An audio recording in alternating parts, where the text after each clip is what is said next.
Rolando Martinez, Paula Mendoza, and Adam Ravon. Board member Michelle Cruz-Arnold is joining us live via Zoom. Board member Angela Lamont Flowers is in transit from an out-of-town educational training program. If there are any elected officials in the audience this evening, please stand and be recognized. Thank you for your service. Thank you for your service and thank you for being here. The job of the school board is to represent the vision and values of the community in its work to improve student outcomes. Over the last several months, the board has participated in many community events, and a working group of the board has planned additional meetings over the next 2 months to get input on what it is we want for the children of Houston ISD. Thank you to the committee for all of your hard work. Rolando Martinez, Cassandra Ozan-Bandy, and Michelle Cruz-Arnold. Thank you. The list of hosted events is available on the board's website. I hope that we have a robust participation in this process and look forward to continuing the conversation about how we can best serve our children. Our first order of business is to hear from speakers to agenda items. We are glad you're here and look forward to hearing from you. Public comment during school board meetings will only be available to those persons who have signed up to speak prior to the meeting per current protocol. Verbal and other disruptions by persons during the school board meetings are not acceptable as they inhibit the board's ability to conduct business and the public's ability to observe those processes. Persons who participate in such behavior will be given one warning, and if the behavior is repeated, they will be asked to leave the meeting. We have 20 speakers registered this evening. Each speaker will be given 2 minutes to address the board per board policy. We ask that you stay on topic and refrain from naming individuals, especially students, as their identity is protected under law, but you may name your own child. I ask that you please respect our procedures and the other speakers and end your comments promptly when your time has expired and the timer rings. If you are signed up to speak via Zoom, we must see you live with your camera on as you speak. The first item held for registered speakers is the report on NES and NES-aligned schools. Daniel Santos, please come to the microphone. This speaker will be followed by Derek Brose. Mr. Santos, thank you. Good evening. I'm Daniel Santos, Vice President of the Houston Federation of Teachers, and I rise to speak on the NES system. The state-appointed Board of Managers is being sold a bill of goods.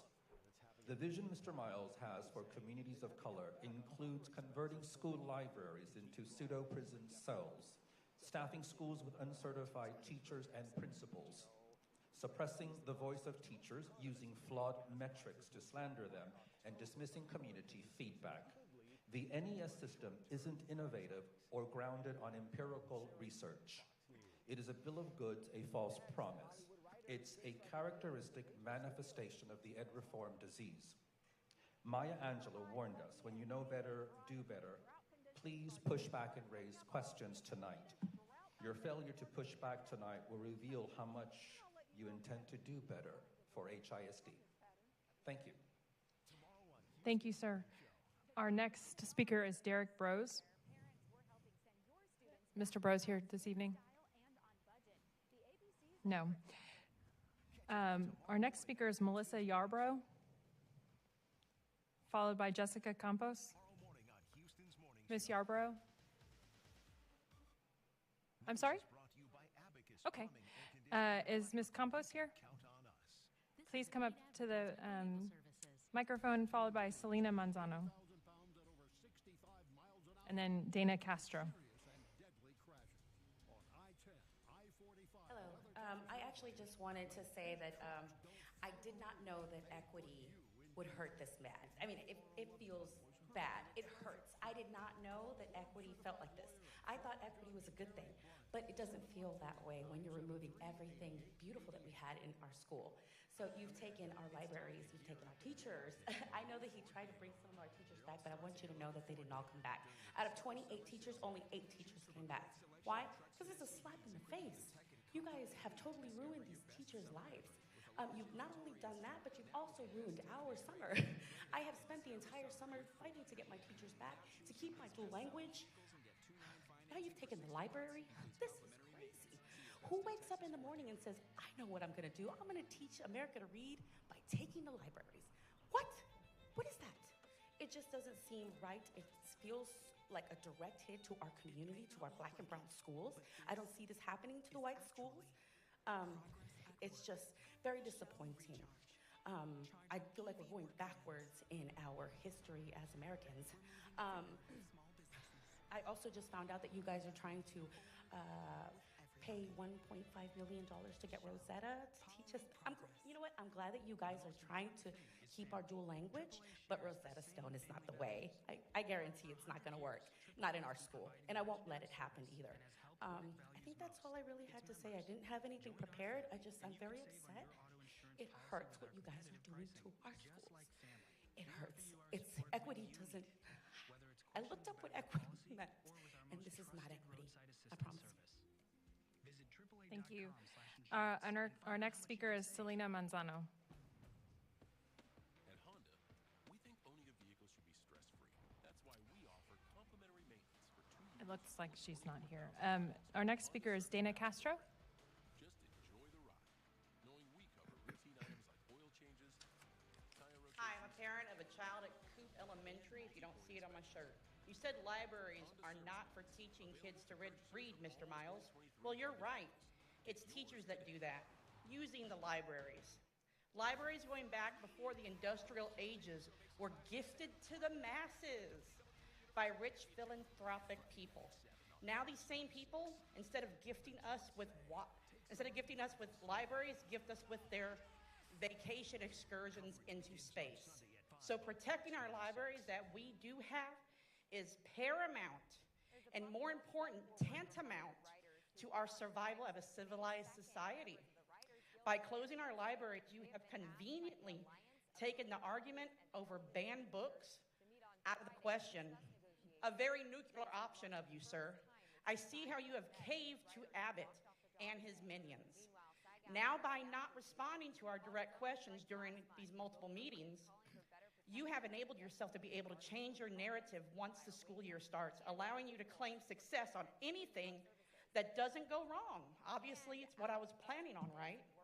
I said it already, Miles. You're making it look worse than it is. You're gaslighting us. I know your type. But guess what? The needle was moving before you arrived, before you Board of Managers arrived. In 2017, Harvey hit us, taking 2 years minimum for our city to recover. Homes, schools, flooded, all gone. Clothes, toys, school supplies, all gone for our children. Then immediately we were hit with 3 years of COVID. So whatever success you attempt to glean from our hard work is not going to be yours. It belongs to our parents and teachers. Please, Board of Managers, Miles, remember that much from today, because we will remember you. As a personal point of contention, your plan to leave our children's classroom doors open is criminal negligence. Halls are loud with movement. Time's up. And the multiple calls per year for schools where lockdowns were needed put our children at risk. Thank you. Harris County, Thank you, Ms. HPD, Castro. HSIDPD can't and don't visit elementary Thank schools. you, The Ms. officers are only at middle schools. Thank you, Ms. Castro. And high schools. Do you understand that? Thank you, Ms. Castro. You Your time is up. validate within an elementary school. Ma'am, thank you. Your time is up. You validate. The next item held for registered speakers is the district structure, the unit concept. Will Meg Seff please approach the microphone? Is Ms. Seff here?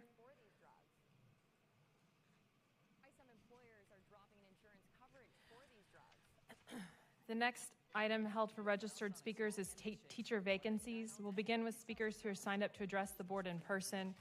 Will Ms. Judith Cruz please approach the microphone? We would like to recognize Ms. Cruz for her service as a trustee to the Board of Education. Buenas noches, board members and Superintendent Miles. My name is Judith Cruz. I'm an HISD trustee, the Texas Assistant Director for the Ed Trust, and an HISD parent. I hope that you will share the long-term plan for addressing our teacher vacancies. I would also hope that you will be sharing the number of vacancies the district has. I recognize that what you are doing is a temporary solution. Please share what you are doing to increase the quality and diversity of the pipeline through Grow Your Own, other apprenticeship opportunities, residency programs, etc. Thank you to this administration for being committed to keeping and scaling dual language. I hope that in a much-needed effort to scale quality instruction of English literacy, we do not sacrifice instruction in Spanish and other languages. It is not an either-or, it's an and. When you look at the data for our students who take assessments in Spanish, whether native or non-native speakers, they outperform the English test takers by large margins. Spanish is the science of reading because it is naturally phonetic. Students who learn in both languages simultaneously have better outcomes, and English learners perform better in dual language than in bilingual education settings. I'm curious to see the what-if data and wondering if the board is going to continue to monitor the goals and constraints set by the elected board under the Lone Star governance framework that expire at the end of this coming school year. I don't believe the targets that we adopted challenged the organization, so I hope that you will revisit that. And I hope that you will look closely at our metrics and targets for college and career readiness. If you are looking strictly at the A through F accountability, even with the coming changes, it masks the actual post-secondary outcomes for our students. Measure the actual outcomes, such as matriculation and earned associate's degrees or certificates, not just the indicators that get them closer to that. Our students have so much potential. Gracias. Thank you. Our next speaker is J. Allison Chapin. Thank you, Hi, ma'am. my name is Allison Chapin. I used to be an HISD teacher. I'm sorry, you guys. I couldn't take it anymore. By the way, I'm still waiting to be contacted by your HR department to let me know exactly what my benefits are, my payout, how my health insurance is going to continue, et cetera, et cetera. Other than that, I'm here to say I'm very disappointed in the direction that this district has taken. I'm very disappointed in our board for not asking questions, hard questions. I served on a board for 5 years and I can't remember ever a time when there wasn't really robust, not just in words, robust discussion on a topic. And I certainly never served on a board where the constant vote was 9-0. I disagree with what you're doing to teachers. You're putting warm bodies in the classroom, so you should not be calling them teachers. They are not certified. They have not studied curriculum and instruction, pedagogy, et cetera, the way that I have and many other teachers have. I'm glad that I quit on the 14th because I'm looking at people working for assistant principals and deans that are not certified, and the policies you keep enacting, the whole financial, you're getting rid of 14 policies. 14 policies on this board agenda. Is that really how you show you value professionalism? Thank you. Thank you. Our next item held for registered speakers is teacher certification waiver. Will Courtney Revels please approach the microphone? This speaker is also registered to address Destination 2035. Hey board, hey everybody. I just wanted to address the teacher certifications. I don't agree with relaxing the certifications just because it's already TEA's responsibility to recruit teachers. Put some pressure on the state to do their part of the job. Relaxing these policies only makes it easier for them to come through and sweep us with things that don't mean our kids any good. What is Destination 2035 and how does that impact the seniors that are graduating and moving into the 2025 workplace or the 2026 workplace? You can't just skip over because that also shows that you guys have no intention to leave, right? So again, I don't agree with, I wish you guys would reconsider the teacher certification, voting that policy out, because we need to put the pressure back on the state to do their job of recruiting and retaining teachers. Thank you. Thank you. Ms. Norma Thomas is our next speaker.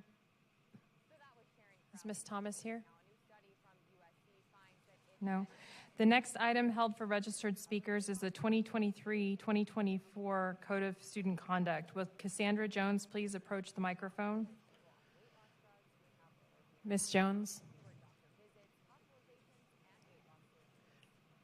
Ms. Jones is not here. The next item held for registered speakers is vendor awards. Will Sarah Rivlin please approach the microphone? Ms. Rivlin, you have 2 minutes. Thank you. Good evening. Mr. Miles wants the authority to make purchases of up to $2 million without board approval. He packed this agenda with revisions that eliminate the Board of Managers' ability to do proper financial oversight. If you approve this agenda, you will be consenting to removing the internal auditor from contract investigations. On page 36, he strikes out the requirement that a record of contract bids, called tabulations, be kept on file in board services, meaning there will be no evidence of questionable decisions. Miles and Jim Terry were known for shady financial dealings in Dallas. If they bankrupt this district, you will be on the hook for it, for approving this agenda. It's not fair, but that's the truth. TEA isn't going to refund us, and they're going to publicly blame you, which again is not fair. The other thing I do have questions about is the $1.5 million purchase of Rosetta Stone, which is a computer program software for learning languages. And I'm hoping that that's not what Mr. Miles means when he says he's going to expand dual language in the district. You laugh. Sitting kids in front of a computer for 1 hour is not the same as having a certified bilingual teacher. And he doesn't have enough bilingual teachers to teach dual language on all of the campuses that he's saying he's going to do it on. Thank you. Thank you. The next item held for registered speakers is investment officers. Will Ann Eagleton please approach the microphone? Ms. Eagleton, you have 2 minutes. Hello. I'm going to remind you, my first time here, I mentioned to you that you have a fiduciary obligation to this district. You are the financial stewards. I know that's not part of Lone Star governance, but it's part of your job description. Please remember that, okay? I'm trying to understand who wrote these policies. I'm going to guess Jim Terry wrote himself as CFO to be the lone person to decide how HISD invests their money. That is inappropriate. I don't know why there's a need to cut away the controller and the treasurer. Why can't this be a group effort? This isn't a superstar show where we're only going to have 2 people making every decision. You seriously need to ask who's writing these policies, because it is undermining your authority. It's undermining every kind of financial oversight. It's undermining transparency. And if you vote and go with this, you're going to need to hire at least 6 people for the Public Information Department, because that means we have to PIR every single thing. Things that should be readily available at the board services, the tabulations, or be available online. This is a hustle. We are being grifted by grifters that just came in from out of town. I'm looking to you as Houstonians to care about Houstonians, care about the taxpayers that work hard for the money, that are supporting this. That is your job. If I were you, I wouldn't agree to any of the stuff they are proposing, and you need your lawyer. And I'm not a lover of lawyers. This is crazy. It is a blizzard in hell that I'm defending lawyers. But you need your lawyer. So please, get with it, people. You are like being led to the slaughterhouse, and I hope you're not using the Xanax that Lone Star governance is to just happily go along. Thank you, ma'am. The next item held for registered speakers is cash management and investment policy. Will Sarah Terrell please approach the microphone?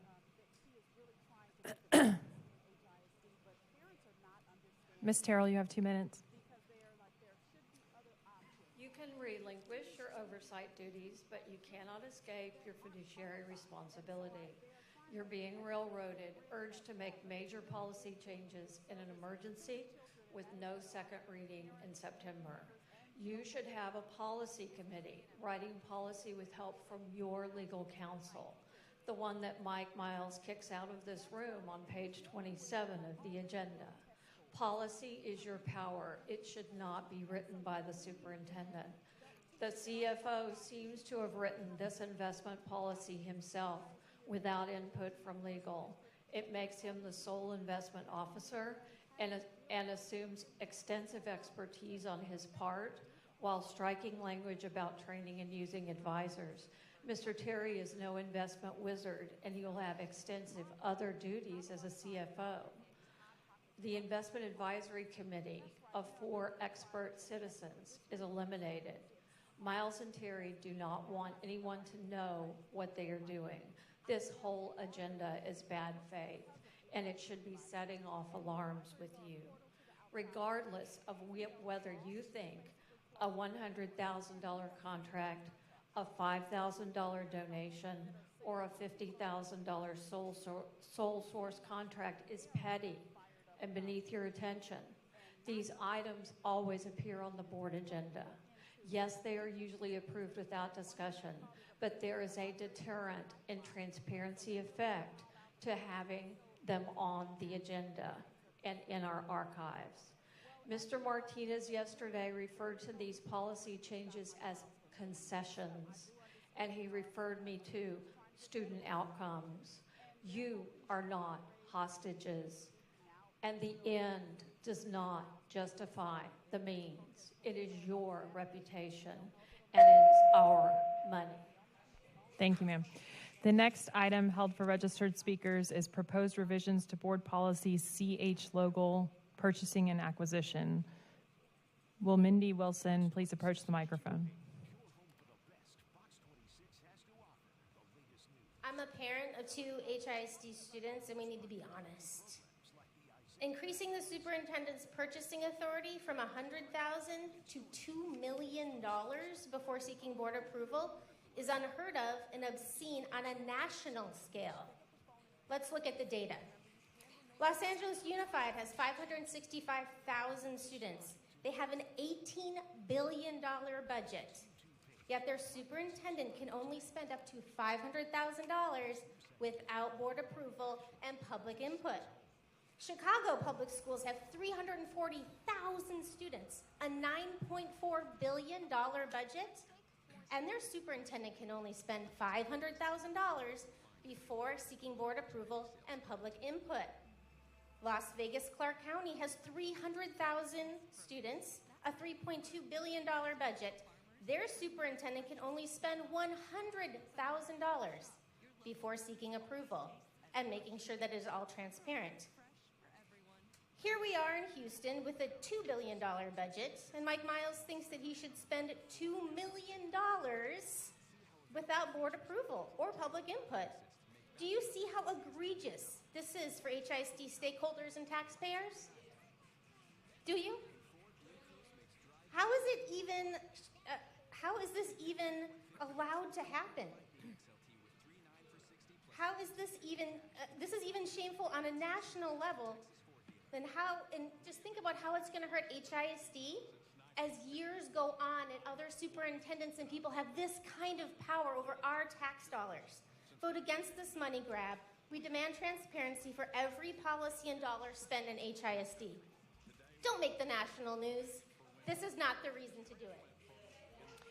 Thank you. The next item held for registered speakers is proposed revisions to board policy, which is DC local employment practices. Will Christy Brewster please approach the microphone? I'm your certified retired school nurse coming back with some more requests for clarification. I got a little bit of a concern in regard to this policy change request. It wasn't clear for me. It says employment for all, and then the add-in was preference for veterans. It's in regard to eliminating the requirement for the information on applications should be confirmed before hiring an individual. Now, here's my question, class. How long is this gonna last? What's your time frame? Because I'm sure you're going to confirm the information that these applicants give.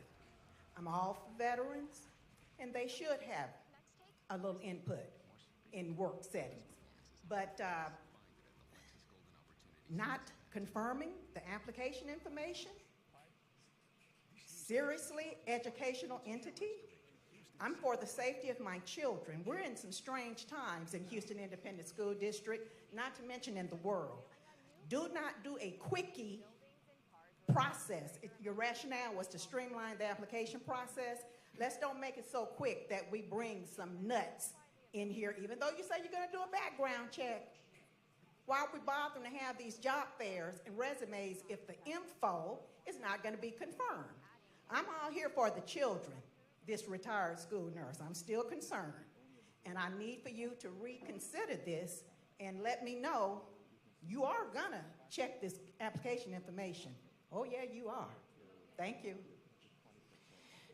Thank you. The next item for registered speakers is DGB Local Employee Rights and Privileges Personnel Management Relations. Will Ruth Hoffman-Lack please approach the microphone? The speaker is also registered to address BQA Legal and EHBJ Local. Ms. Lack. Good evening. I'm Dr. Ruth Hoffman-Lack, currently a school psychologist, but I started working in public schools in 1992 as a teacher at Westbury High School. What I have learned about decision-making in public schools is this: nothing happens in a vacuum, and no change ever affects only one individual. For that reason, it is absolutely critical that decisions about almost anything be run by at least a few and sometimes several people. My favorite example, in 1993, when the new building opened at Westbury High School, we discovered that despite faculty and staff all having commented and seen the plans in advance, there was not a single faculty bathroom in the whole thing. That is bad, and you cannot change it. All three of the items I've registered to speak to remove the input of multiple participants and leave a single person, the superintendent, the sole responsibility. I have met a lot of brilliant people in my life, but I have yet to meet one who has the combined knowledge and experience to be in a position to unilaterally make decisions about everything from personnel policy to curriculum to vendor selection without the input of experienced and knowledgeable advisors. That is just asking too much of anyone because nobody can know all of that. And when we consider that any one of these decisions could dramatically impact the lives of the students we all care so much about, it frankly seems unfair to put Mr. Miles or anybody else in the position of having to make those decisions alone. I am sure that he would be unable to live with himself if he were to inadvertently make a decision that brought harm to students or families or staff. Second, while I'm sure it was unintended, I'm also sure that Speakers is proposed revisions to board policy DNA Local Performance Appraisal Evaluation of Teachers. Our speaker is registered to address the board via Zoom.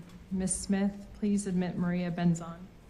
Ms. Benzon's not on Zoom, but I believe Melissa Yarbrough is signed in to speak and is here now. Okay. Ms. Yarbrough was registered to speak on the topic of the report on NES and NES-aligned schools. Yes. Hi. Oh, you're here. Yes. Please go ahead. Thank you. I am a parent at Pew Elementary NES school, and Mr. Miles has made it very clear that STAR scores are the end-all, be-all. It's everything. And you know, I don't think anybody here is against improving STAR scores. In fact, I'm a teacher and I'm all for it.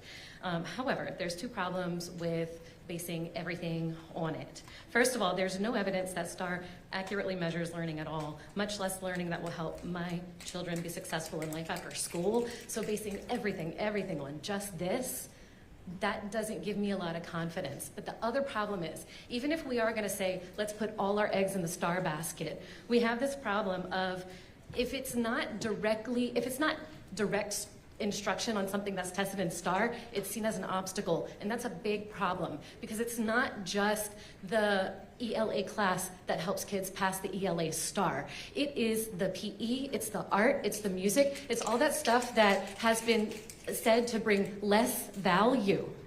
That actually brings more value to the kids because some of those kids are just showing up because of that art teacher, because of that sports they can do in PE. It gives them the emotional availability to accept the information that we're giving them in the ELA class. Everything that's not tested on STAR is being squashed right now with these NES plans. Inquiry, squashed. Books in libraries, squashed because books aren't tested on STAR. It's just short passages. Art's not tested on stars, so now art teachers are said to have less value and are actually being paid less. We need these people. We need the inquiry. We need the love, the joy. Joy is not tested on star. Are we going to take joy out of schools? We have to have all of these things to give our kids the best education possible, because I want my children to be ready for 2035 too.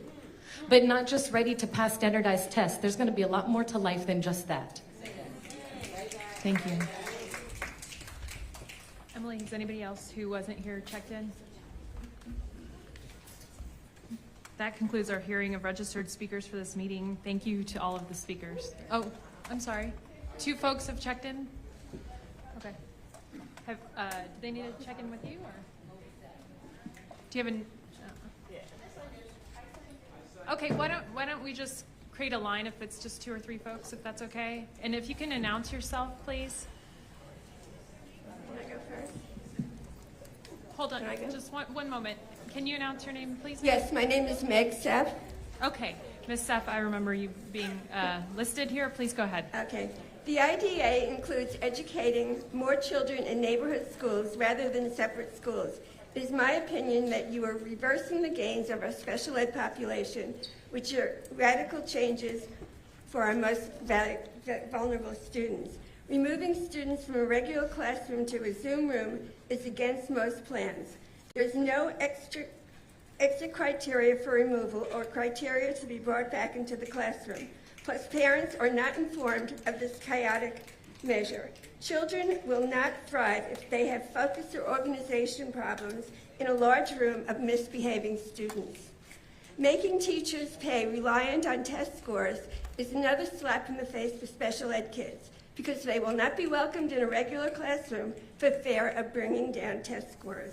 Removing libraries is a terrible removal for our kids.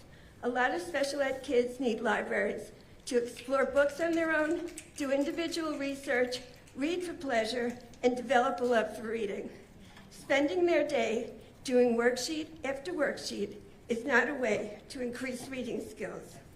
SPED has historically been mishandled in HISD, with multiple lawsuits plagued this district.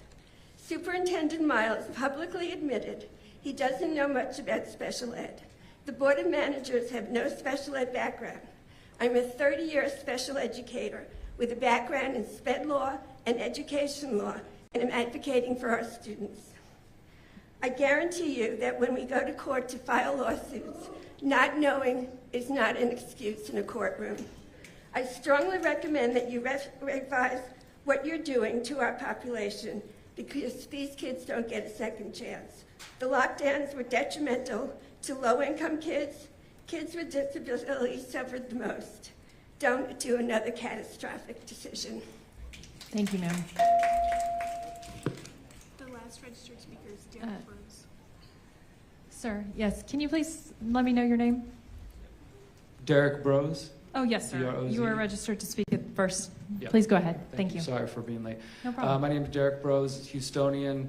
I don't have any children in HISD, but I'm here in solidarity. I'm also here as a mayoral candidate just to speak with and support of these parents who are speaking out what's going on in HISD. So I just wanted to make a couple notes that I think have already been repeated more eloquently than I can. For one, second, the teacher that just spoke a moment ago about the importance of those creative programs, that standardized testing is not everything to cataloging how intelligent a child is, how great they can be in life, or any of those things. And we need to not be taking further steps, which it appears under Mr. Miles we will, towards more standardized, more, in my view, sort of lifeless education approach that does not encourage the arts and the other aspects. You know, I can speak as a student in the Houston area who wouldn't have made it through high school without the arts and without the teachers who, you know, created that space as, for me, as a troubled young child. My partner is here as well. She can speak as somebody who wouldn't have been able to integrate without bilingual programs, that wouldn't have been able to get to know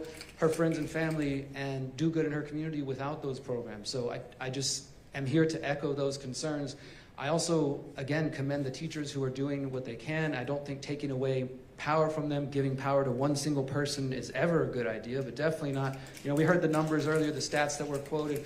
It just doesn't sound like a good idea. And, you know, I don't think taking the school systems, and as they exist, this is my personal opinion, but many of the school systems, the education models that come in, they're coming from, I believe, a colonist mindset. There's already problems with some of the educational things being taught. You know, there's concerns about what we already have. In my mind, it's really created to create students that are worker bees and know how to dogmatically repeat facts rather than critically think. And we need to be teaching the kids to question authority and to think critically and encourage more creative forms of education as opposed to trying to make it even more dogmatic. Thank you. Thank you, sir. Ma'am, can you please state your name? My name is Ruth Kravitz. Ma'am, I don't think you've been registered to speak I was this evening. registered to speak. I signed up. Hold on one second. We don't show you as registered. And they gave me my little thing, and I filled it out. But thank you so much. Just one second.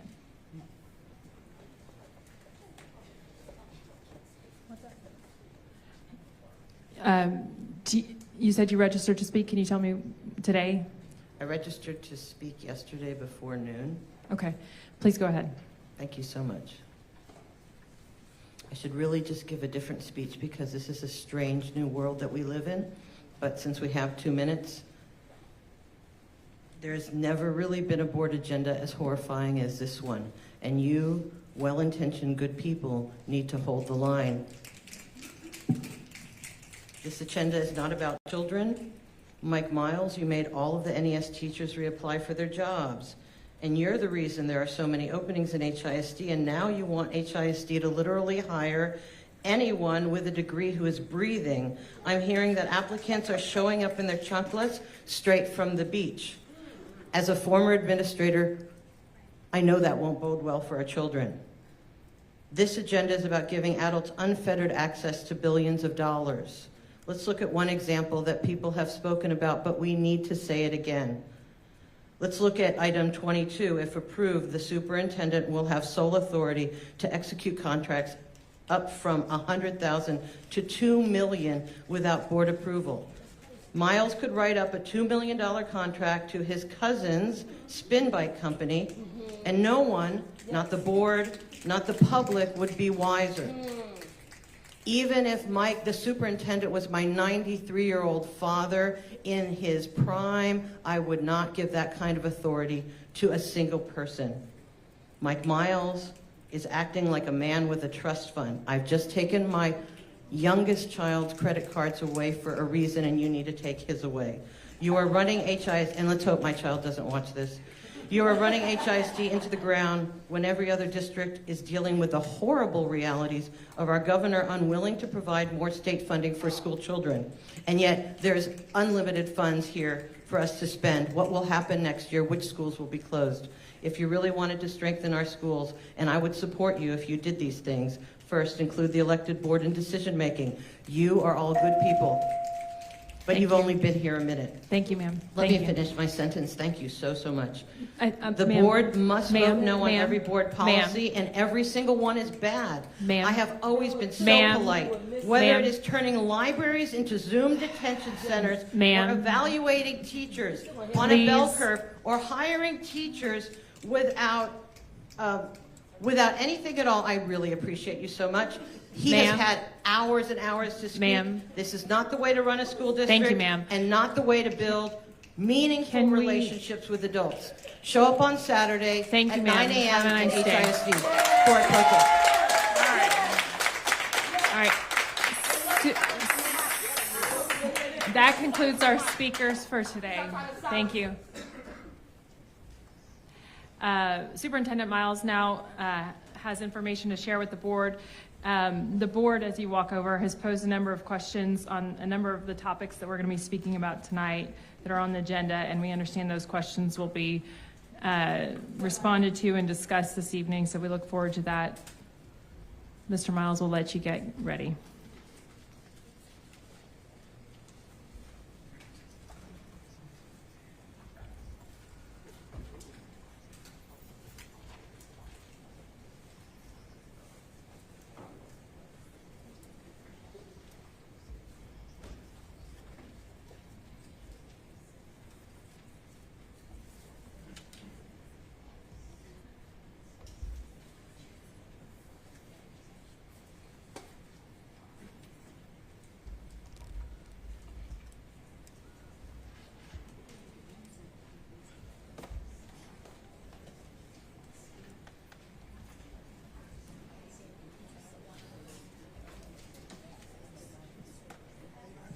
Testing. All right, thank you, board members. It's been a while since we met and gone over the Destination 2035 plan, so part of this is a review. A lot of misinformation today from the crowd. They obviously haven't been listening very well, so we're going to repeat some of the things that we've already been talking about, just to clarify, and I think that will help both of us, but also the audience. So, first thing, this is a transformation. There's no question about that. That means we're not doing the same thing that we've always done. And that scares people. That's understandable. And it's hard for people to understand things they haven't seen. So that's also understandable. A certain amount of grace is warranted. But intentional misinformation, after a while, gets to be pretty old. So I'm going to try to correct the record for people, and hopefully they won't keep repeating, intentionally misinforming the community. We've done a lot, and you can tell from some of the audience that these changes have really moved the cheese. Just one second. Our screens, I don't know if they're supposed to be working. These two, this one's working, this one's? Yeah. Are you sure? Yeah, please. Okay. All right, so we've done a lot in 2 months, and a lot of people are right. We pushed the envelope quite a bit in just 2 months. So I just wanted to go over some of the things that we've done. So we did roll out a Destination 2035 plan. And recall, I said we could have waited a year, but I think a lot of people also want us to move fast, and so that we can return the district after the intervention. So we didn't wait. We put out a Destination 2035 plan. We passed a revised budget, of course, because that had to be done in June by law. We spent dozens of hours with principals, assistant principals, and school leadership in trainings and meetings. I've personally spent 6 full days training principals during the last 2 months. We revised 13 board policies, if the board agrees, next week. We've also tried to communicate the information in these meetings. I think there's 9 or 10 of them. You can see the number of participants. The one that was really well attended was a virtual event. Over close to 500 people attended that online virtual meeting. Central office reorganization. That was a heavy lift in just 2 months. We reorganized most of the departments in central administration. We right-sized central administration, eliminating 2,334 positions. Many of those were vacancies, so that doesn't mean that many people. And then we developed the plan and began implementing that plan to move central administration services closer to the schools. I'm going to talk about that in a little bit. New education system, pretty bold. We started with 28 schools. That's what we wanted to do. That's 10% of the district. That alone would have been a lot of schools. And I'm going to talk about what that actually means. But I think it's quite a feat and quite a message that 57 schools, after 2 meetings where we told them very clearly what it meant to be in new education system schools, after we talked to them about getting teacher or community input, 57 schools stepped up, volunteered to be part of the new education system schools. That means there's 85 schools now, 31% of the district, that agreed to be in transformation. And that kind of shows that new education system schools are about support and about more help, and that's why there's volunteers. School leaders, teachers, and schools. We've assessed leadership in chronically failing schools and reassigned 4 high school principals. We developed and previewed the largest principal pay for performance plan in the nation if the board passes this in September. That's a huge lift. We've significantly revised the list of reports, requirements, and paperwork that principals had previously had to submit. So there's been a group of principals working with me and by themselves to eliminate the paperwork and the requirements that principals have to turn in. And we're drastically lowering the amount of work they have to do with regard to that bureaucracy. We've also reduced teacher vacancies from close to 800, that's actually closer to 900, to under 238 by the end of July. And we will get close to zero by the start of the school year. To put that in perspective, 644 vacancies were there at the start of the school year last year. I'm going to talk a little bit more about that and the process how and where we are with certification and things like that in a minute. And then we developed and previewed a pay-for-performance plan for the teachers in the 85 NES schools and NES-aligned schools. Hopefully the board will adopt that, and if they do, a year from now, that will be the pay-for-performance plan for the entire district. We increased compensation for approximately 2,350 teachers by $10,000 this year. We also increased compensation for another 1,200 teachers, the NES teachers, by approximately $25,000. $15,000 on the base, plus another $10,000 stipend. We began the creation of lesson plans and differentiated assignments for 85 schools based on high-quality instructional materials. And we conducted 6 full days of professional development for schools and instructional leaders. That is a lot of work in just 60 days. It is understandable that people have a hard time keeping up and have a hard time understanding how this all fits together. But we're moving fast so that on August 28th, the teachers and the principals will be ready for a great school year. HISD, so the vision that we've put together, we're already moving out on. A vision that's actionable, not just a bunch of words on a piece of paper. We said 150 schools with a whole-scale transformation. That takes some explaining, I will in a minute, but whole-scale transformation of 28 schools was what we wanted to do this year. Looks like we'll do a whole-scale transformation of 85 schools. The vision of 150 whole-scale transformed schools was supposed to be about 4 years. So we're way ahead of where we're supposed to be. It's going to come at some cost, meaning capacity, finances, and we'll talk about that. In the meantime, in the last 2 months, there are some things I think we have to adjust, just a couple, because there's enough adjustment as it is. Number one, I think doing a little bit more research and seeing how things have moved in technology and AI, even in 2 months, but especially since November, we are behind.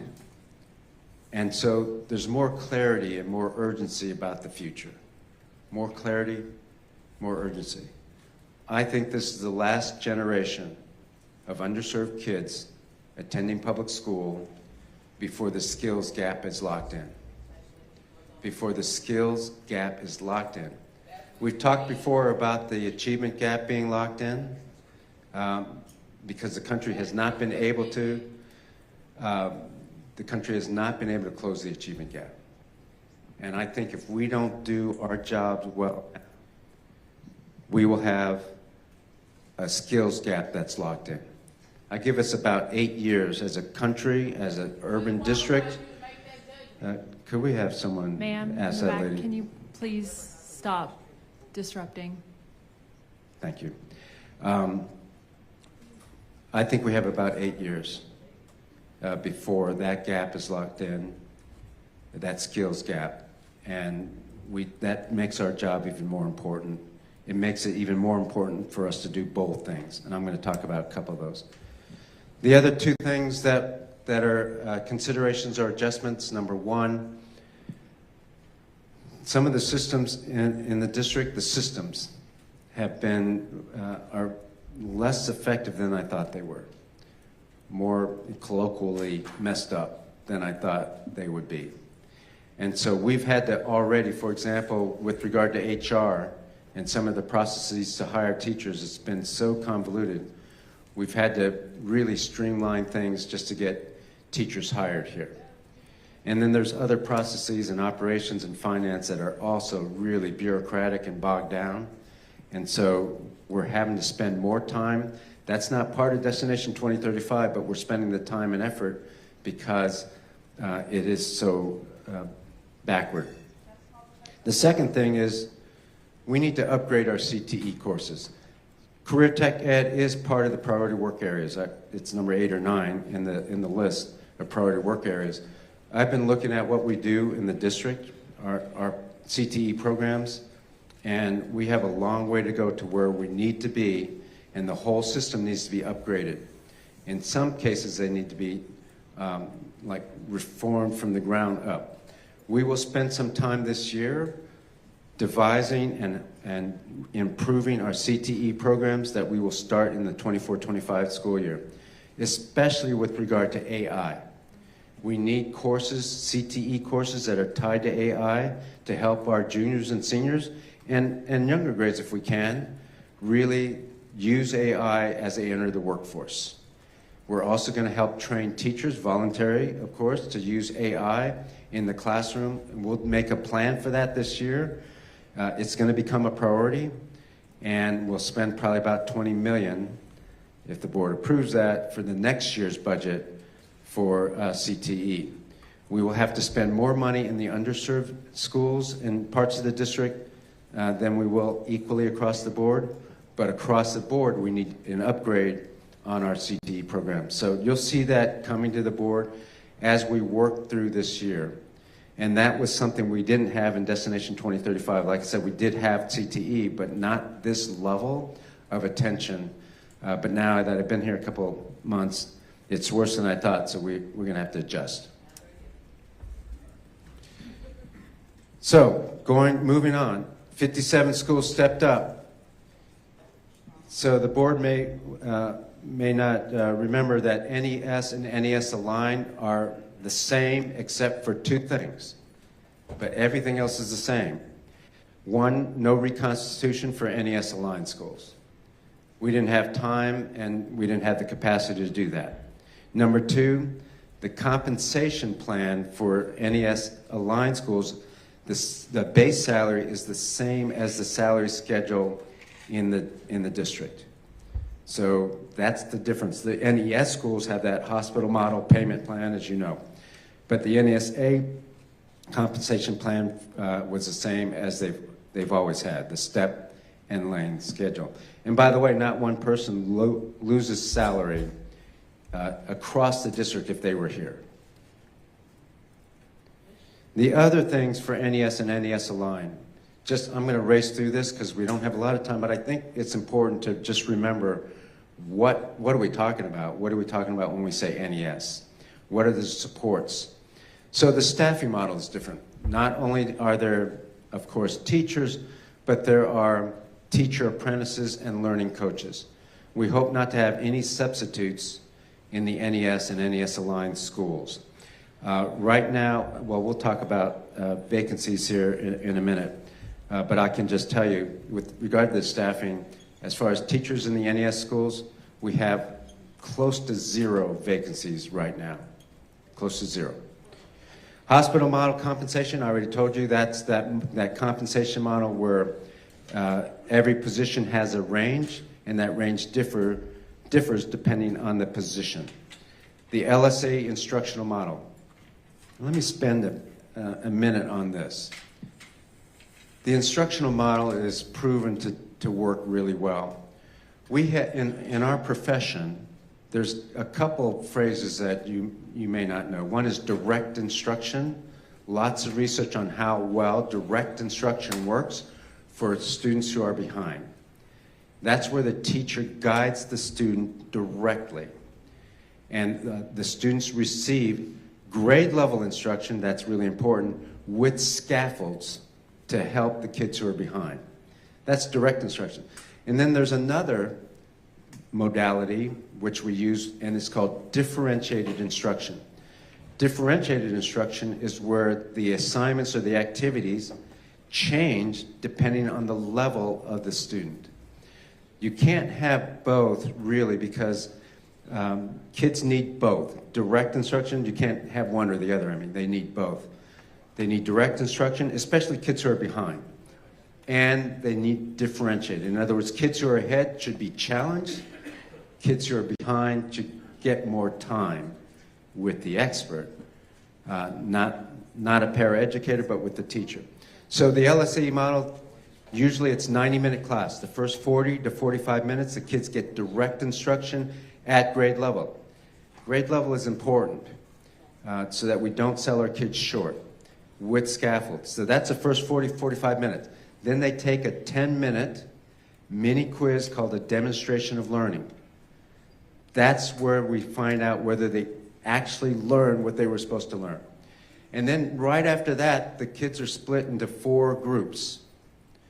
Kids who are still learning the objective, they struggled still, even after 45 minutes. We call them learners, and they will have one set of activities or assignments that's not as rigorous as the accelerated, but it will also be scaffolded and guided.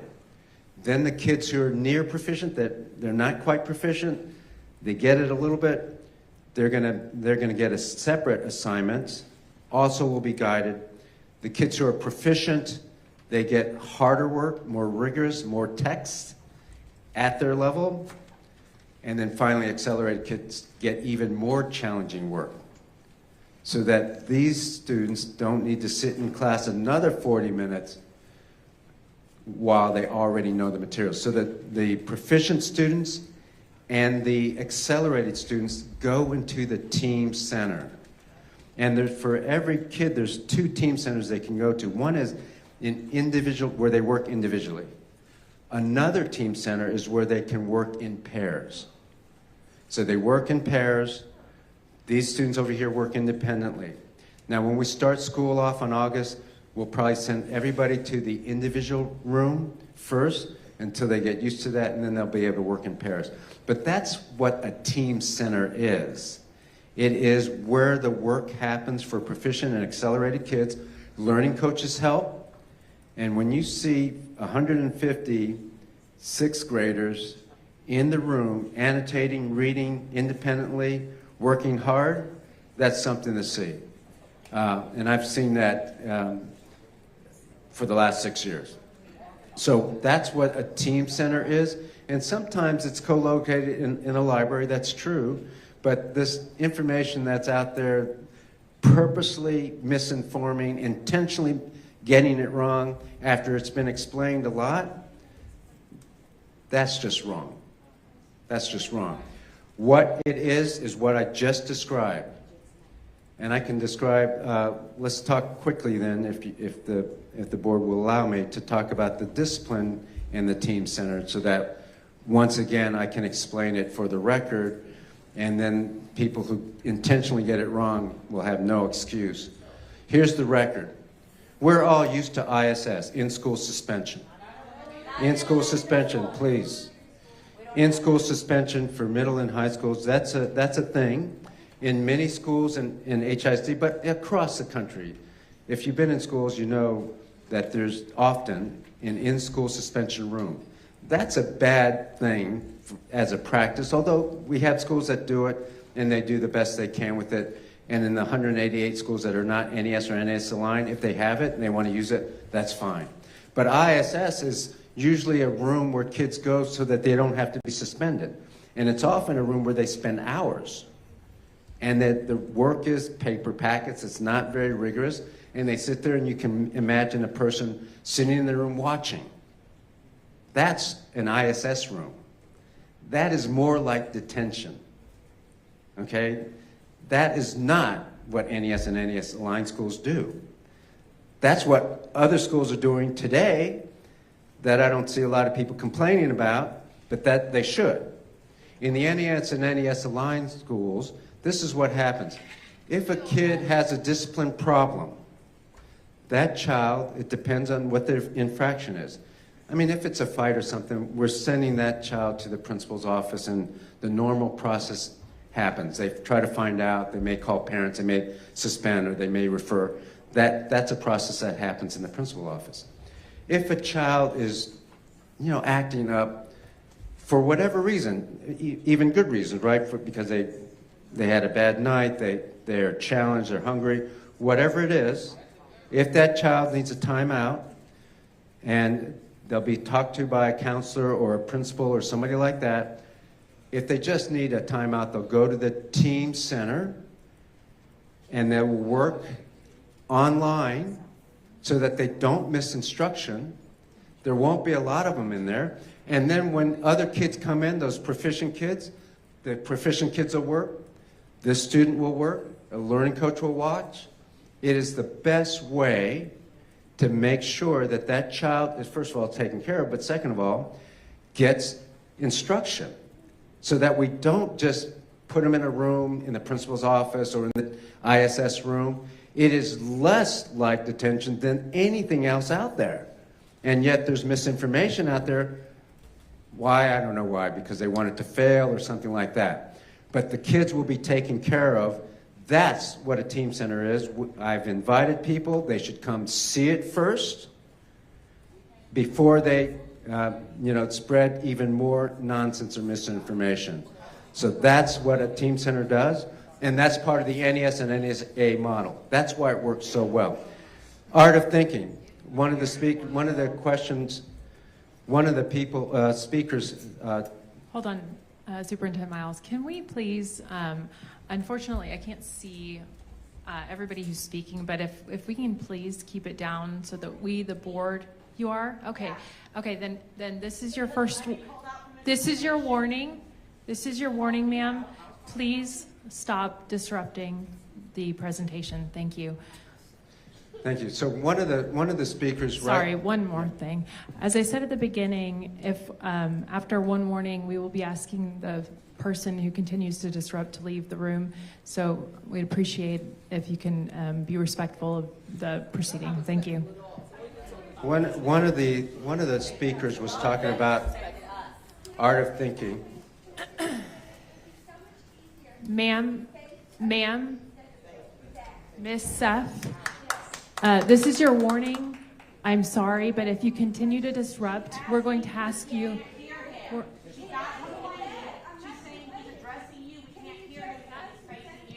Okay, if the folks in the back, can we turn up the volume maybe? Let's turn up the volume, but this is a board presentation. The board is here to listen to what Superintendent Miles has to say. You're welcome into the room, and we appreciate all the public comments that we've heard. We also would like you to hear everything that's being said by Mr. Miles, which means that we all need to be respectful of each other. So if it's possible to please keep it down in the back with all the comments, that would be fantastic. We're going to try to adjust the volume if we can. So stick with us. We're going to try to adjust the volume. Superintendent Miles, please continue. Yes, ma'am. So one of the speakers rightfully said we need to do critical thinking and art of thinking. It's not just read and write math. That's right. NES schools, 3rd grade through 10th grade, have art of thinking class. It's a requirement. It's not anywhere else in the state. It is with us. Art of thinking is information literacy, problem solving, communications, and critical thinking. We start in 3rd grade and we finish in 10th grade for those things, and it's purposeful class. It's not incorporated. It's a class that has those things I just mentioned. That's the NES and NES aligned model. So we do even more critical thinking than the regular schools. Student travel. You remember that 7th and 8th grade, and if we have enough money, some 9th graders will go and travel out of country as 8th graders if they meet 2 requirements. They have to have 92% attendance, and they can't have any suspensions, which is not an unreasonable requirement for kids. For 7th graders, they'll travel out of state. So they'll go to Washington, D.C. or somewhere in America. Dyad courses. No, it's not about just reading, writing, math. In fact, it drives me a little crazy that we're going to do more than the typical school, because we have more than just electives. Not only will kids get electives, they will also get 2 classes a week of what we call dyad, which is martial arts, photography, dance, graphic design, those sorts of classes, yes, and spin class for some kids. And so that whole repertoire is going to be given to kids that they will have more of. Then there'll be after-school activities too. Since we don't close until 30 minutes or an hour after instruction ends, we open at 6:30. Pay for performance is part of the evaluation system for NES and NES-aligned schools. We've been talking about that since the beginning, June 1st. The coaching model for teachers in the NES and NES-aligned schools is on-the-job, embedded coaching. That will happen in the NES and NES-aligned schools and actually throughout the district. That's one of the things we're doing for the principal evaluation, is how they can give feedback to teachers as we move along. Curriculum instructional supports. We talked about high-quality instructional materials, yes, and we're going to provide the teachers with their lesson plans, their demonstration of learning, the PowerPoint, the answer key, and the 4 differentiated assignments that I've been talking about. We're going to provide that for the teachers so they can focus on the work. And teachers who have been in this model love it. Hopefully more people will support it, because the teachers who are coming to the NES, they're coming for a reason. Part of it is pay. Part of it is pay, but part of it is the supports that they're going to get as a teacher. So when they leave at 4:15, they have no work to do. They have better work-life balance. And last, doors are open early, 6:30, and close later. All right, so that's the NES and NES model. I know that was fast, but that was just a refresher. That's the real information. Everything else is misinformation, and I suspect people will hopefully come and see what it's like. I know the board will, but others will after the start of school, so that they can really see what we're talking about. It's not going to be perfect. No system is, but you're going to see that we are going to take care of our kids even on day one. All right, the next thing on the agenda, Madam President, if I can just go through this list, is summer professional development that we've had. And I'm going to ask our Chief of Professional Development and Leadership to come up and talk about these 2 slides briefly. Sandy Massey. Thank you, Board. So we have completed quite a few trainings this summer, and the slide on the left will show you what we've already finished. The first week of June, we trained over 1,200 district leaders and campus leaders for 3 straight days. June 17th was our first opportunity to take campus leaders to see what the NES campus physical plant would look like, so they were able to see the team centers, walk through classrooms, see all the technology set up, exactly what it'll look like in those schools. We trained leaders again on the 18th. And then just this week, the first 2 days, we had a leadership conference, Monday and Tuesday, for all assistant principals and principals. That was a very successful training. I just looked at the feedback today from all of those campus leaders. We still have quite a bit coming up. August 7th through the 10th, we're taking quite a few campus leaders to Odessa to see an on-site school in progress. They started school this week, so we'll get to observe what it actually looks like to see an NES campus of 1,400 students in a middle school, just what it looks like day to day. That same week, we're training NESA and NES teachers right here in Houston on curriculum to make sure that they're ready to go. And then the 14th through the 18th, we have all campus teacher training at NRG, along with an amazing convocation, one of the first that I've heard that Houston has done. So we're really excited about that upcoming professional development, including the week that all of teachers and campus leaders will be on campus the week of August 21st through the 25th to prep for the first day of school, August 28th. We have one more slide here, and that is to show you the principal training and assistant principal training that will come from the whole year. So we'll train principals with Mr. Miles and myself in the mornings on Tuesdays once a month, and then the next day we'll do half-day trainings with assistant principals. Also, the division superintendents will have time with the principals on the second half of the day on those Tuesdays, and this is the schedule for the year. Thank you. Thank you, Chief Massey. All right, next on the schedule is the what-if data. The STAR scores will come out on the in September. I'm not sure what day. But when the scores come out, it'd be good to have some baseline or reference point. So if a school gets a C in the STAR scores, is that good or bad overall?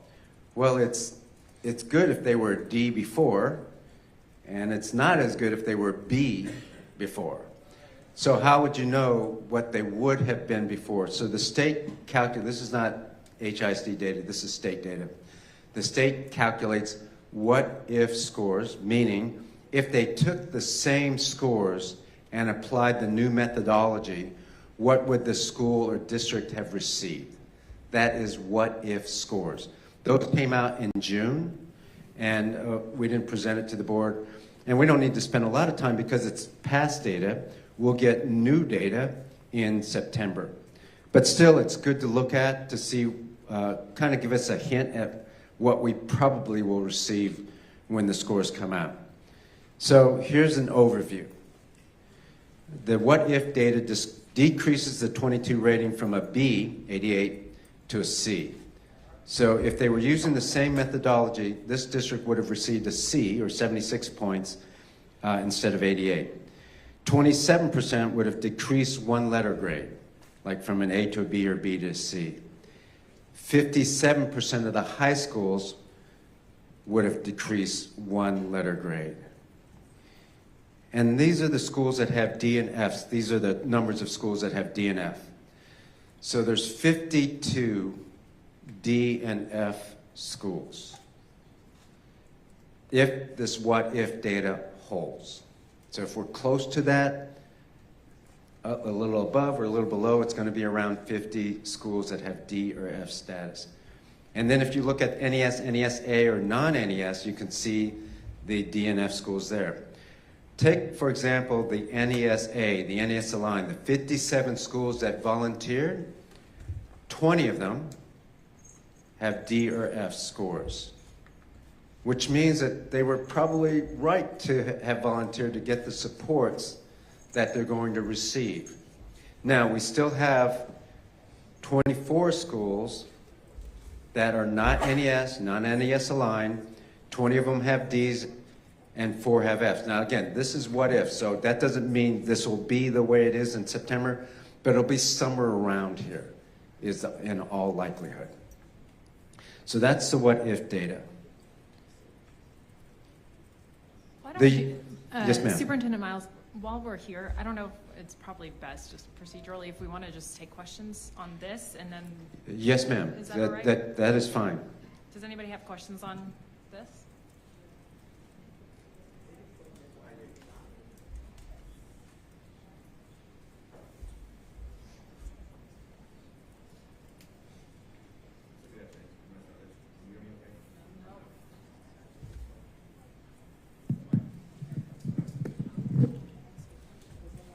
Thank you. Good afternoon. Buenas tardes.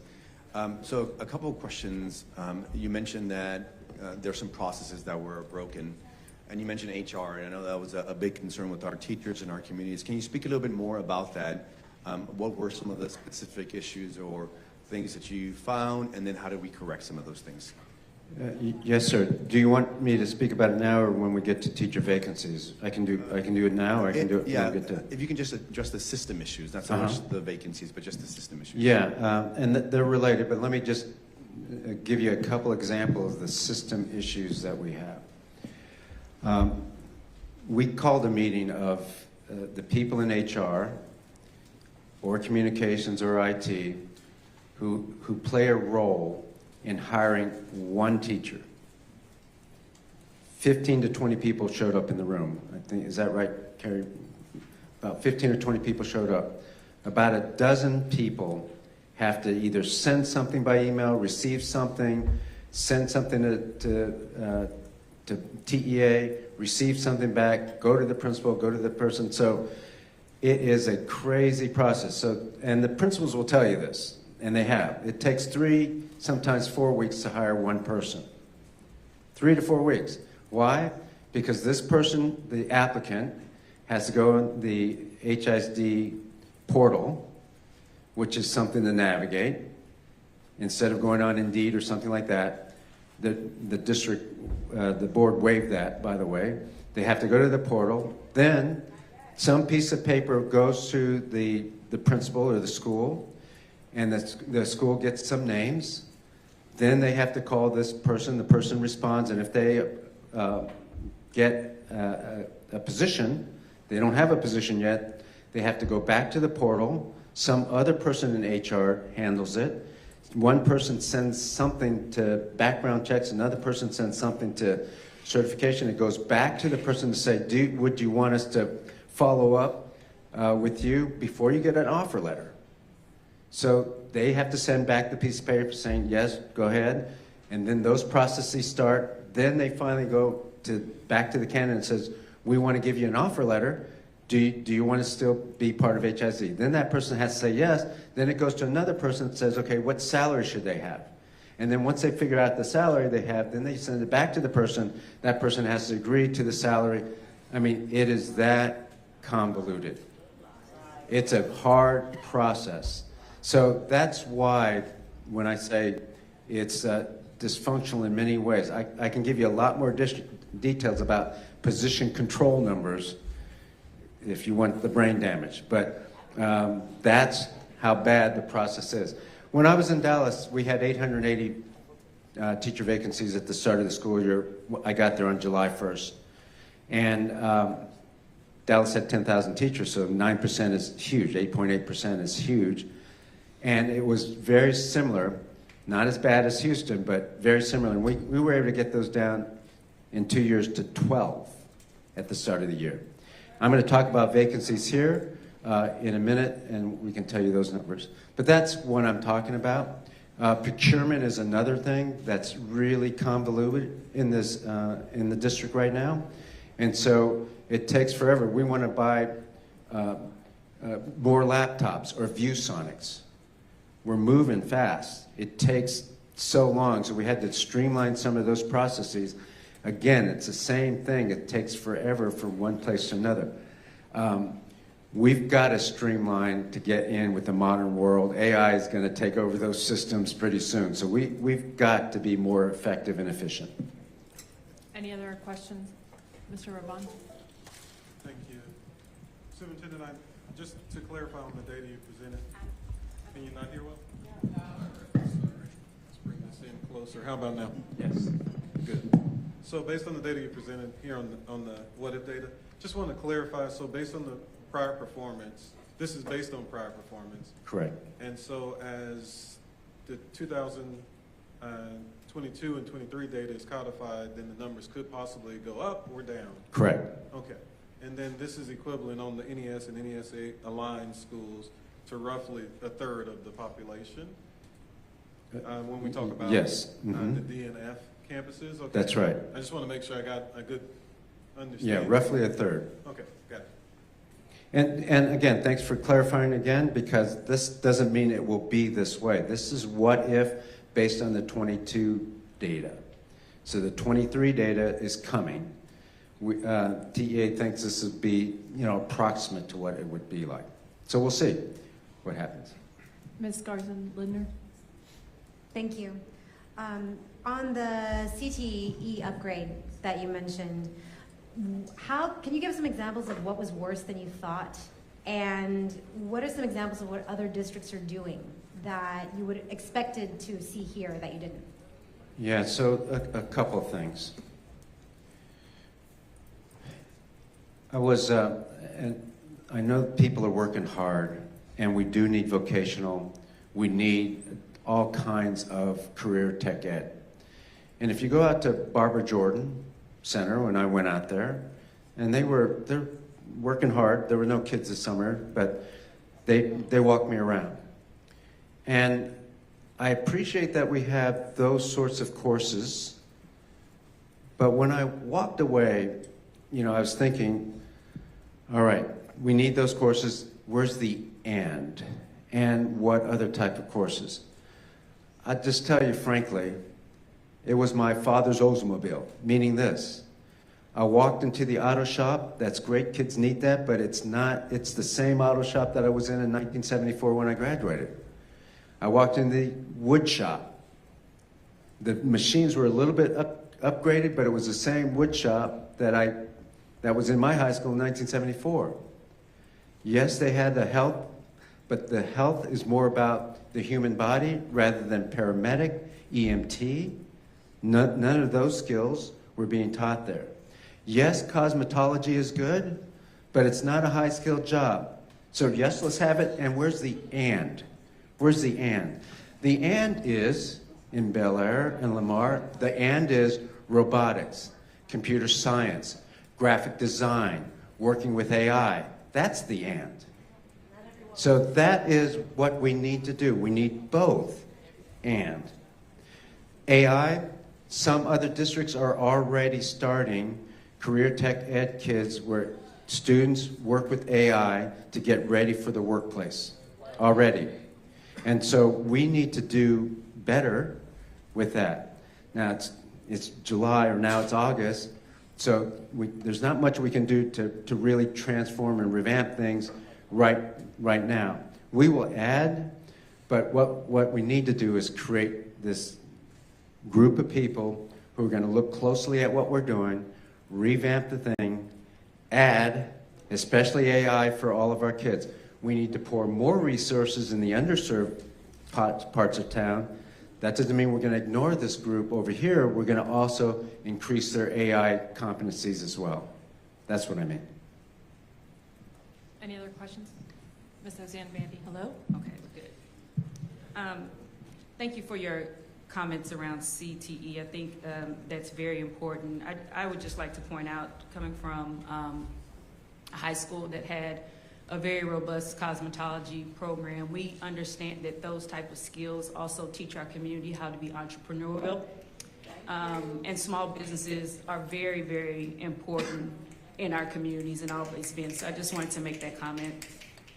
As far as the new methodology that the What If model is showcasing here, can you explain how it's different from the previous methodology? Yeah, there's a couple things that are pretty critical in the new methodology at TEA, and I'm not an expert from TEA, but a couple things. One, the College Career Military Readiness, the CCMR, it's going to be harder to get that score. If you look closely at some of our schools, and I don't need to point out the exact name of the schools, but 67% of the kids check that box by doing Word, Office, Microsoft Office certification, which is pretty simple to get. So that's not the intent of the CCMR score. So that's going to be harder to get. We're already a year behind, right? Because CCMR is lagging. It's the year previous that applies to the following year. So we will have this, when the end of this year happens, we will have the CCMR scores that's coming out in September. We will have those scores. So anyway, that's one. The second thing is the cut points for reading and I believe math are a little bit harder.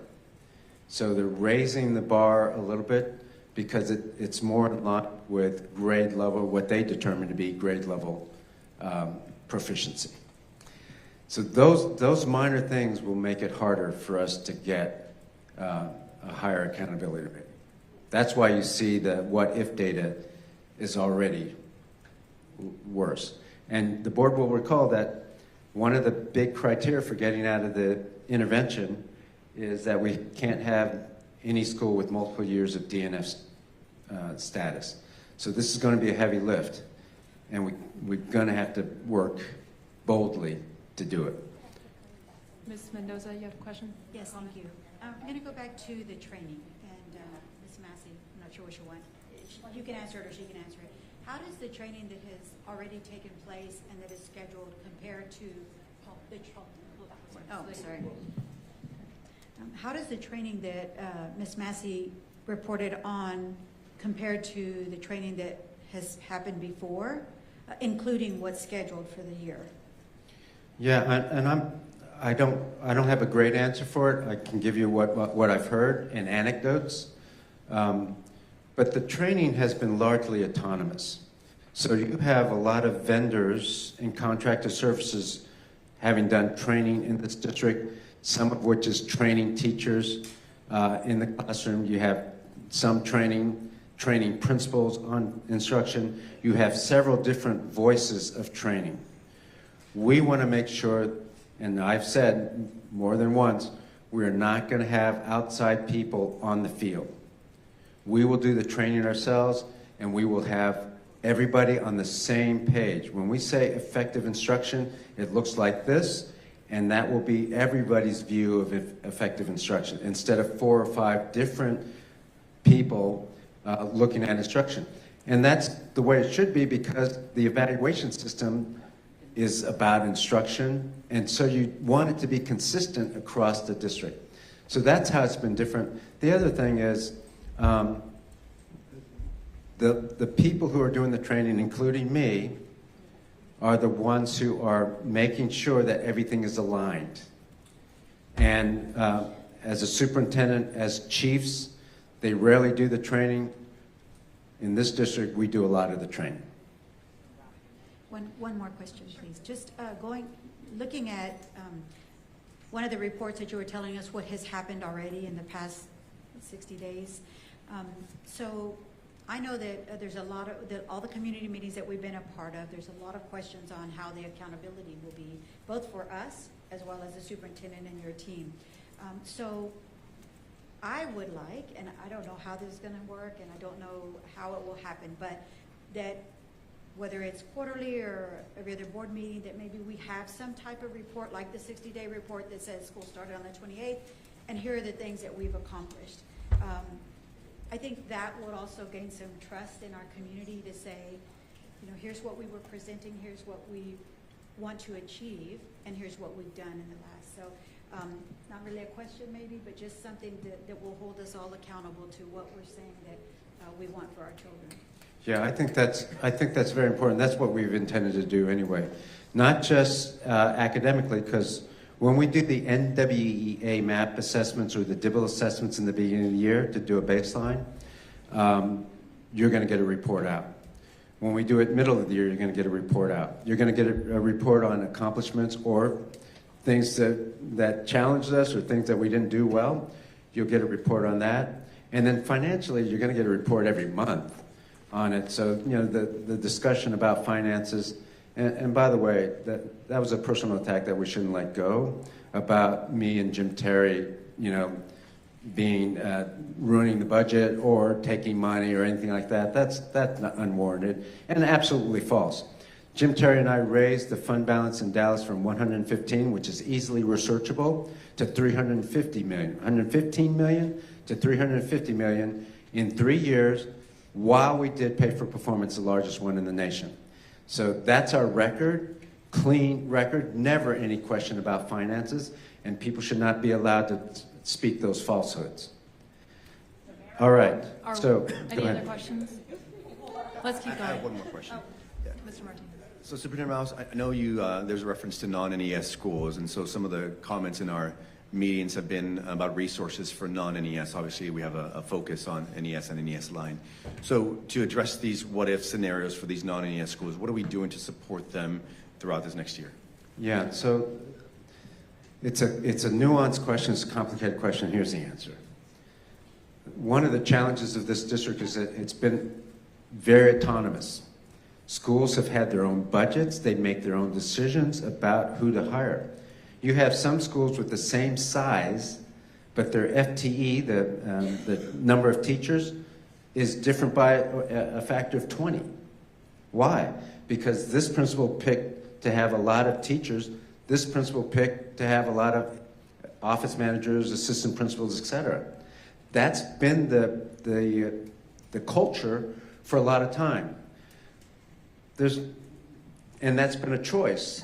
People have wanted their autonomy. I want to have 3 APs instead of 2 and I'll take fewer teachers. The budget is theirs too, but it has caused a whole bunch of problems, partly because there's no accountability. We have schools out there this year that went over budget, or last year, and became our problem in June, that were over budget by $300,000 or $400,000. One school, $300,000, but several schools that did that.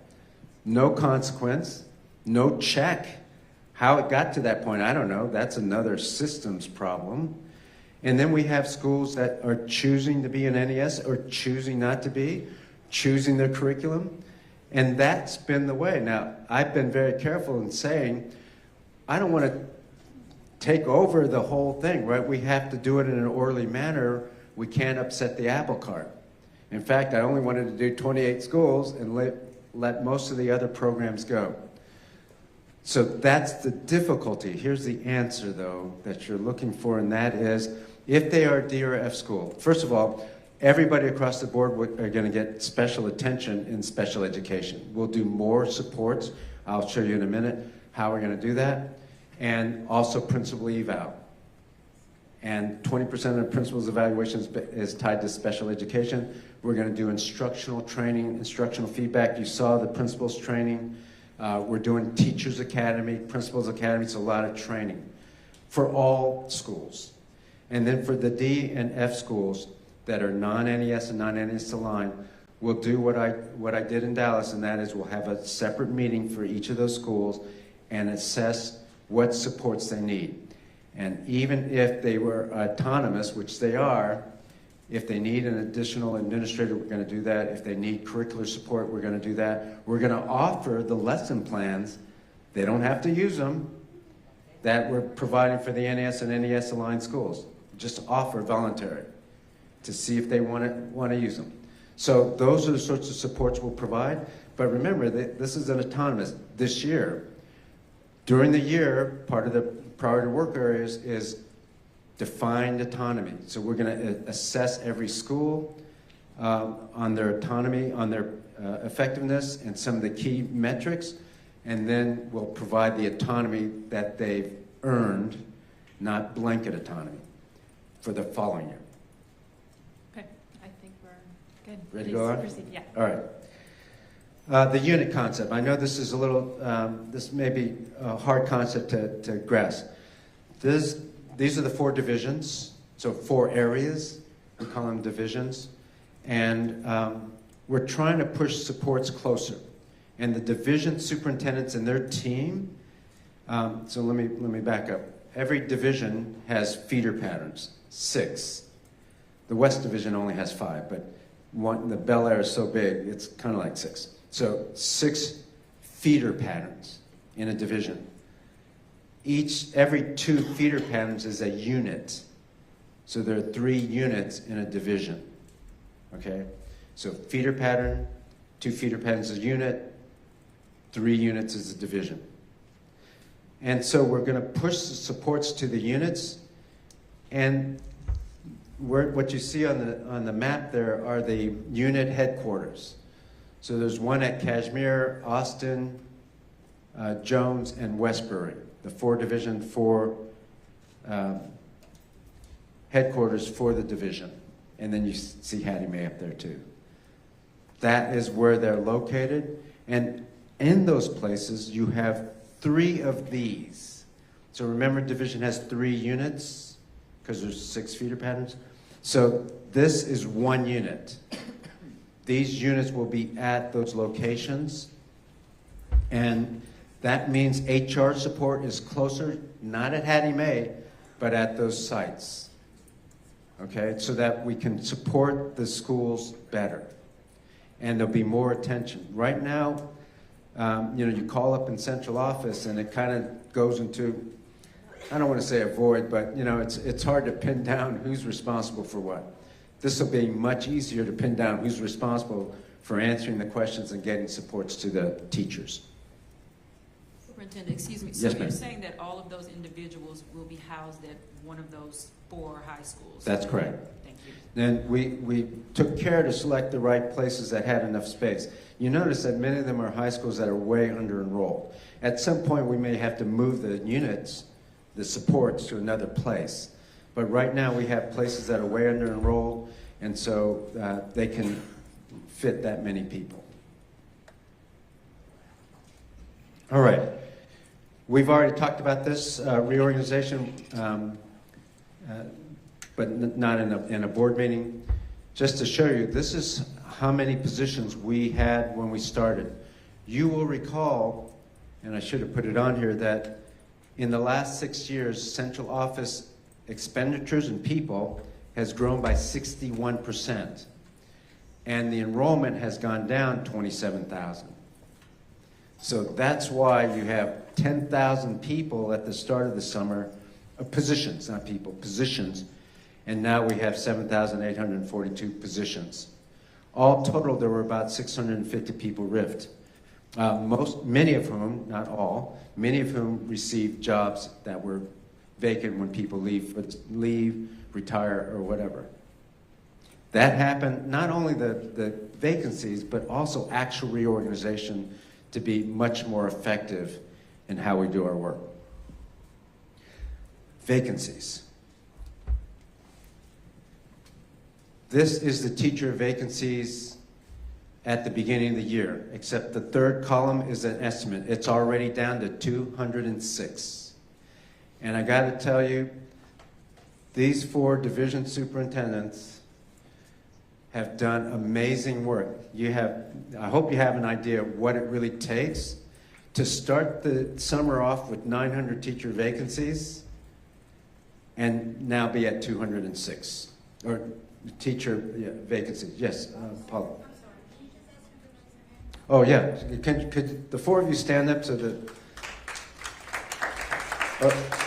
Orlando Riddick, Laura Stout, Imelda De La Guardia, and Luz Martinez, thank you very much. You're working really hard, and they're not done, and they know that. We have 3 job fairs coming up. One's tomorrow. They're doing individual job fairs. And we've had, I think just yesterday, well, there's a slide on it, I'll talk then, but we had over 1,000 applications, I think, in just one day. I'll show you the better numbers. The number 238 was what it was early this morning, before the accounting and everything overnight and today. So now we're down to 206. So, there was a mass exodus, but that was last year. Yeah, with 644 vacancies at the start of last year, not this year. Let's talk about this notion of certification. Let me start at the bottom because and I'll read it because it's a little bit small. So the bottom half is this last year's numbers. The very bottom means that at the beginning of the year, remember there were 644 vacancies. 8 people from central office went to teach class at the beginning of the year. There was I think there was a news story about it or something, but 8 out of 10,000, that should not have been a news story, but okay, fine. Then associate teachers are substitutes. So there were 478 substitute teachers covering classes at the beginning of the school year, last year. 478, so that's a lot of subs. And no offense to subs, but they can't replace an effective teacher. Then there were 48 teachers on non-renewable permits. A non-renewable permit is a waiver, except it's a waiver of a teacher whose major is in education. So it's the same thing as a waiver, but an education major. So, and there were no assistant principal waivers and no teacher waivers. And then there's 2 types of waivers beyond the permit. One is for alternative certification program candidates. Teachers who are getting their certification through an alternative program. That's a waiver you can get that's allowed by law, and everybody does it. This district did 320 of them last year. The other type of waiver is for teachers with a bachelor's degree, pass the background check and all that, but they don't have a certification. That's another waiver you can get legally. So last year there was 320 waivers for candidates in alt-cert programs. So they're working on it. This year, we have 294 such candidates so far, 294 alt-cert candidates, and we have 84 teacher waivers, teacher certification waivers beyond the alt-cert. 84. There are 273 schools in this district. 84 is, you know, less than a third. So we're doing very well with our hiring. By the way, all those teachers had an interview. It's not like putting a sub in or leaving vacancies in. If you look at the numbers, you said 644. There's about 150 teachers last year that went unfilled. Alt-cert, 84. There are 273 schools in this district. 84 is, you know, less than a third. So we're doing very well with our hiring. By the way, all those teachers had an interview. It's not like putting a sub in or leaving vacancies in. If you look at the numbers, you said 644. There's about 150 teachers last year that went unfilled, not even with the sub. And I asked Thomas Hilliard, our chief of HR, well, what did the schools do with the 150 positions that were unfilled, no sub, and they do what schools do, and you know what principals do. They combine classes, they raise the number. If they had 3 third grade classes and one was vacant, then they just had larger class size for a while they were trying to hire. Or they put 2 classrooms together. You know, principals do a number of things to try to help the kids even on the first day. So that was what was happening. And I'd rather have a teacher who's been interviewed by a principal whom the teacher's hiring, who's going to be coached, who goes through the training, even though it's 84, than 150 positions unfilled. That's what we're doing. That makes more sense. That's the right thing for kids. And we're getting it done. Hopefully we'll be close to 0 when the August 28th starts. Yes, yes, ma'am. Can I ask you about the waivers on the 84 teachers? Can you describe where those teachers are in terms of both what grade levels they'll be teaching, and then also what schools, if they're concentrated in any particular school, NES, non-NES, NES aligned? Yeah, I don't have that information, okay, but I can get that information for you. My guess is the vacancies were across the board, and not in the NES and NES aligned schools. In fact, like I said, there's almost 0 NES vacancies today. So the certifications are not there. The 84 teachers are probably not there. They're throughout the district, is what I imagine. But we can try to get you that number. Okay. Madam Chair, just a question. Out of the 84, do we anticipate, do we encourage them to get certified, number one, and or be an educator as their profession after they enter our district? Yeah, thanks for asking, because I meant to say this. Number one, if you want to be a professional educator, you should get your certification. If you want to be a professional educator, you should get your certification, because it'll help you if you're looking elsewhere in another district or something like that, right? That will help. So yes, we're encouraging that.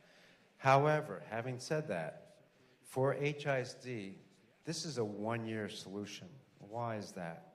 Because the pay-for-performance system evaluates teacher on their effectiveness. That person will be rehired, and that person will make $80,000 as a base salary because they're that effective. Another person who's certified, if they are unsat, that person will be non-renewed. That's how that's how the pay-for-performance system works. Effective teachers get paid more, less effective teachers get paid less. That is the pay-for-performance plan, and it has nothing to do with certification or years of experience. That's the deal. Can I ask one more question about those 84? I know we have retired teachers or teachers who left the profession and allowed their certification to expire. Of those 84, can you give us, I know you don't have the number today, but can we get a number of those instances where it's a returning teacher or that just allowed their certification? Yes, sir. Thanks for asking. That's a good point. I don't have the number today, but I can get that. I did hear anecdotally, and I know anecdotes don't prove anything, but it does suggest that some of those teachers are teachers who had left the profession or took a hiatus, raised their kids for a few years and come back to teaching. So yeah, I'm sure there's some of those. We'll get you that number. That's a good point. Yes, sir. Another follow-up, just in regards to the prior slide, I think, which was the vacancies. I think you were 650 in the prior year, roughly 650. So, and now go back forward, and I want to understand the 478, the 48, and the 8 were used to fill the vacancies. The 48 are like the ACP teachers. They filled a spot, so that's not counted in the 644. Okay, so the 644 minus the 478. That's how they were filling. Yes. The vacancies. They were filling the vacancies with substitute teachers or 8 central office people. Got it. And so with regard to a reduction in the number of vacancies we've got now, you're saying that we don't need those 478 to fill, obviously, the lower number, which is currently at 206. That's right. So if we stay at 2206, which we won't, but let's just say we wind up with 50 vacancies at the start of the school year, we'll hire 50 substitute teachers. One last one. What's your sense for attrition? So the year starts, teachers realize this isn't for me. What's your sense of that, and how do you plan for that? Yeah, that's a great question. So here's my experience. In any large urban district, there's a lot of movement, and it starts even on day one. When you have 10,000 teachers, and we have 11,000, almost 150 teachers, that's a lot of people, and some people get ill, some people come to school the first day and say, I thought I could make it another year, and I can't. So how many people would we lose immediately out of 11,100? Maybe less than 1 per school. Less than 1 per school. And I don't have any experience here with that. That's just my experience with large urban school systems. And so we'll in many cases we'll overhire to protect that. And in the NES and NES schools, the teacher apprentices will step up in those cases. All right. Any other questions? Nope. I think we're good. Please, thank you. All right. So the applicant volume remains high. Yesterday, we received more than 1,300 applications. Now, to be fair, I haven't looked at these applications, but I've looked at applications recently that apply for teachers, and many of those applications are people we would not hire and we would dismiss right away. But a lot of them will be teachers who are strong or at least willing to learn and grow. We're conducting hundreds of interviews every day. I've talked about our division superintendents, and then we have another hiring fair tomorrow, and then each week after that, as well as some of the things that the division soups are doing. So we feel pretty good that we'll come in close to zero, which has never happened here. But more than that, this happened over the summer. I told you earlier, or at least I told the community, if you're hiring in July, you're wrong as a district. You're wrong. You should be starting in February and ending by the end of June. maybe even by the end of May. That's what you should have. Now, yes, some people will leave over the summer and you have to fill those. But starting with 800 or 900 vacancies in June, that's already a problem. Superintendent, the wild cry 60 days ago that all of our teachers or many teachers were going to be disenfranchised and quit. Has that happened? No, that hasn't happened. And not only that, people are stepping up. You know, people are stepping up and going to the NES and NES aligned schools. And, you know, that's a tribute to the teachers here in HISD. I think that's something to be proud of, as well as the principals. The principals have stepped up. You know, there was an example, the same outcry came, you know, every teacher in Pew is going to leave. Pew is, I think, fully staffed today. Pew Elementary. All right, so anything else? No, I think we're good, please. All right, I'm gonna stop this slide because Allison Matney will present the next part of the agenda, Madam President, on the district's goals from last year.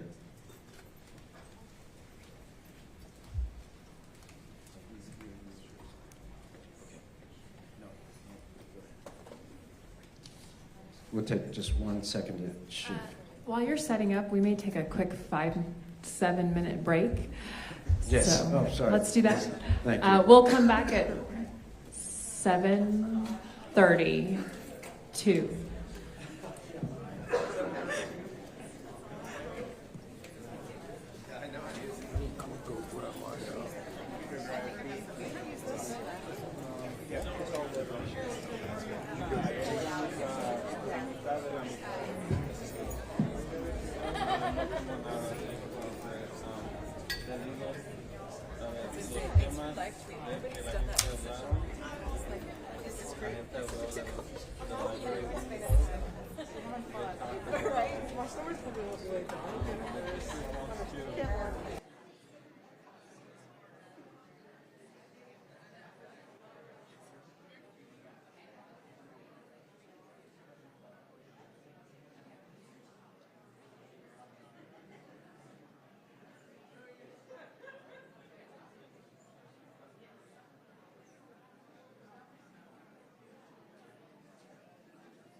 Huh?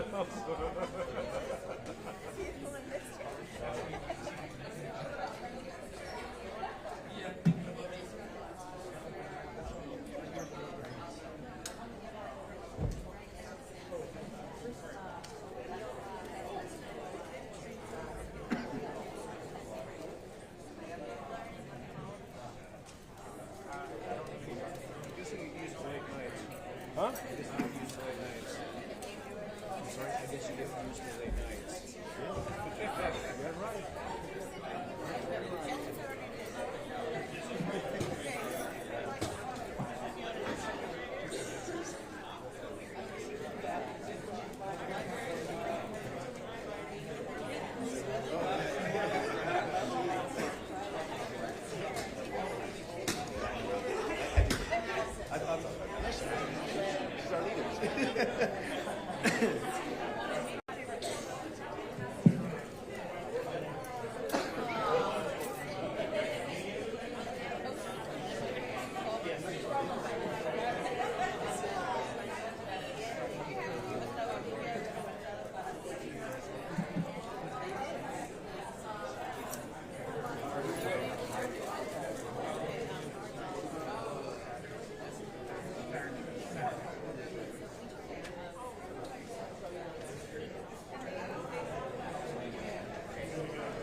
That's what I want to speak on. So it starts with this one. Okay, so click through there, you'll find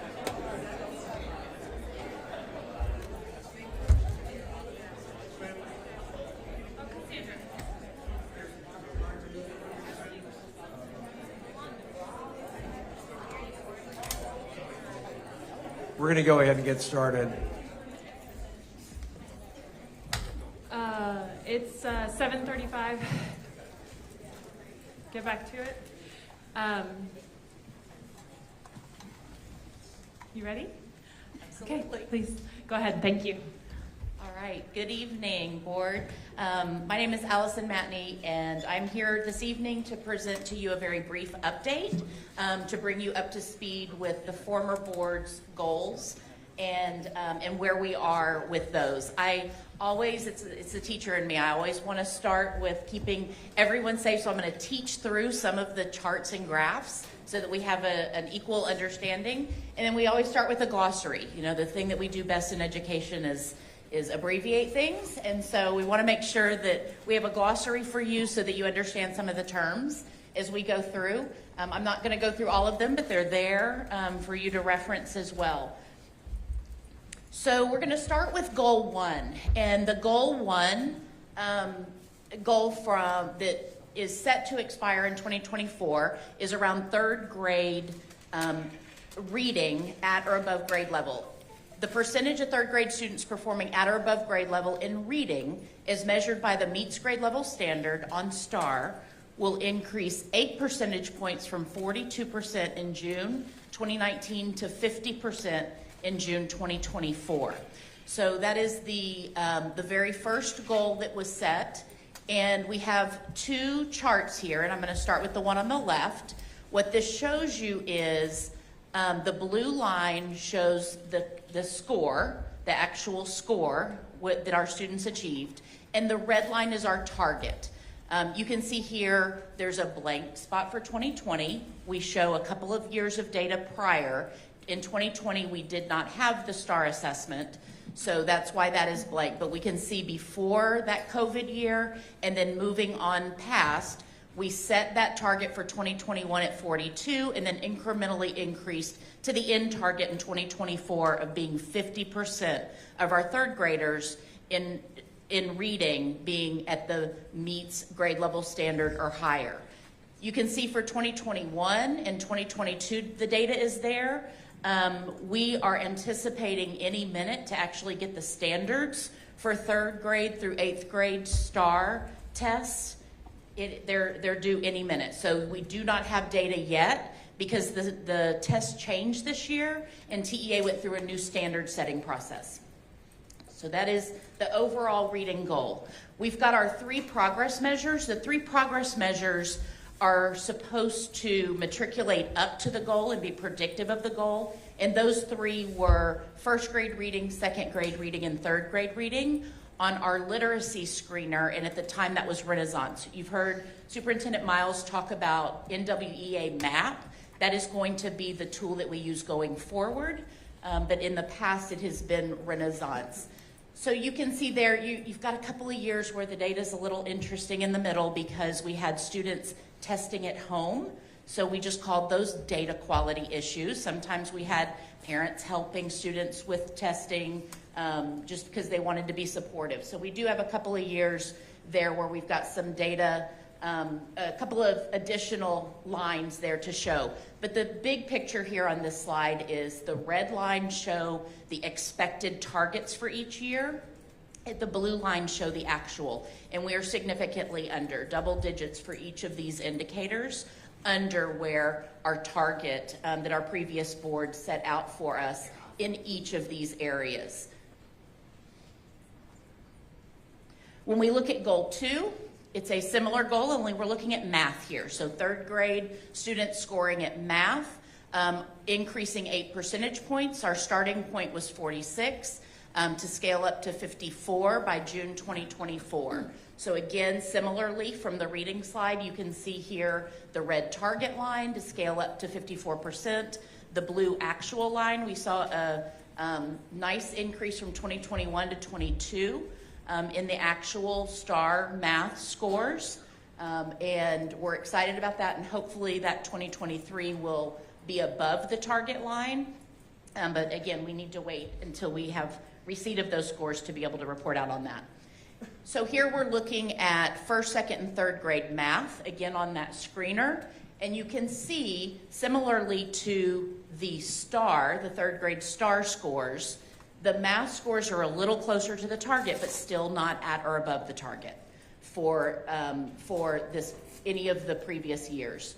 So we are still missing the mark here when it comes to expected, where we expected to be based on the previous targets outlined by the previous board.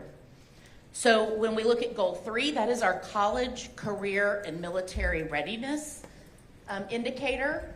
So we're looking at the percent of graduates that meet one of the indicators to be college, career, military ready.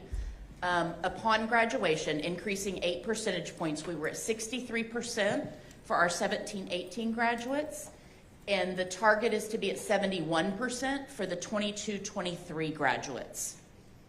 So we have here, the methodology has changed a few times, so you do see a purple line in there. We used to include military. TEA has changed the methodology of how we are collecting military readiness. So we wanted to kind of have a before and after because we did dip once they stopped collecting that. So again, red target line, you've got our blue actual score there, and CCMR indicators are lagging, and some of them we have to use AP, SAT test data. And so as you can see here and on the next slide, we are behind a year because we have to wait for those data points to come in. So the 3 progress measures here, we looked at where students were in 11th grade because it's still actionable. We could still schedule them in classes, get them remediation. So you can see here again the red target lines, the blue bars are 11th grade. We did report out 10th grade and 12th grade just to see the movement. But again, the story here is we've got some of these indicators that are still behind for 11th graders for each of these 3 areas. And then goal 4, our final goal, is specifically around our students with disabilities. And so we're looking at reading for that population of students in grades 3 through 8, reading, as well as English 1, end of course, so STAR end of course assessment, and English 2. So looking at reading for students with disabilities, increasing 8 percentage points from 21% to 29%. So those our baseline was very low. You can see here the targets. We did see some nice increases from 21 to 22, and throughout the school year last year, we continued to see some increases. So you can see our students with disabilities were hitting those targets at a much greater rate than the general population from the previous slides. So there were some specific things that were put in place with students with disabilities instructionally and structurally, and we saw those outcomes in these assessments for that population of students. Superintendent Miles? Any questions? I have a quick question. I think you talked about NWEA MAP versus Renaissance. Can you just speak to, and maybe this is a question for later, but Superintendent Miles or Ms. Matney, how do those jive with STAR tests better or differently than the other? Absolutely. So they're both normed reference tests. They're nationally normed reference, which means students take the test and then it's normed with a similar population of students, whereas STAR is an achievement. So all of our students could get a perfect score on STAR, but not all of our students are going to be in the 40th percentile on MAP or on Renaissance. So they're similar in that way. It's 2 different products, competitors, 2 different products, but that is how, those are the biggest differences. Okay. The other thing is that on NWA, it's a better measurement for growth and progress monitoring.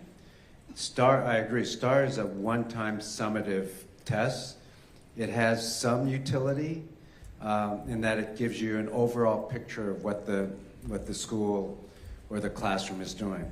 But that doesn't help us during the year, and it doesn't really help teachers that much. NWA is more about growth and percentile growth. So it compares kids to all the kids in the nation that are taking this test. About 6 million students take it, so it's a nationally norm reference test. It's also very fast to administer, 90 minutes on average for math, 90 minutes for language arts, and for science. I have a question. Looking at the students with disabilities improvement, I don't know how big that population is, but it looks pretty awesome and amazing. And I'm wondering, particularly because we looked and it showed that they are now achieving at higher than they were pre-COVID, it looked like. I mean, it's not up there, but I just want to make sure that's accurate. And then you said structural and instructional changes. Are there any learnings, best practices that we can gather and leverage to our students that are behind? So I'll start with absolutely. We ended the year last year above pre-pandemic. So huge celebration, huge wins for the teams that were working with those populations of students. So there's special education is very nuanced. There are so many different disabilities or challenges for different students with IEPs. But the one thing that we know that kids should get is high quality instruction, even in special education services. And that's not often the case. We also know that special education teachers are overworked. Everybody says that. It's true, because not only do they have to be a great instructor, plan lessons and things like that, grade papers, look at every kid individually, they also have to attend ARD meetings, they have to attend parent conferences, they have to do all of the things on top of what they're already doing. So best practice would be to eliminate some of the workload for the special ed teacher, have a caseload tied to IEP hours, not the number of kids, because some kids need only 2 hours of services or 4 hours of services. So 30 kids over here doesn't equal 30 kids over here. So that's best practice, and also to ensure that you do more what we call resource classes. Get a special education teacher who's a math expert, who's good at math, to teach students math, special ed students math. Get a special ed teacher who's good at reading instruction to teach kids reading. So it's complex because the kids are so differentiated, but it still can be done. Mr. Ravon. Thank you for the presentation. So one of the things I've been doing is trying to get a handle on, we've got a lot of road to trod as we go forward. And as we get ready to set goals and work with the community to figure out what that looks like, one of the things that I think is important is sort of setting the norm for what good looks like. And so as I've researched, I found that grade schools and school districts, about 60 to 70% of the students are achieving at or above grade level. You saw some of the goals that were presented. And so as we look towards and trek towards our 35 goals, we want to make sure that we begin to consider how we're going to be setting goals toward that. And in respect to that, I did also have a comment or a question about CCMR. The information that was presented, I don't know that if there's a way to adjust and account for the new rules and guidelines from TEA. And I want to also consider and see whether you've got any plans in place to account for the lag that exists and how we can make sure that we're trekking goals towards and accounting for that slight disparity as well. Yeah, that's a tough question, but let me answer it. There's nothing we can do about the lag except try to not lag again the following year, right? That's one thing we can do. The other thing, though, and despite what everybody says, we're not test prepping for STAR. What we're doing is making sure kids can read and making sure kids can do math. So STAR doesn't enter the picture until the end of the year. Still, having said that, the reason for ensuring that we do well in reading and math is not only to graduate kids who can read and do math, and also add to a year 2035 preparation, but it's also so that we can have an accountability rating that gets us out of intervention, that also ensures that we continue to receive the services that we're supposed to receive for all these kids in the lower performing schools. So what we need to do with regard to STAR is we need to make sure that we really focus on end of course exams for Algebra 1, English 1, and English 2. At the same time, growing our CCMR for the following year. It's already too late for this year. Any other? Ms. Linder. Quick question, thank you. Do you know about any of the specific actions that were initiated or taken in order to reach these goals, when they were this previous set of goals that were set? And were any of those shown to be effective, shown to be ineffective, and what's planned for this coming year in the non-NES schools regarding any of those? I'll start with special ed specifically, because we saw such great increases there. So one of the things was just ensuring that a student's individual education plan, their IEP, was written on grade level, that it was standards based. So just that the department really going through and making sure that when the plan that the teacher is required to implement by law was actually written to set everyone up for success. So it starts there in that ARD meeting, the admission review and dismissal meeting, that parents sit in, teachers sit in, administrators sit in, and they talk about what goals the students need. And so just making sure they went through and found that the goals were not written at high levels and were standards based. So making that change, we had responses that just that helped support the instruction in the classroom, which resulted in the results that I shared with you this evening. For the other grades, there's not much movement, as you can see. And to be fair to the administration, there's a lot of autonomy prior to this year, and there's still autonomy for 188 schools in this district. Not as much as last year, but still quite a bit. And the administration, last year's administration, at least started to take away some of that autonomy with regard to high quality instructional materials. So they piloted Amplify and Eureka. Those are language arts and math curriculum. And that didn't impact the scores you see. That'll impact 23. But it was an uneven start. I'm sure they would tell you that, meaning some schools did well in implementation, some didn't. Some schools had boxes of Amplify still unboxed, and things like that. So part of the solution is not to take away all the autonomy, but to make sure that in the key areas like curriculum design and instruction, that we're all on the same page.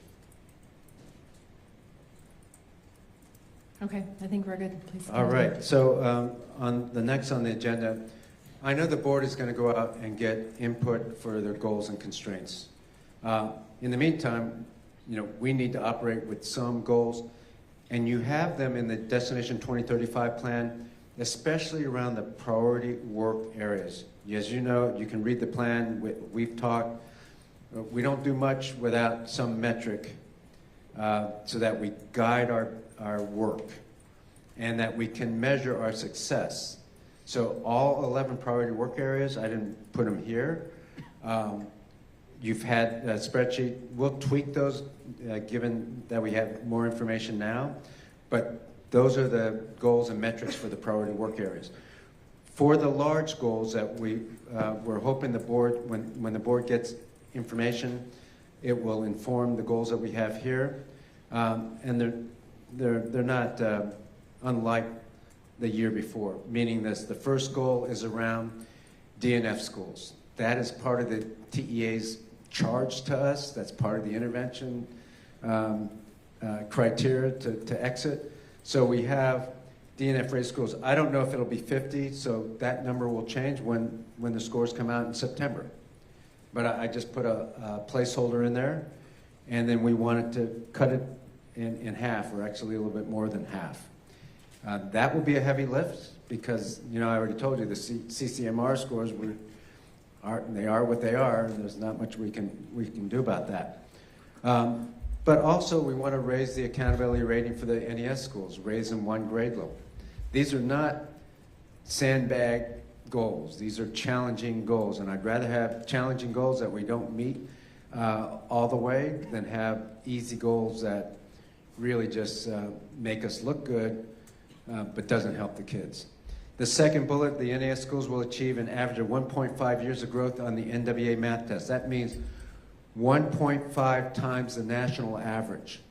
The national average for NEA is always 1. In other words, 1 year of growth on NWA is what the average is in the nation.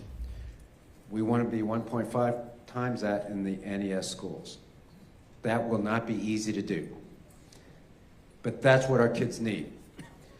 And then the NES schools, so I told you the percentile rating. So just to give you an idea, and we're going to do way more explanation when we actually take the NES or the NWA test. But the average well-resourced kid in America scores around the 65th percentile on NWA.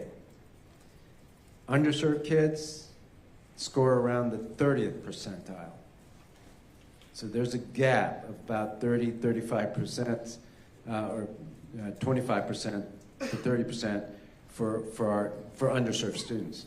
We want to move that percentile closer to the 60th over time. So how many years does it take? To move a percentile, a kid from the 30th to the 37th or 36th percentile is phenomenal in 1 year. That's 6 or 7 points in 1 year, which means in 3 years you close at 21%. In 4 years, 28%, somewhere close to that. That's when you're closing the gap. So not only do you have to have growth, but you have to have achievement, proficiency growth. Okay, so we'll do much more with that when we get the NWA scores, and I'll show you graphically what I'm talking about. But this is one big goal. Every district, we should have it too, some goal related to our charge. The second goal has to do with the quality of instruction. I know that most districts don't do this. We do, because the quality of instruction is a leading indicator. Everybody knows when you walk in a classroom, if the instruction is good, you can already tell that the kids are going to grow, achievement-wise. If the instruction is poor, you already know the kids aren't going to get there. That's why it's a leading indicator, and that's why we're going to measure it in this way. The third goal is our second charge from the state. We have to have some special education goal. Here, it's not just about compliance, although you know in the priority work area we have some compliance goals. It's also about achievement. This is a huge goal, 1.4 times the national average for special education students. That's going to be tough. But that's the goal we're going to set. That's why it's part of the principal evaluation system. That's why we're adding special education teachers. That's why we're building resource classrooms. That's why the quality of instruction will be stronger. That's what we have to do to get to that goal. We actually have to do, different things in order to get that goal. And then finally, CCMR. We're not going to just not do anything, right? We've got to do better in CCMR. So you can see that we're going to increase the percentage of students with college, military, public service, or industry-approved certification by 5%. And then that second bullet reflects that very first slide, or one of the first slides where I talked about the urgency, especially with CTE. We will put in place an upgraded CTE program by the end of the year to start the 24-25 school year. I hope the board will support a $20 million investment in this, and we'll have to make some cuts and some other things to do it, but that's what our kids need right away.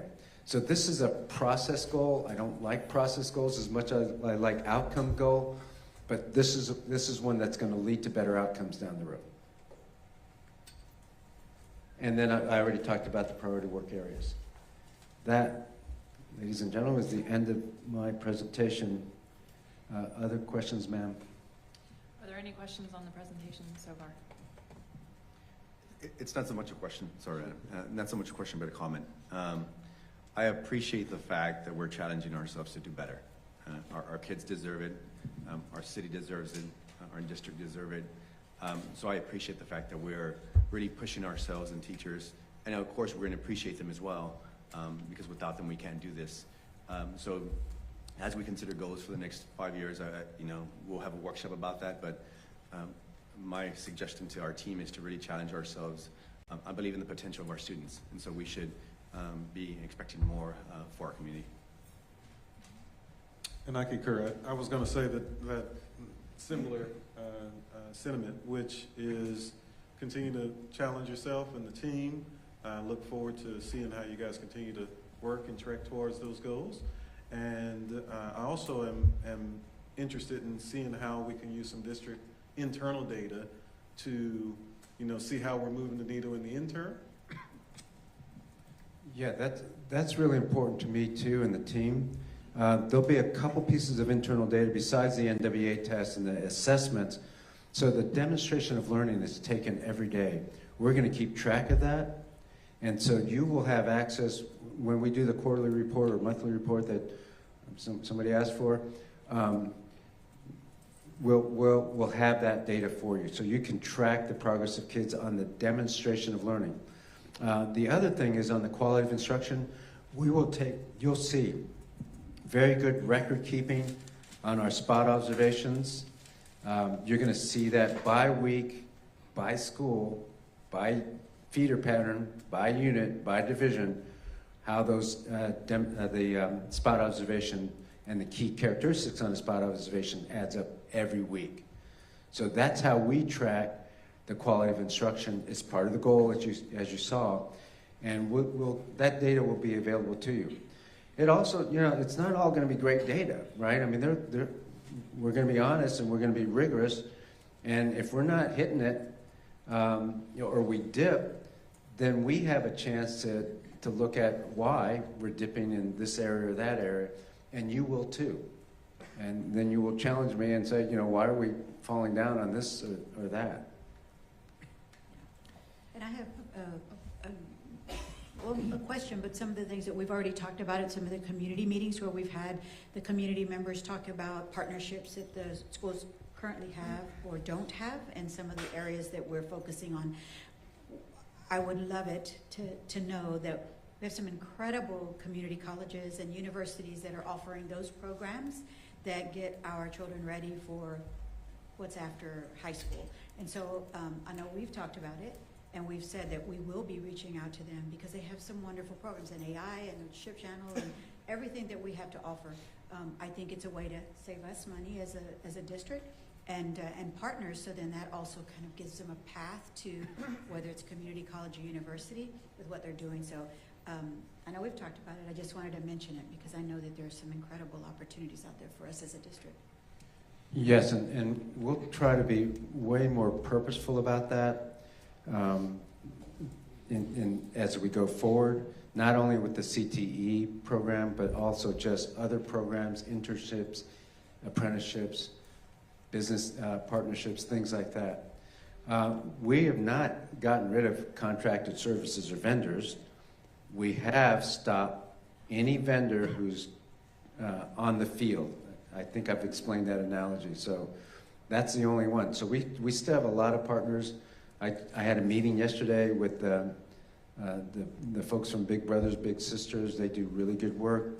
That partnership is going on. We had a meeting today with a group called ABLE that works with the CTE programs and the registrars for high school to make sure that we're getting the best scheduling possible for our high school kids. So there's a lot of partnerships already, but you're absolutely right. We need to do better with the universities, colleges, the medical center, and businesses. Okay, if there's nothing else, then we'll move on to policy updates.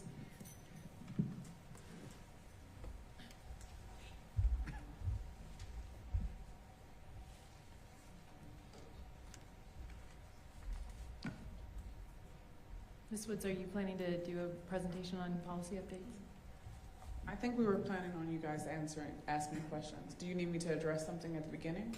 I thought that we were going to go through a kind of an overview. Is that not? Oh, I can do that if you want. I think it would be helpful. Okay. I'll come over there.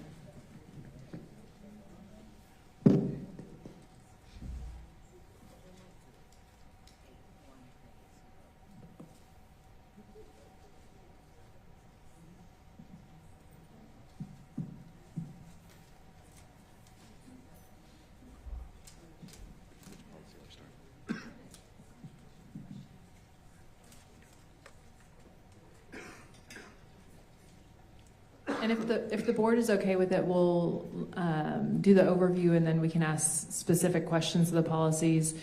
And then I have on the agenda here budget updates for after that. Is that expected? Okay.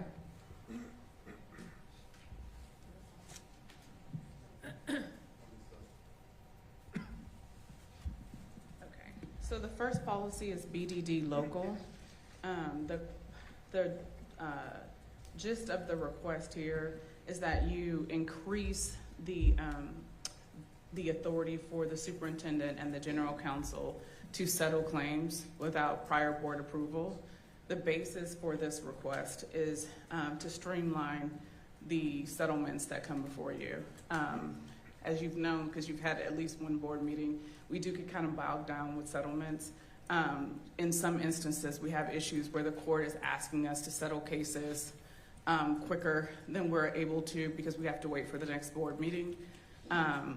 In order for you to still understand what we're doing, obviously, lawyers have an ethical duty to report to their client any kind of significant cases, and I will continue to do that. But this will allow us to report quarterly on the mundane settlements that we tend to get.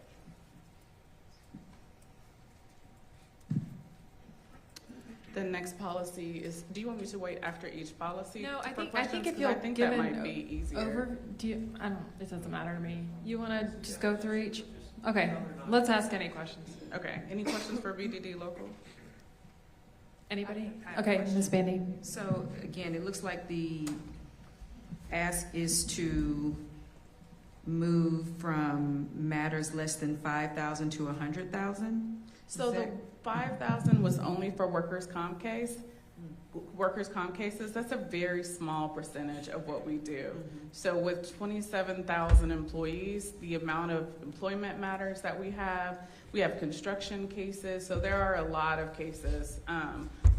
And again, what I think is the better indicator of what we should be bringing to you is the significance of the case. You know, sometimes I have to bring settlements that are no money just because that's the way the policy is written and it's not really a good use of your time. Any other questions on this policy? Ms. Garza-Linder?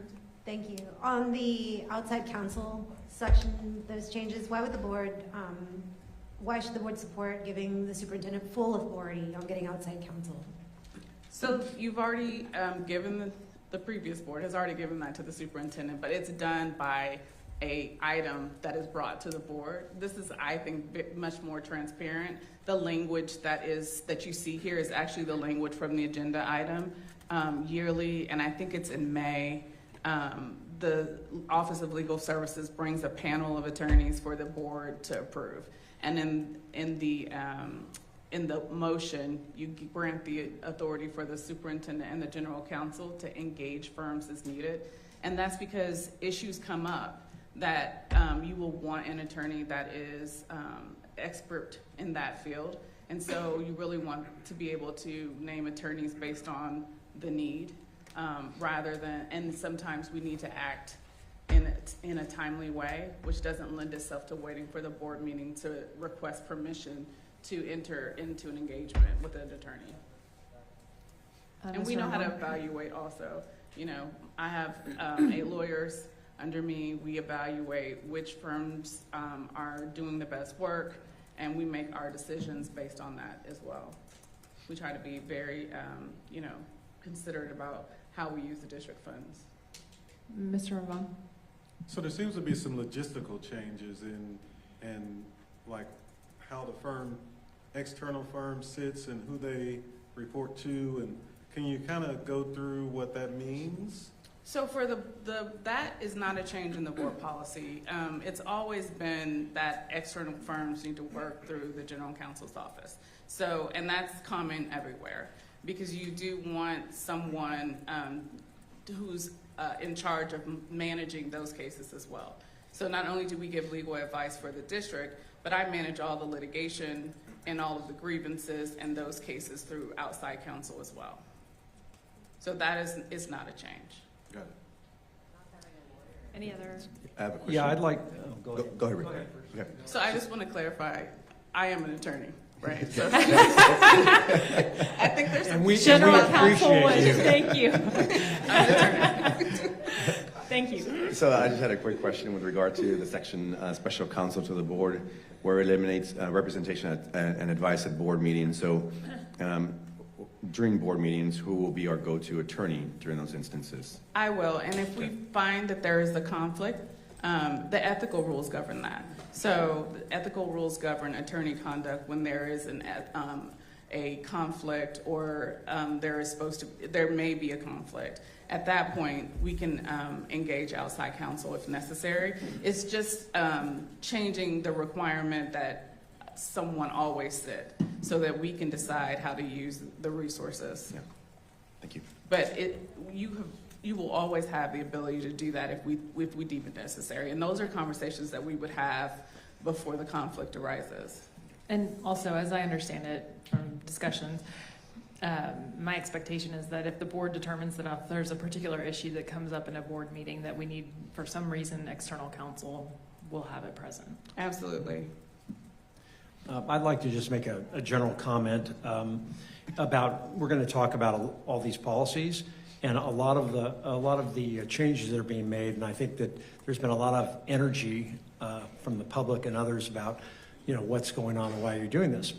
And I can just tell you from my experience in 30 years of working in public entities and doing multi-billion-dollar transactions across the city of Houston with the port, with the Sports Authority, with the city of Houston, with Houston First, that the threshold levels that we have for board involvement are the lowest and the most minutia that I've ever seen in my business career in public service in these policies. These policies handcuff the administration. They have to come to the board and say, can I settle a case for $5,001 about a car that hit a bus? And it's like, are you kidding me? That is not what this board should be doing. We have very well positioned folks that are really good at their jobs, and their responsibility is to do the work of the district. Our responsibility is to support the vision and values of the community, set high-level policy that makes the system work.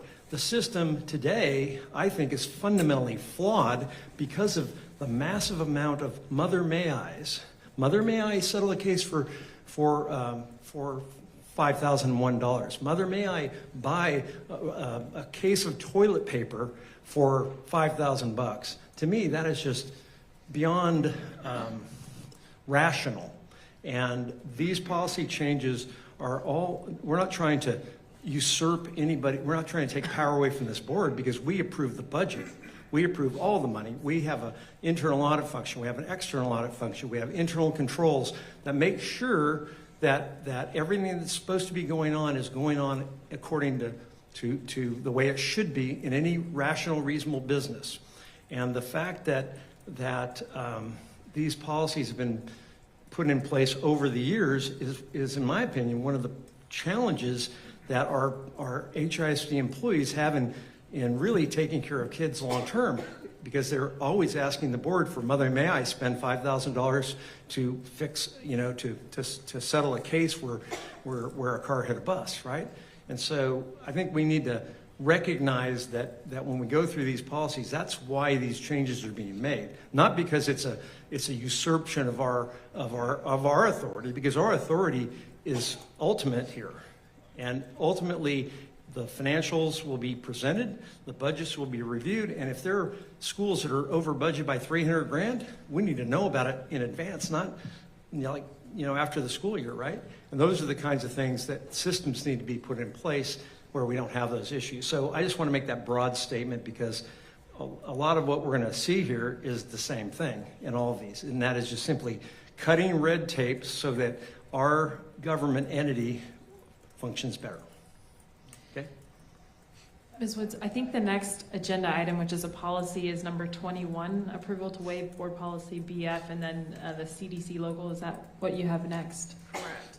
And then let me just say a point about the BF local. Normally we approve board items, board changes to policy in 2 board meetings, so we're asking you to just do it in 1. Understood. Can you speak to item 21, which is the CDC local? Yes. Okay, CDC local is the gift policy, and I apologize in advance. There is a correction that I need to make for this that you will see for the board meeting on the 10th. What it should say is that for any donation amount over $5,000, the superintendent will approve that, and if it's under $5,000, and that would be bullet 1, then it will be approved by the division superintendents or the designee. Okay. And so there's still one little carve out where if the gift is something made conditional, if someone wants a building named after them or something like that, that will still be brought back to the board. And if there's a gift of real property, because sometimes there's risk associated with taking ownership of property, that still will go back to the board. Thank you. Are there any questions on that policy? If you can just, go ahead. Oh, okay. If you can just clarify one more time for me about the 5,000, and you said anything. So, yeah, so number 1 will read any donation that is under $5,000 cost or market value will require approval from the division superintendent or designee. And then number 2 will read any donation of $5,000 or more. So there's no gap. Okay, thank you. Any other questions on this? Okay. Ms. Garza-Linder? Thanks. Is the intention here to make gift giving, easier? And what about gifts from PTOs, PTAs? They're often, $5,000 or more. Do you expect to be seeing these come to your desk?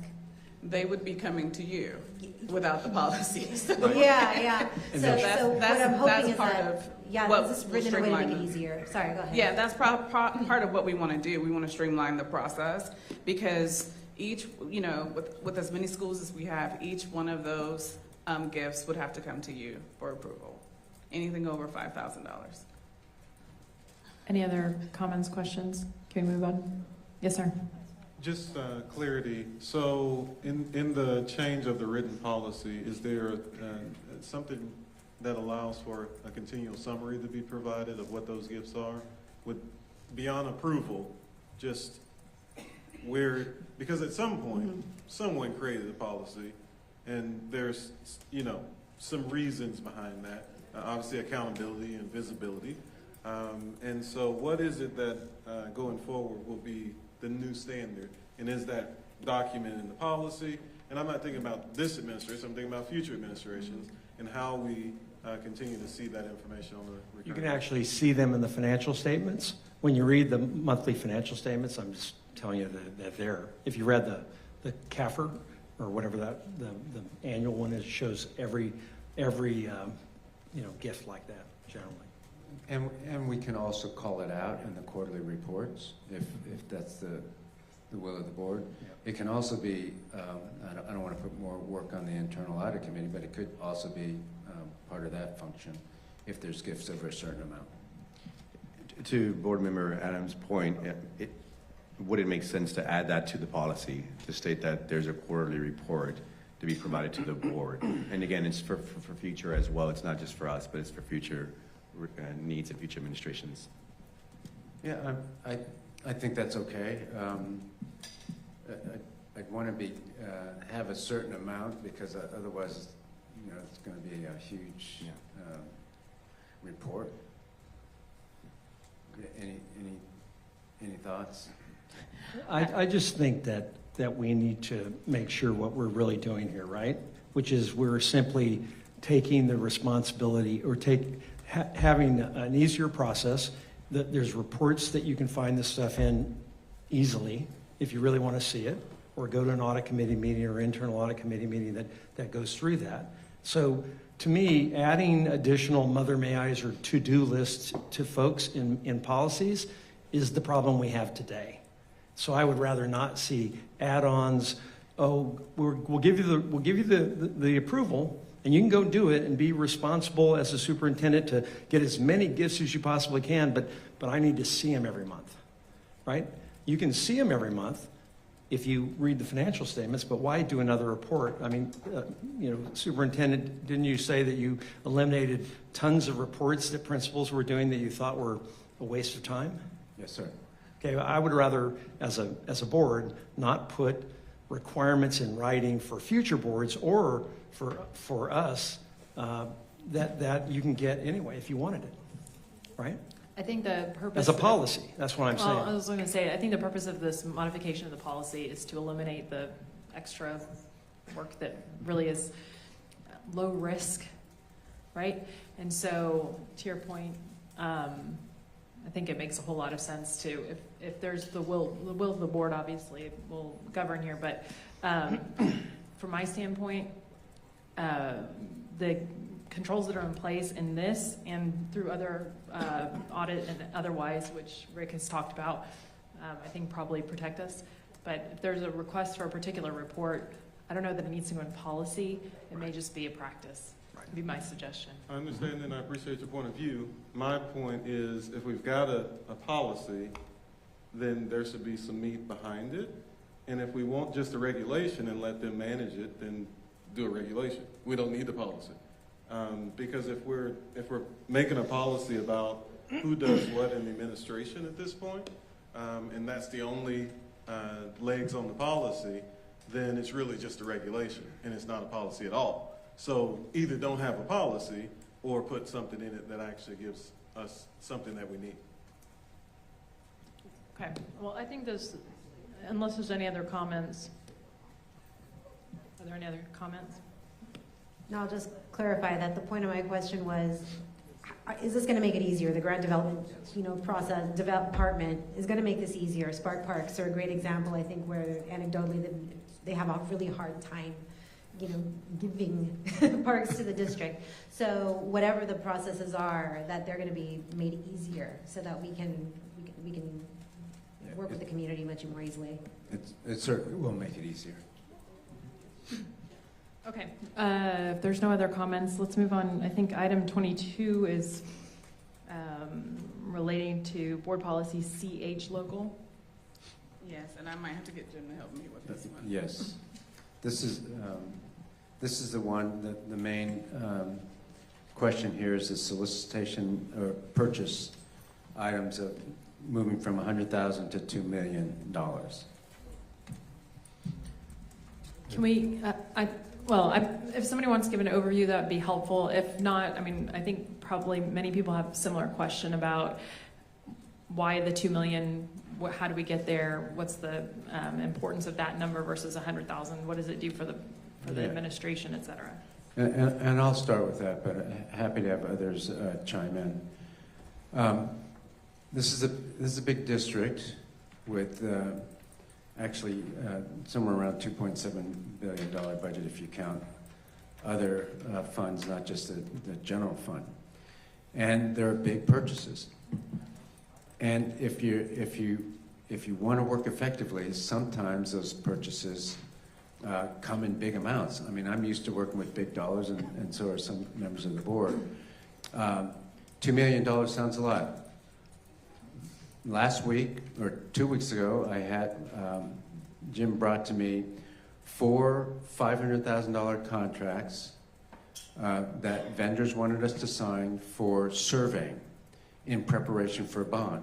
4 different $500 contracts. That's $2 million right there. I didn't sign it in this case because it wasn't competitive enough. Each one was not competitive enough. And so, there's that sort of stuff that goes on too. But in any case, there are other things that add up quickly. Look at the ViewSonics, the interactive smartboards we're going to purchase.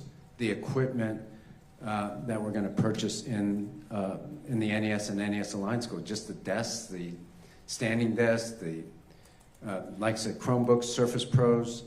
Those are all huge items that we purchase because we're a big district. And so it's not like it'll be hidden. This has to be in the budget. The budget will be approved or not approved. Amendments will be there. The audit committee still exists, and they will be looking at these things. These have to be reported out. So this just allows the district to move faster and more efficiently when there are big items. And again, we're a big district. Just buying Surface Pros for everybody in the NES schools, or the teachers, not everybody, is a huge expense. So that's why raising it from $100,000 to $2 million makes sense. There's other big districts that don't have 2 million, they have 500,000. They're slow, they're bureaucratic, and they're not getting student achievement results. Are less effective and less efficient. Chicago, LA, yeah. They're not getting it done. They have a very bureaucratic, cumbersome process to do anything because it's very political there. And, you know, politics run all these vendor contracts. Can you speak to the controls that are in place with regard to them? I think you mentioned audit. Is there anything else that you want to comment on? Jim and Rick can also chime in because they're in the audit. They will be looking at the audit, internal and external. So there are 2 audits. Well, it's actually 3. We have to report out every month our financial updates. Every quarterly, we give even more detail on our finances, both the revenue and expenditures. And then there's the financial audit that we have to do. We hire an outside auditor. The board will find an external auditor to do that in conjunction with Jim Terry. And that will be an annual audit. That's by law. And then we have internal audit function, which I believe board member Campo is going to run. And so there are several checks and balances on the expenditures. And then there's a check from me. I mean, I will make sure that we're spending our money wisely.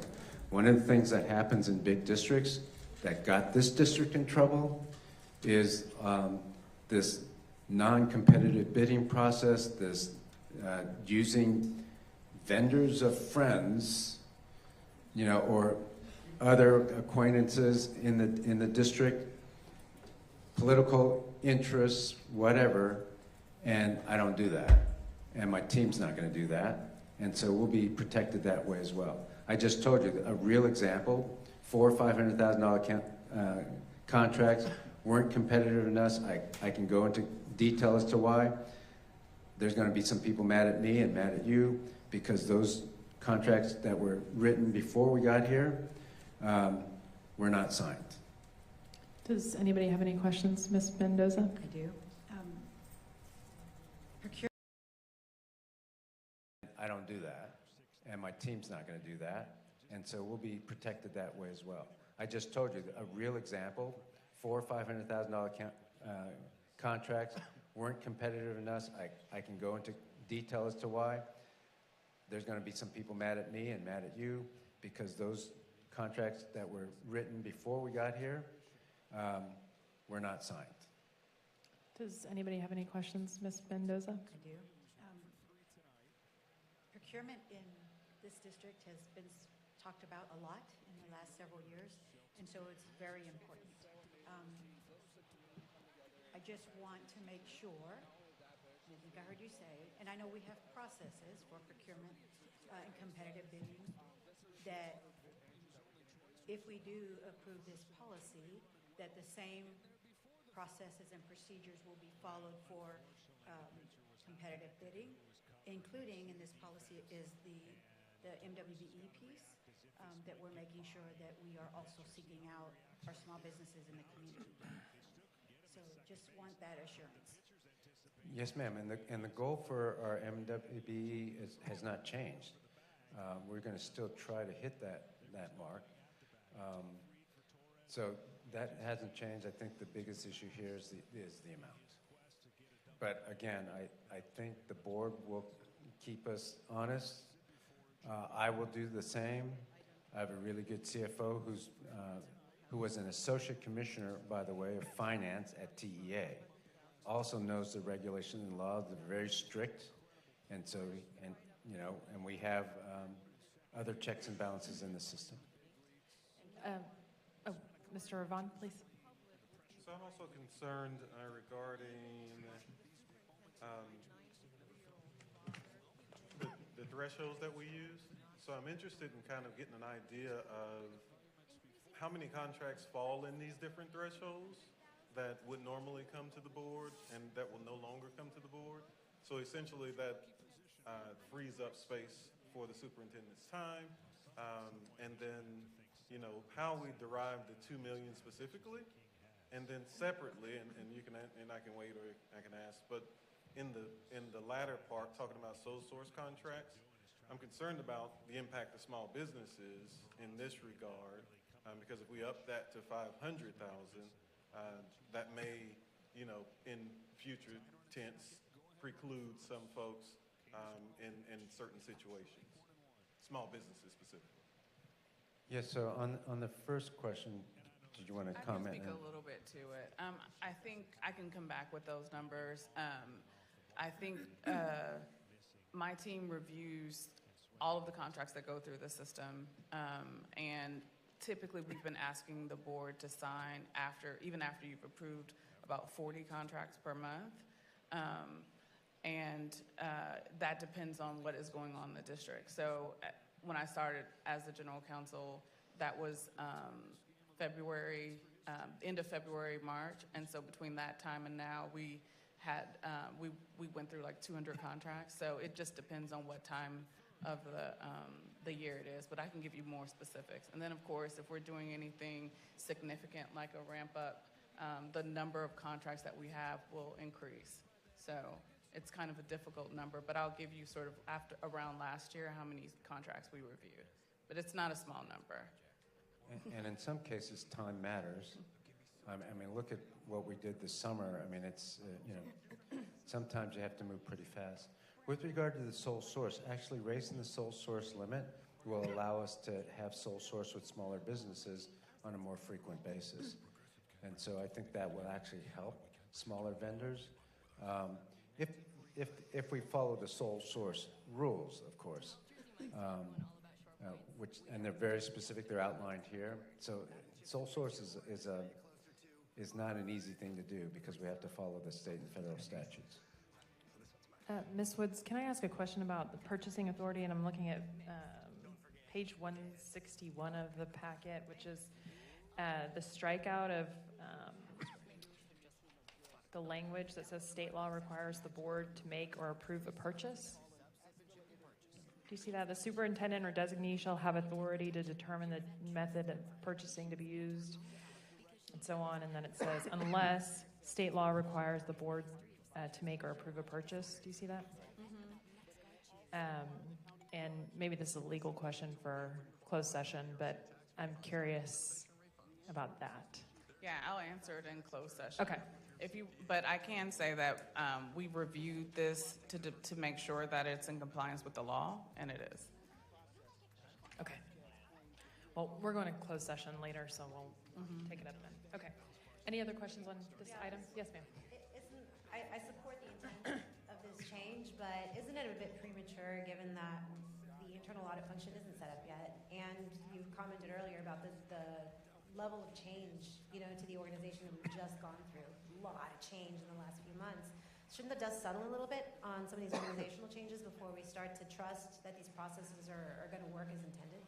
Yeah, I think that's a fair comment, except that we have the other controls. So legal control, we have the regular finance briefings that we're going to be bringing, and even though the internal audit is being set up, we have people on the board who can oversee that function, and will oversee that function even now. So I think there's still checks and balances and controls. Mm-hmm. And again, all of this has to be reported out. This is not, just because there's something in board policy doesn't mean that we don't report out, especially on our financial statements. Okay. Any other questions? I do. So I don't know the reason why. I do agree that the $100,000 threshold is very minimal. We do need to become more efficient as a district. But I also understand the concerns from the community, right? Recent past tells us exactly what happens when individuals do inappropriate things with our finances. And so I think that's the concern from our community. So one is I would ask the question, why the request to waive the second reading? What's the urgency to do that with this particular policy, or any of the policies, to be honest with you? And then I think it is important. So I actually looked at other districts near our area, and it's actually a little bit of both. It's a mixed bag. We have some districts that say $50,000, and then one large district, not too far from here, actually allows for approvals up to anything up to $250,000 over the budgeted amount. So even if we use that language, there's millions of dollars that are budgeted, and in those districts, they're approving them, so long as it's not over $250,000 over that budgeted amount. So I do believe, at least in my opinion, that there's a happy middle there. $2 million, again, personally, I still need some convincing that we'll have all of the controls. And to Trustee Jeanette's point, we're ramping up, we're getting started.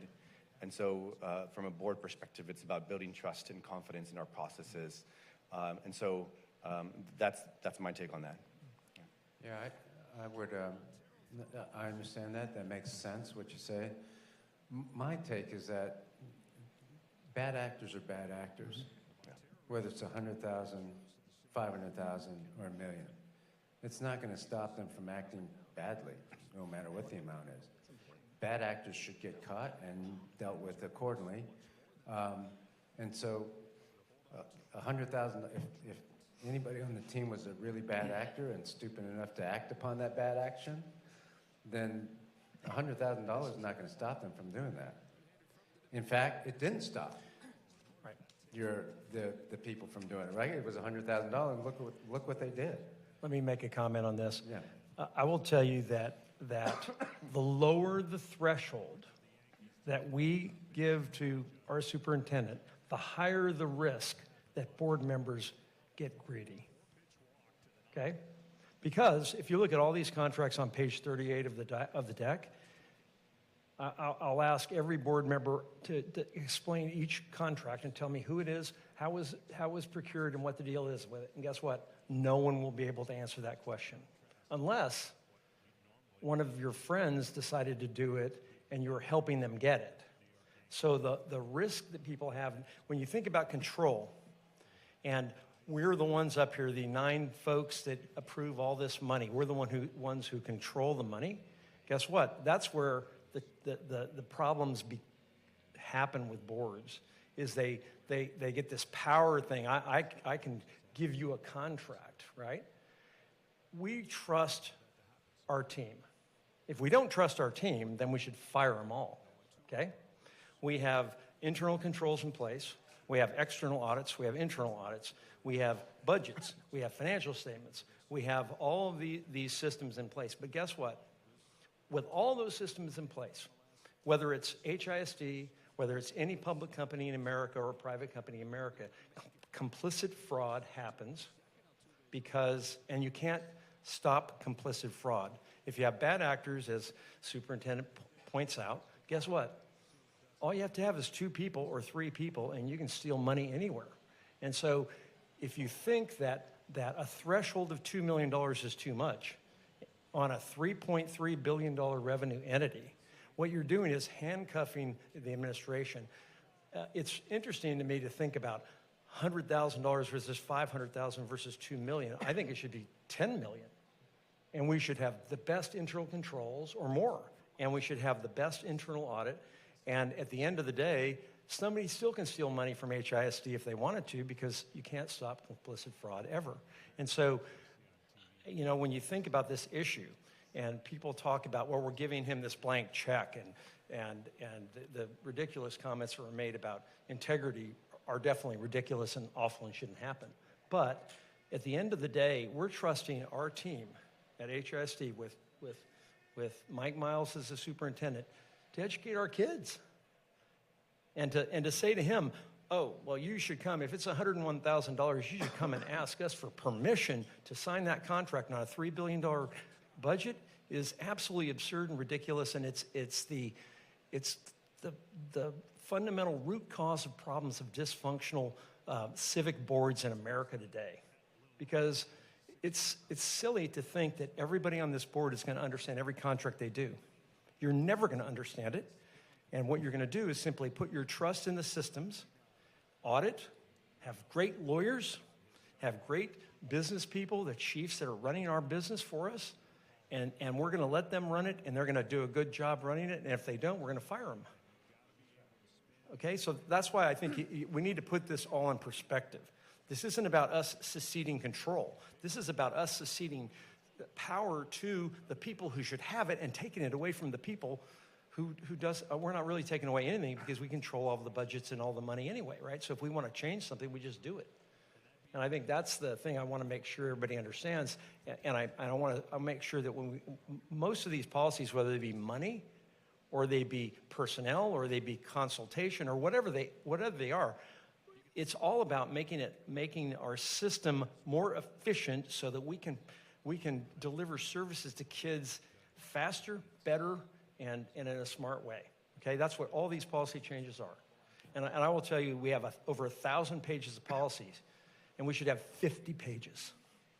And then everything should be put into the superintendent and the team's hands, and then we should hold them accountable for the results that they're supposed to deliver for our children. And we shouldn't be up here second guessing everything they do every day unless when the goals are set, they don't meet them. Then we need to second guess everything they're doing.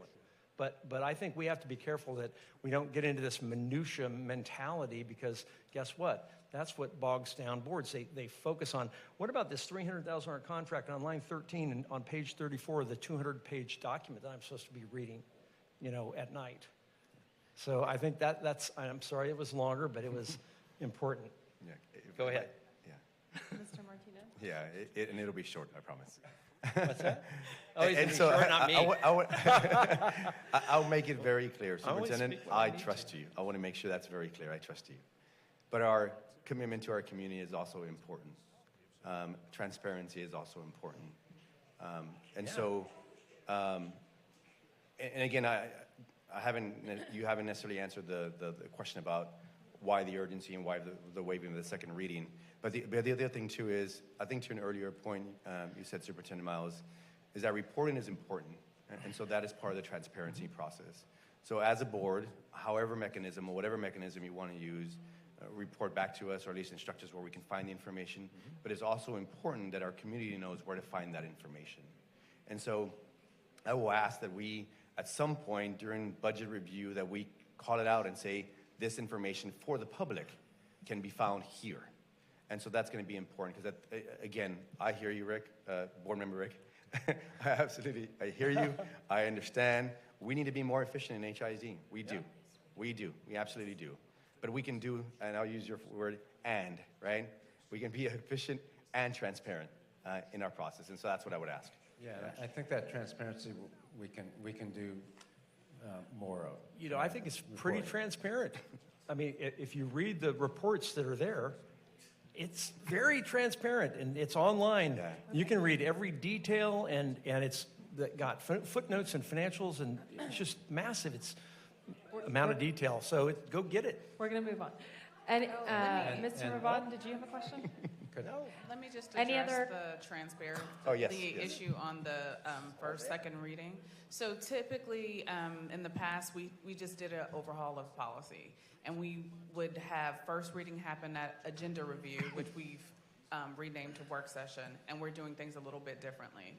And so the first reading would be at agenda review, the second reading would be at the board meeting. That's what we did for the last year. So we are honoring the spirit of that, but belts and suspenders, I'm asking you to waive the requirement, because you're not going to vote today to move the policy forward.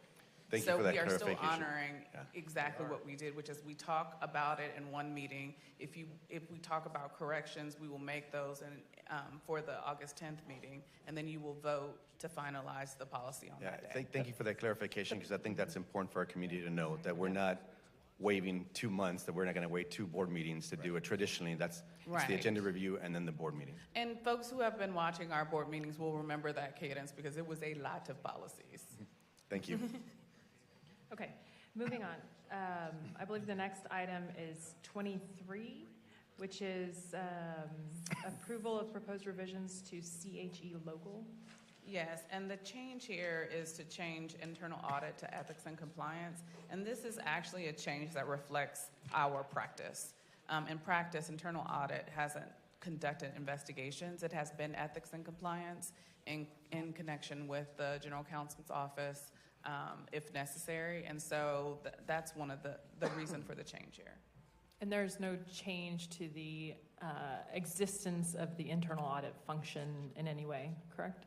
What do you mean? Other than the realization that these investigations are actually being conducted by ethics and compliance. Right, this policy doesn't make a change to the internal audit, and I don't think internal audit is typically a function that does investigations. That is, they're usually either given to ethics and compliance if it's this sort of investigation, or our human resources for employee-related investigations. Okay, thank you. Any other questions?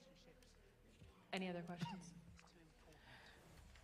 Okay, moving on to number 24. I'm sorry, that's not right. Number 26. This is approval of revisions to board policy DC local employment practices. So this is a small change. It really is to delete the sentence that indicates all applicants shall complete the online application. The only thing we want to be able to do is accept a paper application if necessary. We want to do everything possible to fill vacancies, and that means being able to be flexible and being able to adapt. And that's the only thing that we're asking. I think the preference for veterans is an addition, but it's just to clarify what that paragraph is actually about, not to change the policy in that way. And then the other part about information on application shall be confirmed. Of course, that's still going to happen. That is a function of the HR department, but the policy is what, and the regulation is the how. And if we need to put that in a regulation, that's one thing, but the policy doesn't really need to reflect that we're going to confirm. So that's why that's not there. Are there any questions on DC local? I have one question, and this is my HR hat from experience. And so, if I understand correctly, we're taking paper resumes, which is fine. That's what I understand, or the ability to multiple. Indeed, I think you mentioned earlier, Indeed, different websites. I know that OFCCP, Office of Federal Contractors Compliance Program, requires that we report out disability, EEO factors, AAP. So if we're looking at all of these other sites and ways to do that, how are we gathering that information if we're not requiring them to actually apply in the system? So this only allows an applicant to apply on Indeed or some other platform. If they get an offer, or if they're being considered for an offer, and they get an offer letter, it says dependent upon background checks and filling out other forms like the W-2. I mean, it doesn't say exactly like that. It says it more elegantly, but so they still have to fill out all the forms that HR has. But this allows us to not wait for the applicant to just apply to HISD's website, because this generation is applying more on Indeed, Monster, ZipRecruiter than they do on websites. Yes, Mr. Ravon, please. Just a note, additionally, district personnel will want to update regulation DC3, which falls in line with this policy. And I just want to make sure it brings it to your attention. Yes, sir. Anything else on this policy? Okay. Moving to number 27, which is approval of proposed revisions to board policy DGB local, employee rights and privileges. Ms. Woods or Superintendent Miles, can you give us an overview of the modifications to this particular policy, please? Yeah, what this does, this also tied the district's hand in a couple ways. In the macro sense, it gave preference to one or two groups for input. And really, we should be getting input more broadly. For example, we'll have a discussion about the teacher evaluation system here in a minute. And I was able to get 16 teachers to give input on it. We were able to get input from the shared decision-making teams already. That group met a couple times and then shared, and I didn't have to go through just a couple employee groups to get input. That's much more fair and much more broad in its input.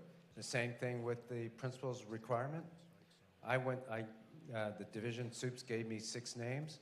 We're going to expand that to 24, but the summer was pretty busy, so we got 6 principals. They met a couple times with me. They met on their own. We got good input, and as a result, we have a much streamlined process for principals, requirements, and evaluations. So input is important, and you know we've been out in the community getting input there that way. So this generally says we can get input from any source we want, any group. It doesn't eliminate the DAC. We still have the DAC. We will still have principal groups and teacher groups, but we're not tied to having to go to a couple employee groups to change anything significant. That doesn't make any sense at all in an effective organization. Are there any questions on this particular policy, DGB local? Mr. Ravon? My concern here isn't having to get approval from them. I view the unions maybe slightly different, maybe similarly, but as they represent their groups. Sometimes politics gets into that and can mess up stuff, and that can happen here and that can happen elsewhere.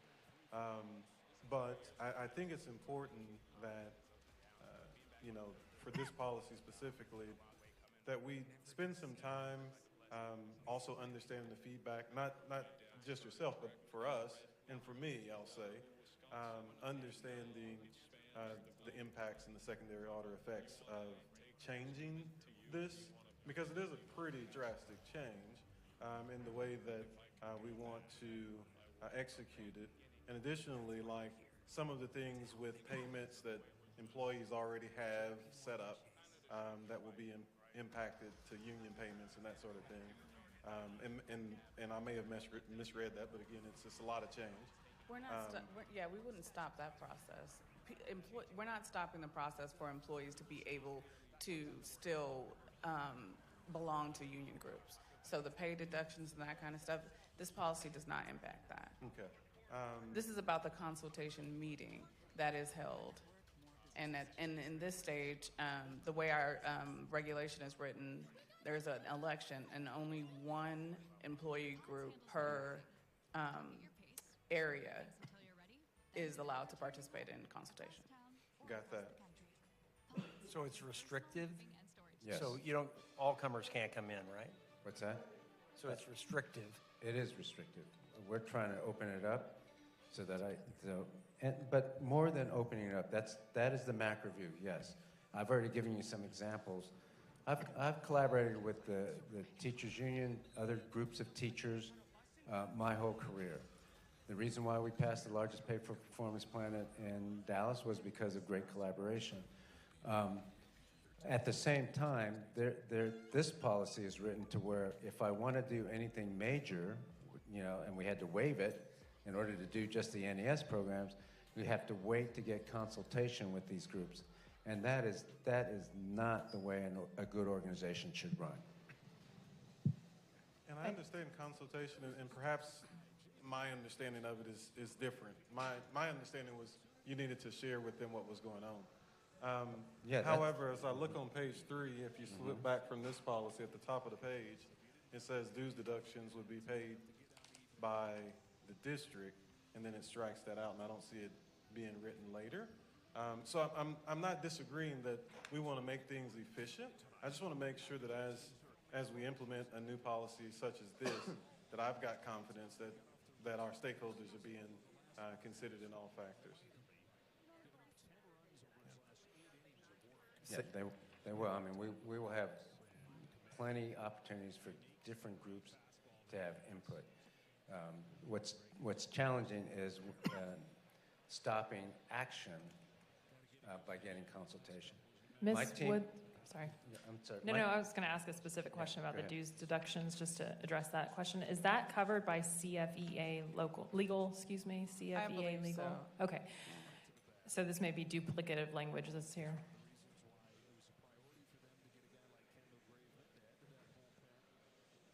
In other words, the strikeout may not matter at all because it's covered in a different policy.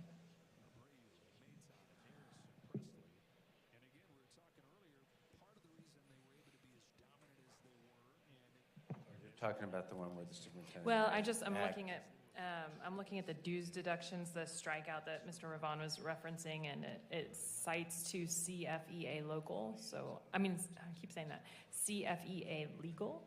And so my question is whether that policy itself provides for the dues deductions that were discussed. In other words, does that exist outside of this policy such that that is not necessary here in this particular policy?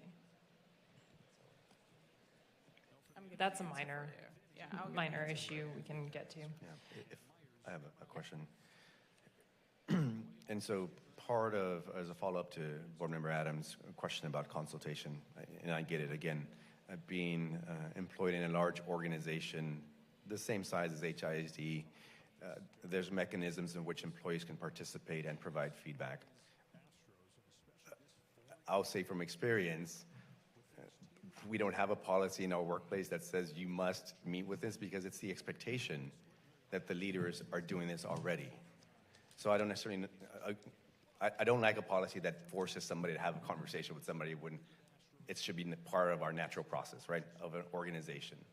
And so I think if I'm understanding correctly, Board Member Adam, it's an important piece that we want to ensure as a board member that all of our employees are heard, and in some form or fashion, having just meetings with them to discuss what's going on, getting their input. Doesn't obligate us to do something, but it is important that we get their feedback. And so I would say that as we consider this policy, that we also make that important, that at least an expectation from this board member is that we're having regular meetings with all of our teachers, all of our staff, all of our employee populations, and then we're welcoming their feedback as well. Yeah. And that's written in the blue edition. Yes. Mm-hmm. And so CFEA is a restatement of the law which requires the district to allow employees to deduct payments for organizations if they so choose. Okay. So it's not something that's going away. Got it. Any other questions, comments on this particular policy? Okay, let's move on to DNA local, which is number 28. Yeah, this policy was waived until we brought the strike-throughs, and this is so that we can implement a new teacher evaluation system. And so it says in blue that that system will be established by the superintendent and his or her team, and that we will replace the manual, the T-test manual that's been there, or the evaluation manual that was there, with the new evaluation manual. That's basically the main difference. Are there any comments or questions on DNA local?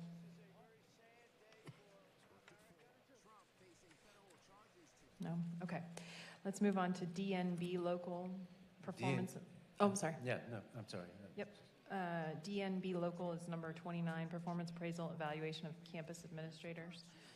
This is the sister policy to the DNA local, and it's the same thing. It's for principal evaluation, and so that's the main strike-through in the addition, that the superintendent and his or her team will establish a principal evaluation system and use the evaluation manual to outline it. Are there any comments, questions from the board on DNB local? Yes, I understand the principal evaluation system, but it also defines other employees that are not principals. So some clarification on what would the evaluation be? Does this policy apply to all of them? And can you explain that? I don't understand the gap. It applies to principals and assistant principals, and in the case of people who are doing appraisals, this also applies. Policy defines counselors, nurses, magnet coordinators, librarians, and so on. So on the face of it, it seems like there's a gap between the evaluation system put in place and these roles that are listed. So I wanted to understand that better, please. Yeah, so we will have a different evaluation system for counselors and nurses, and those will also be put forward in the manual. Yeah, It's for all the- together in the same manual. We've just seen a lot of data, so I can't So, remember information, yeah. so I couldn't keep it straight if this was something we had seen or if it was coming. For the purpose of this policy, we're talking about campus administrators. And so those are the people that will be included in this policy. So are we expecting a change then to this red line? No.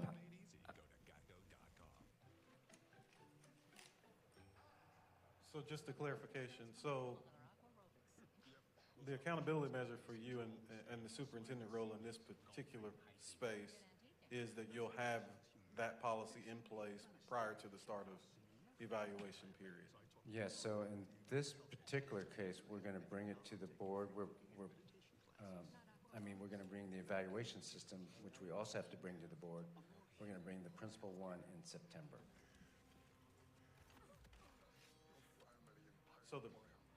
So just to be clear, so you'll bring principal in September after the start of? Yes, after the start of the school year by about a week or two, Okay. because the evaluation for the principal will last all year. So it can start a couple weeks later because the first couple weeks we're going to be training anyway.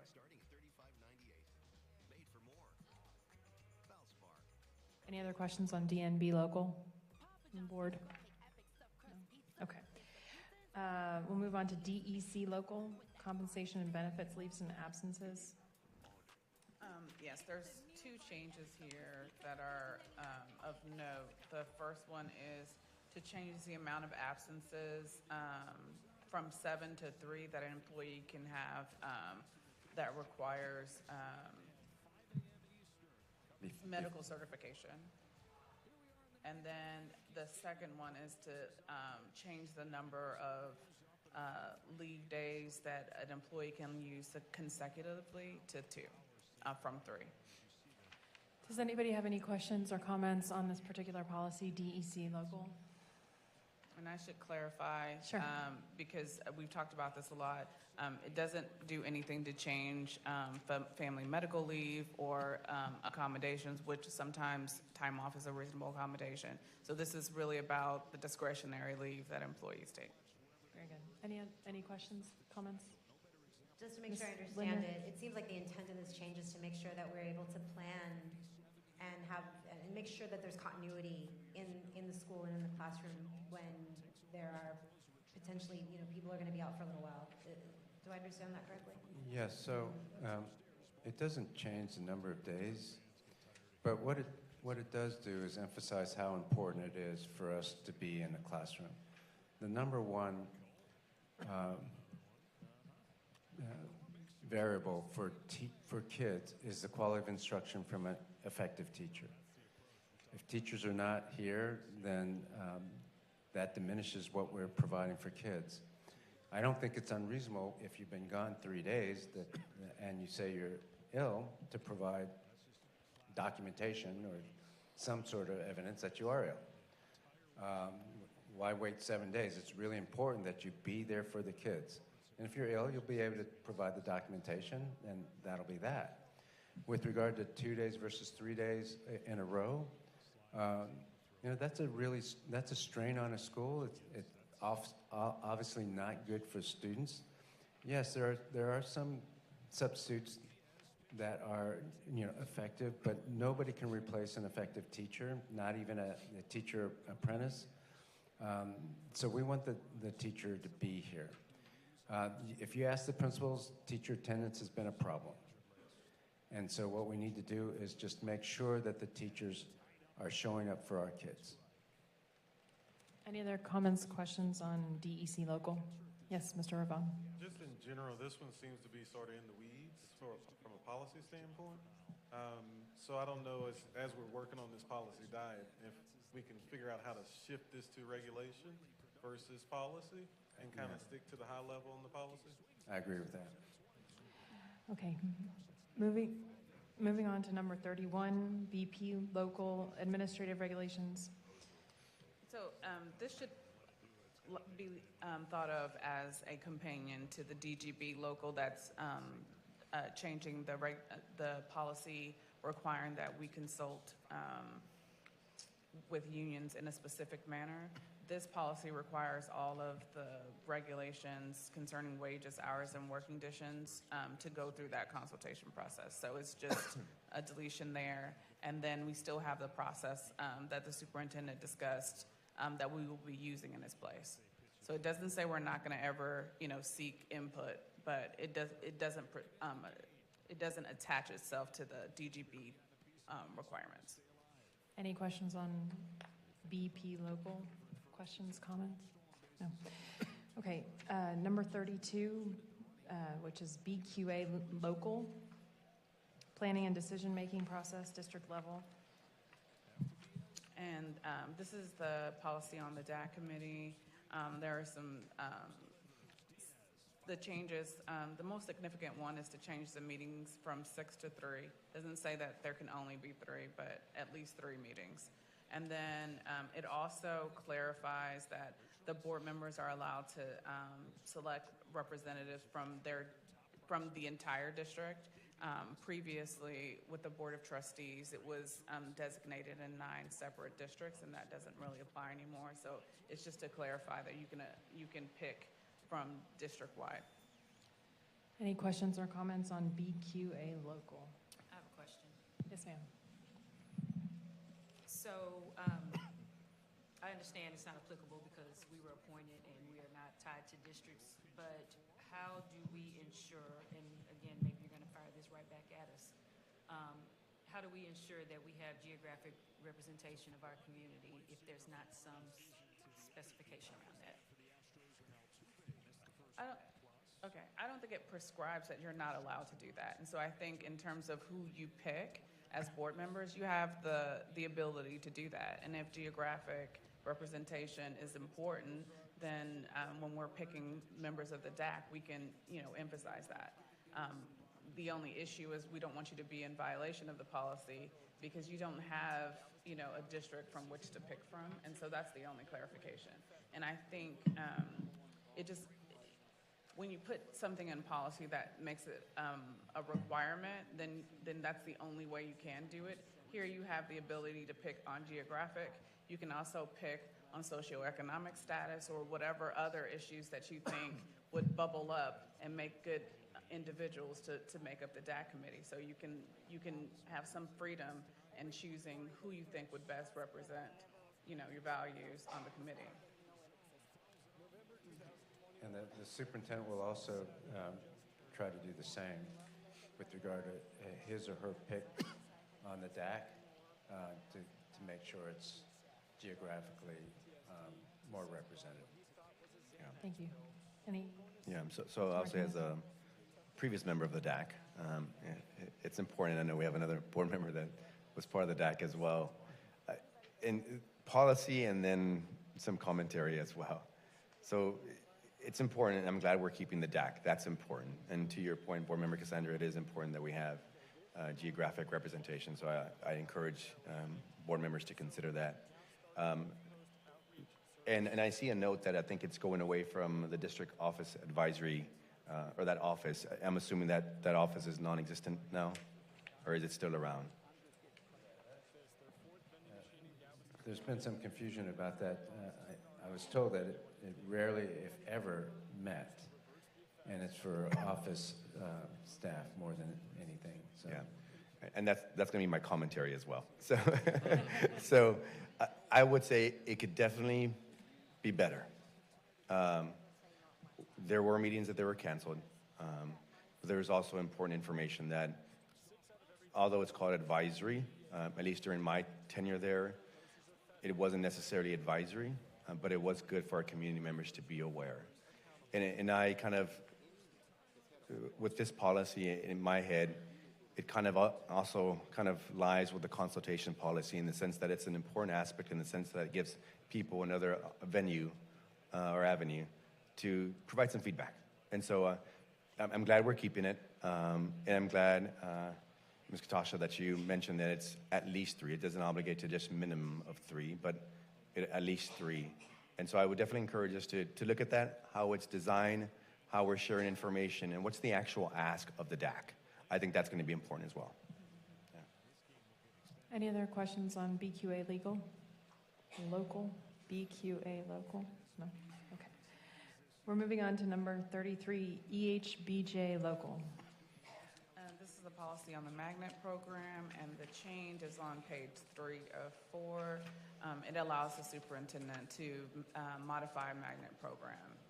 This is what we talked about when the board waived this policy a month ago, and we said we'd bring the additions or strike through, and this is it. The question that I have is, I understand the administration is, maybe I should ask the question. My understanding is that the administration is doing this for purposes of the NES schools. Is that true? NES and NES aligned, correct. Thank you.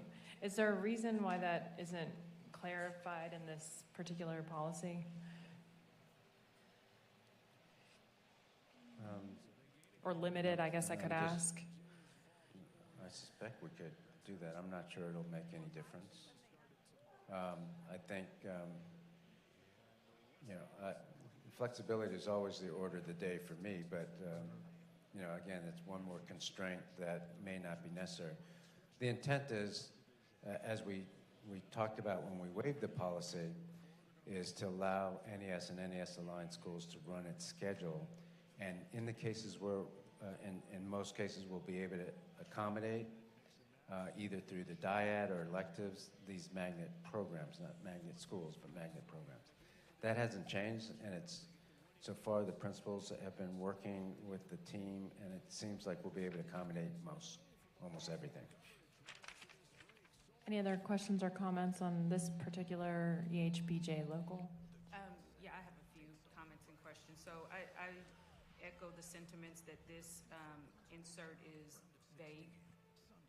It doesn't really provide any parameters as to when this can be exercised, when these modifications can be exercised. And if it's for schools that are underperforming, I think it's important to say that. We have received a lot of feedback from the community, the magnet parents and magnet moms of HISD who are concerned about the vagueness. In addition to that, it's not really clear to me how this policy just gives more flexibility, because there are clauses that still remain, like the community shall always be involved in the creation, maintenance, and sunsetting of a magnet program. I would call modification a maintenance.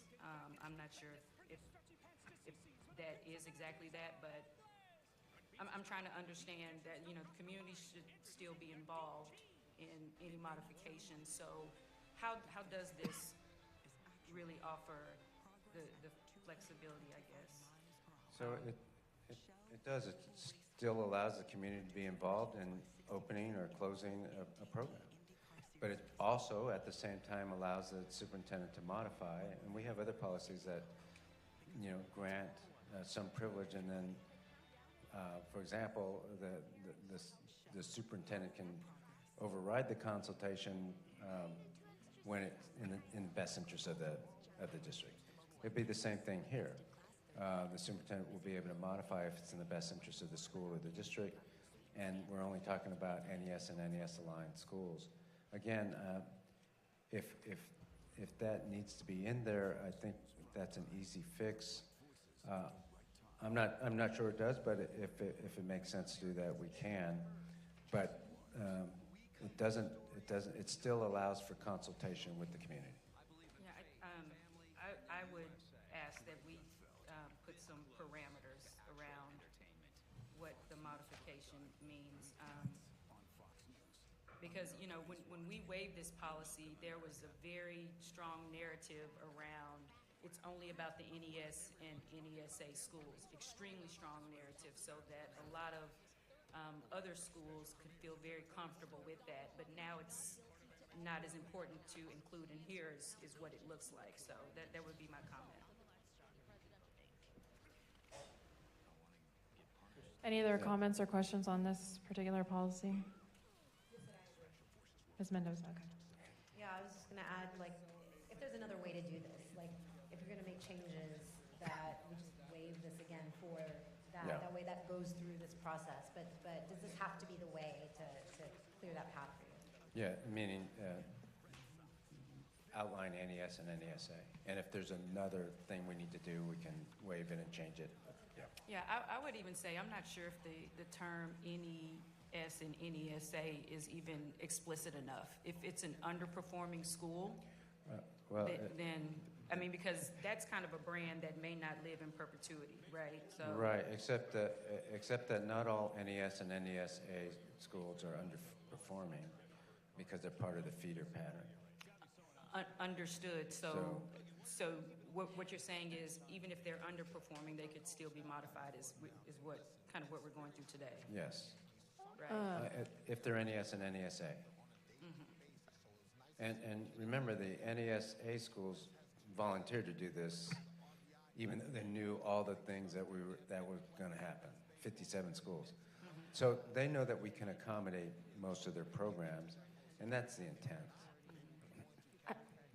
It sounds like we can get some kind of modification that's going to be workable. It's just a matter of writing it down. That's right. Okay, let's move on then, if we can, unless somebody else has something else on this. Okay. I think we're on number 34, DP local personnel positions. Yeah, what that is if we're going to have a new evaluation system, there are other criteria that we're going to be looking for, and that's why the minimum certification requirements or principal qualifications, are listed there. But we may have others for principals, such as the ability to deliver or to coach on the job.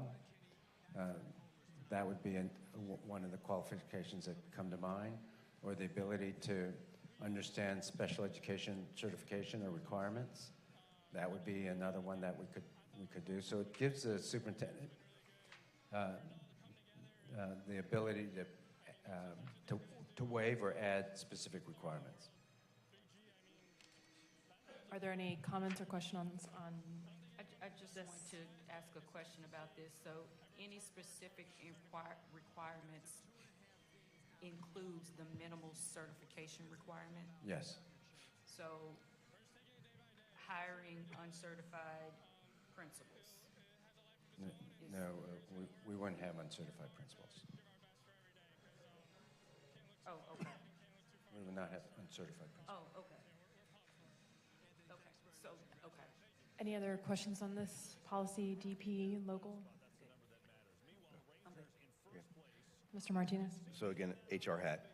This is another strange policy to me, that we have a policy that describes a position description. We have position descriptions across the district, and this is the only one for principal, which is important. I mean, I get why, but this is one of those where I don't understand why we have a policy about a position description. And so the other thing too is, I would say that I don't necessarily like the word waive, and again, that's just me. From an HR perspective, we usually use in lieu of, and so we may want to consider something like that, but and again, that's just my HR hat. But again, I understand why we have it, because the principal position is important, and it represents the community that they're working in. So that's why it is important that we have a policy. But I'll say, from experience, position descriptions is not the norm in organizations in a policy. So just a caveat on that. So it's a legal requirement. So we and have thank to you have for that. it. And I think it also is important that we move slowly in regards to these sorts of changes. And if we're going to make global changes, I agree, waiver. I don't feel comfortable with the language of waiver, just because it's a broad swath. And while we expect that our superintendent is going to perform according to the mandates that we set out, it leaves some vagary for the future. And I'd like to make sure we don't present ourselves with and leave future boards with challenges that we can avoid. Yeah, here I would have to say, this is another area where constraints are probably not necessary. It is the superintendent's job and the division's job to hire good principals. It's our job to know what good instructional practice is and what we need from principals, and we should be able to define that the way we want within the parameters of the law. And so I don't boards should be involved in this, and this is specifically our job. And so we follow the law, but then allow me to say, we need principals who understand special ed, because that's on their evaluation. Allow me to say, we need principals who understand instructional coaching the way we want to define it. That's our job. That's our main job. So I would say this is clearly in my wheelhouse, and we're not doing anything that's really out of the norm. And if I can, I think that's our last policy that's on the agenda. And my understanding is that the administration is, to answer, I think, a point that you made earlier on, some of these policies and maybe some other policies. Also, Rick made the comment about the number of policies that we have, which is a lot. The administration, as I understand it, is looking at the policies to make determinations about whether and to what extent we need to modify policies kind of on a larger scale. And so I expect that work is ongoing. Is that a fair statement? Correct. Yeah. Yes. Okay. So, but these policies, the 14 that are in front of us today, are selected because they're important to be handled at this time. Is that another fair statement? That's fair. Okay. Any other questions or comments on the policies? Just to comment on the last one, and totally agree that this is more administrative and HR related for hiring practices under you, Mr. Superintendent, and your staff. Totally agree with that. I think we just, and it is kind of different to have one that's a job description in front of us. I get it, it's legal, but when it does come before us, I think that's why we just want to make sure that we're covering all our bases. Sure. Okay. We've gone through the policy updates. We've got budget updates, and then I want to make sure that the board members have time to ask questions about the remainder of the items that are on the agenda. So I'm going to ask the board, do we want to take a break before the budget update, or you want to do that, then take a break, or do we want to just blast through this? I'm comfortable anyway. Power through, Madam President. What? Okay, very good. Budget updates. One more Yes, thing before we go to budget? I'm sorry. course. Just real quick, and this is probably a question for whoever is going to help us with the process, but in the way that we've done BF local, we're asking to waive the BF local. The second reading. And the second reading. And then we're asking to waive it on each of the various policies. So that requires 2 votes, not 1 vote, right? So we have to eliminate we have to waive the policy and then vote whether or not we want to approve the actual policy. And I'm trying to make sure that we're not creating a burden by doing it that way. If that makes sense? No, Yes. we've written the motion so that you waive the policy and approve in the same motion. So we won't need to take 2 votes. Got it.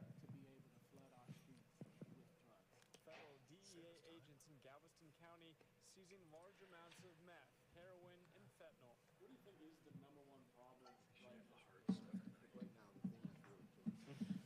You out of one? Over 670 pounds of fentanyl, as well as 200 fentanyl pills. We're seeing fentanyl in these pills all over the place. We've identified pill mills in the greater Galveston, Houston area. Every worry that a parent has, but I never worried about fentanyl because I didn't know it existed. November 2021, Sarah Chittum's son Seth had just turned 21. He loved to make everybody laugh. He loved to dance. I wish I had danced with him more when he asked. He wanted to be a chef. Diagnosed with PTSD, Seth bought what he thought was a Xanax pill before going to sleep at a friend's house. He took it, and she found him dead the next morning. Fentanyl stealing her son's life. Anybody that does any kind of drug, it should be a mistake. It should be a mistake they learn from. It shouldn't be a mistake they die from. This is going to go quickly. Les McColgan, a recovering heroin addict, 5 years sober, now starting Gulf Coast outreach services. This, their 4th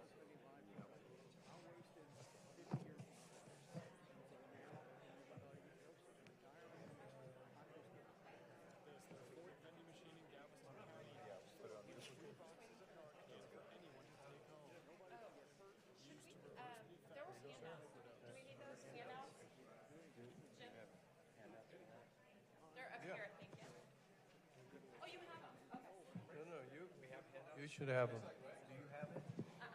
think they're up here. No. With that mindset, yours would probably be next. 6 out of every 10 pills on the street the DEA believes contain potentially lethal doses of fentanyl. Authorities working hard to hold those drug dealers accountable.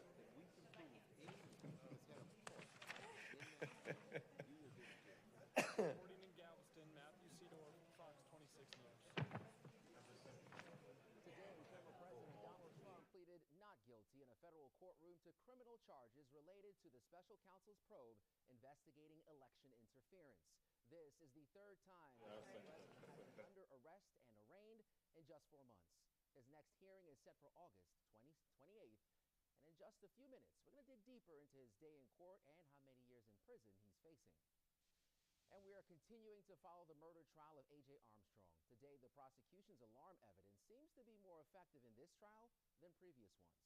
2 prosecution witnesses are testifying that the security system was not triggered on the night of the murder, suggesting that no one broke into the home. Defense attorneys say the alarm is full of errors and calling out the witnesses for their past statements on the system's effectiveness. In an update tonight, Texas A&M University reached a $1 million settlement with a black journalism professor. The university admitted mistakes were made during the hiring process. The professor in question, Kathleen McElroy, a former New York Times editor, was initially welcomed with great fanfare to revive the school's journalism department. However, there was pushback over her past working promoting diversity. The settlement includes an apology to McElroy and aims to resolve the issue. Suspended Texas Attorney General Ken Paxton sat in Harris County Court this morning as the 2015 securities fraud case crept forward one more step. I've never seen what's happened in this case happen in other cases. Yeah. Madam President, board members, thank you for this opportunity to present to you the financial update. And Hold on. Let's give these so ladies just a minute. There they are.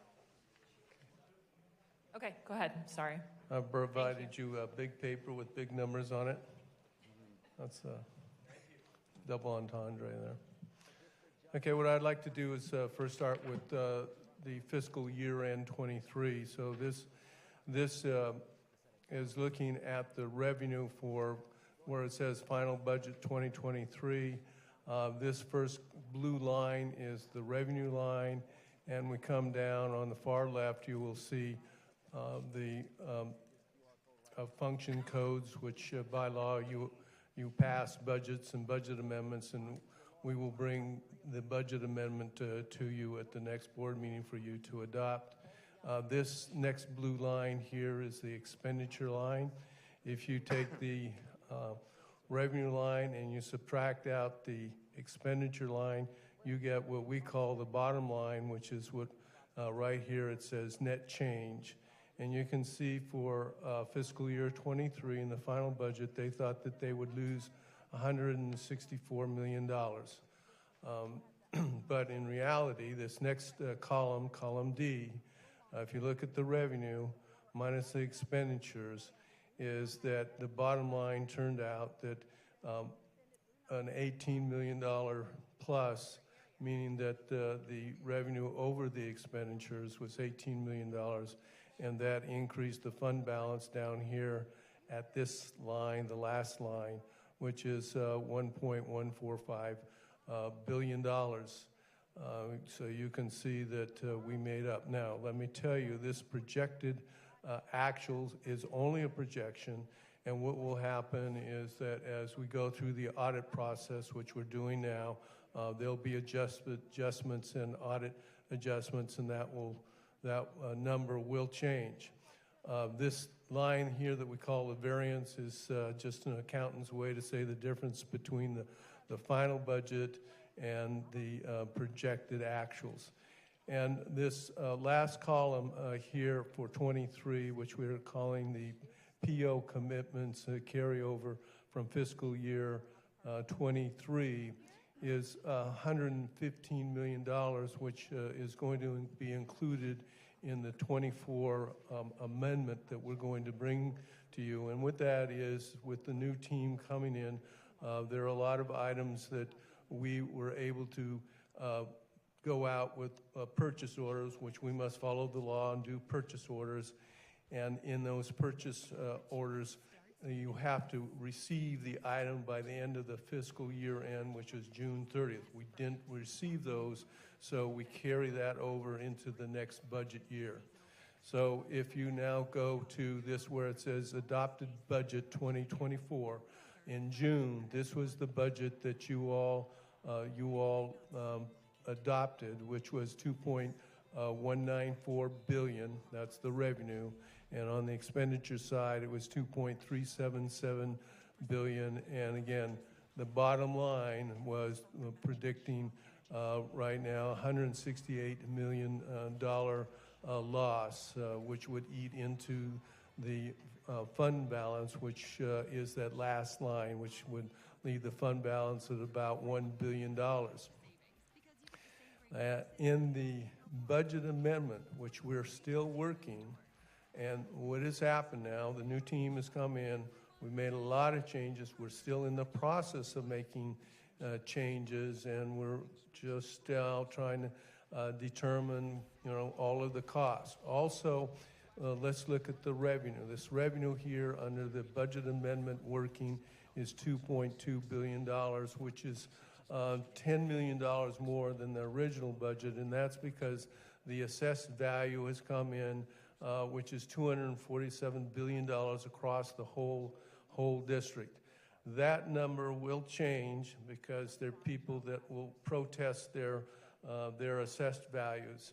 Also, what's going to happen is that the state is going to go into a new session that the governor has called to deal just with the finances of school districts. We know that the legislature has already adopted a $6 billion that is sitting there.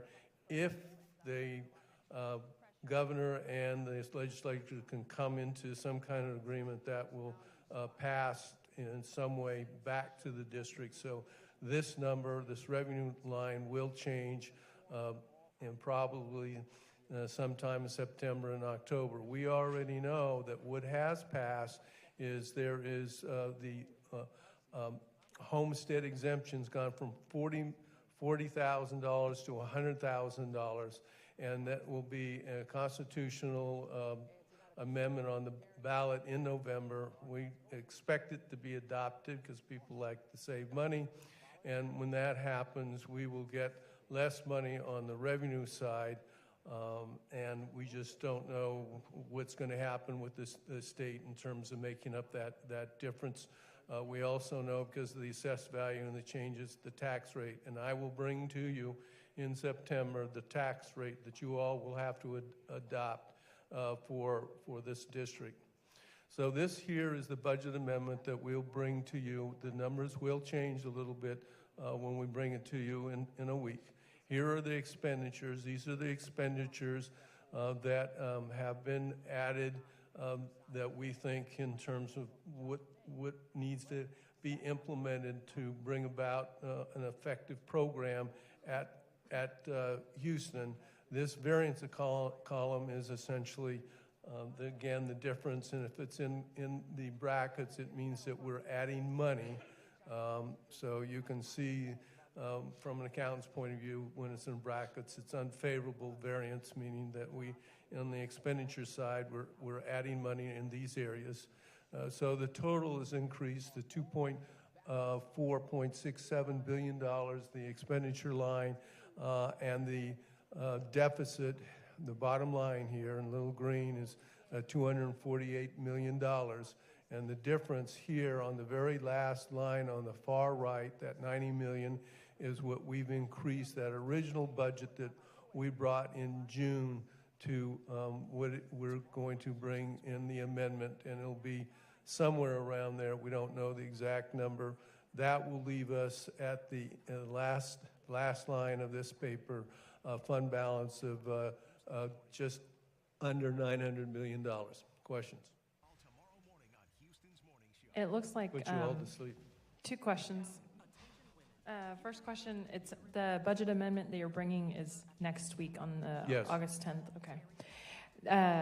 Next question is, it looks like the majority of the increase in Expenditure. budgeted amount is related to instruction. Yes. Can you give 81 a little million. more detail on that? Well, a lot of it is the new packages for curriculum and the development of curriculum, and also a lot of it is in the NES salary structure for the NES schools and the NSA aligned schools. Is it additional dollars related to NES Align that maybe we didn't anticipate before for instructional materials? Well, both. Both. So NESA stipends. Okay. We added 57 schools that we hadn't originally when we brought this to you. So that's a significant amount. And then the curriculum materials, which was, again, only for 28 schools plus some others. This is for not just some others, it's 57 more schools. So that's where most of the cost is. Can I ask, are you done? No. Okay, so the original adopted budget did not have the $116 million of purchase orders from the prior year, right? And you're putting those Yes. in, and you're adding those. So the Exactly increase right. is actually less than the 90 million that you're showing in negative variance because you have 116 million that flowed over from the prior year. That's Yeah, right. But a lot of those other items that were flowing over though were for purchase orders that we put in June when we got here, and we said, look, we need to put these in so we get this stuff in time in order for school to start, which it starts in a couple of weeks. And they were included in your original budget, though? No, they were not. They were okay. not. It's sort of the way I look at it is if the previous budget was supposed to have a $164 million deficit, correct? Yes. Okay, and you're basically moving that deficit of 116 million back over into the new budget. Yes. Okay, so another question then of obviously you don't have deficits, you can't live on deficits forever, as we know. Right. One of the questions is what is the statutory fund balance that we have to require, that we are required It's 10% of the assessed value, so that would be $24 billion. So we're well within that. So 10% of 24 billion or 240 million? No. Or what? It's our assessed value is 247 billion. And so 10% is what we. So how much room do we have in the 198 million or the 900 million? Is the question. How much room do you have in the ending fund balance and the minimum that we have to keep by state law? Well, there's no law to it. We like to keep. I thought there was a TEA requirement. Well, there's a TEA call it suggestion, and there's a GFOA suggestion that for rating purposes you should have 3 months worth of expenditures. So there's no statutory issue. Isn't that 500 It's million? not statutory, but it's in what's called the FASRAG, which is the Financial Accounting Resource Book. Can you give them an idea? How much is that? It would be, let's see, 3 months would be close to 500 million. Yeah. Right. So 500 million, but then also we have a AAA bond rating that we also want to protect. So we have to have more than 500 million. I think that amount is 600 million. Jim probably wants it to be So you don't have much It's room. 800 million. You don't have much room. Yeah, we have about $200 million or $300 million. So another question that the board didn't ask, but I'll just say is, what is the long-term viability of a program where we're losing after the other money is about $90 million a year? And the answer is we've got to continue to cut down on central office. You recall that we did some of that this year. We're not done with that. And then this contractor services, I said we were going to bring others. We only did 25 million cut on contracted services out of $250 million a year. So we're going to cut down on contracted services. And those two numbers alone with the recurring central office cuts this year should be fine.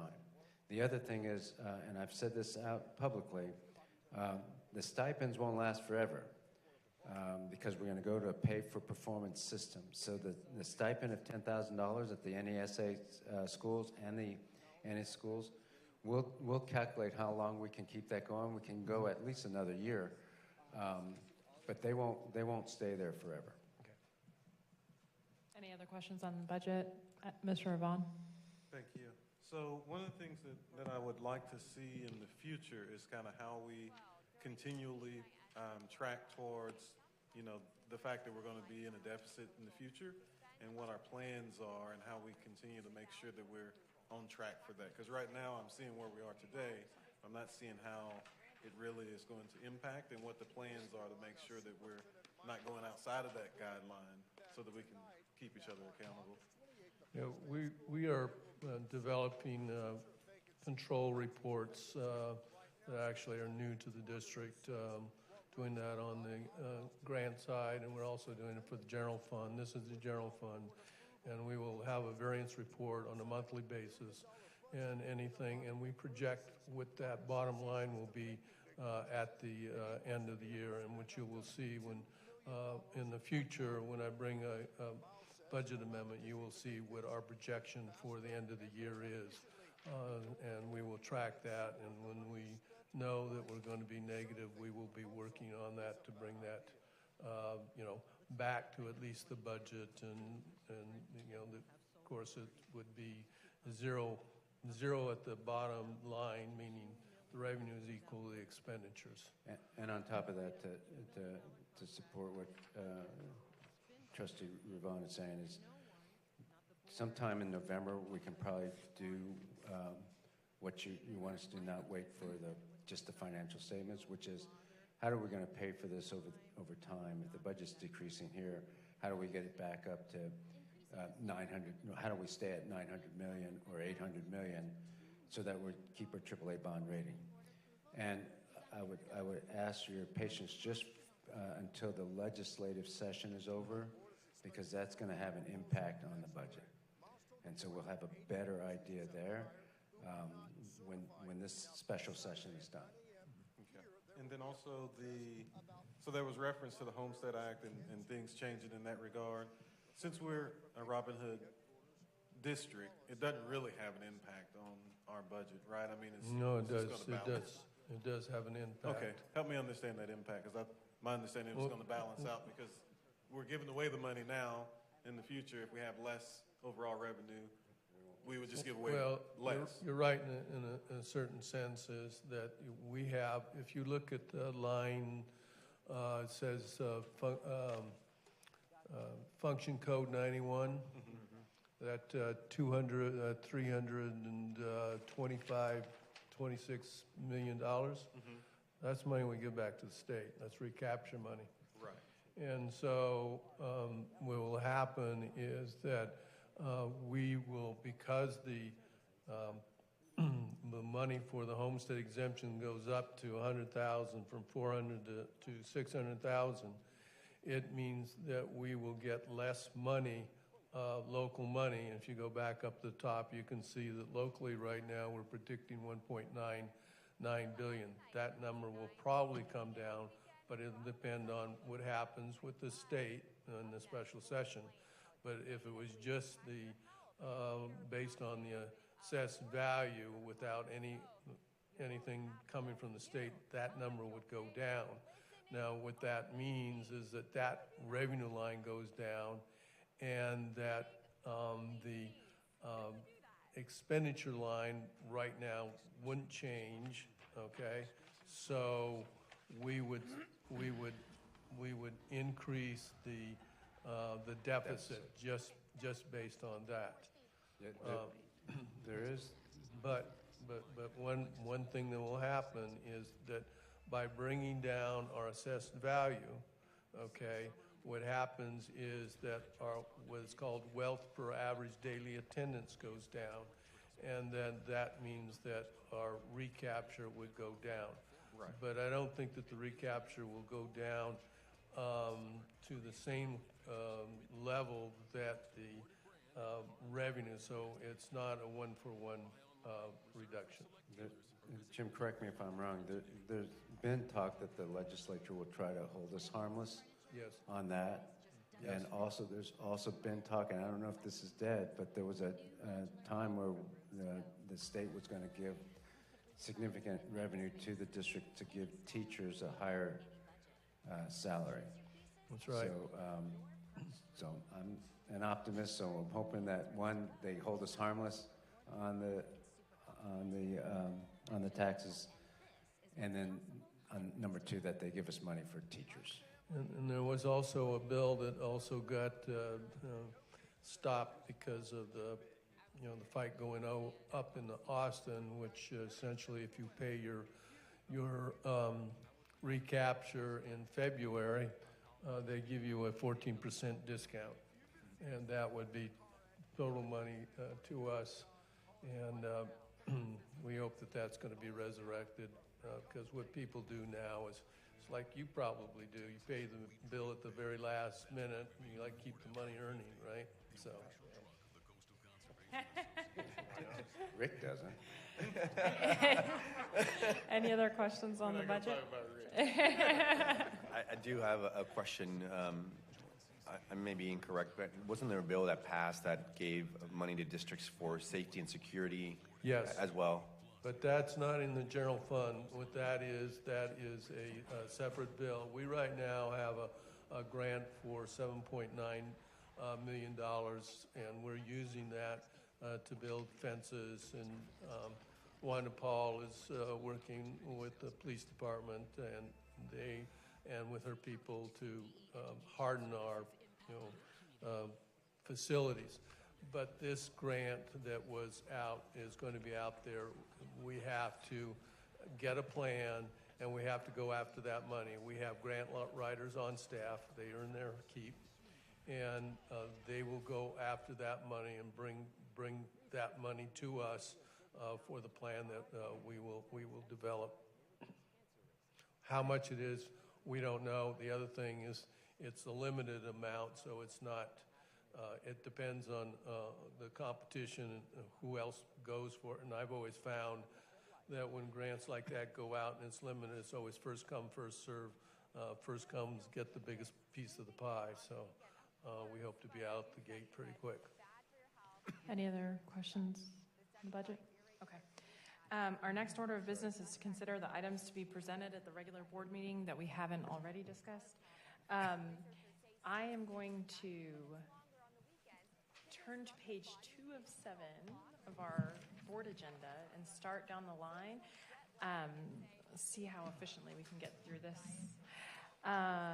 So let me ask the board, discussion and report items number 1 and 2. Does anybody have any questions, comments that they'd like to raise at this time? Discussion and report items, they're items 1 and 2. It's the 2023-24 compensation manual or the debt management activity report. Actually, I didn't find the compensation manual online, so maybe it's a matter of. You want to tag that for later?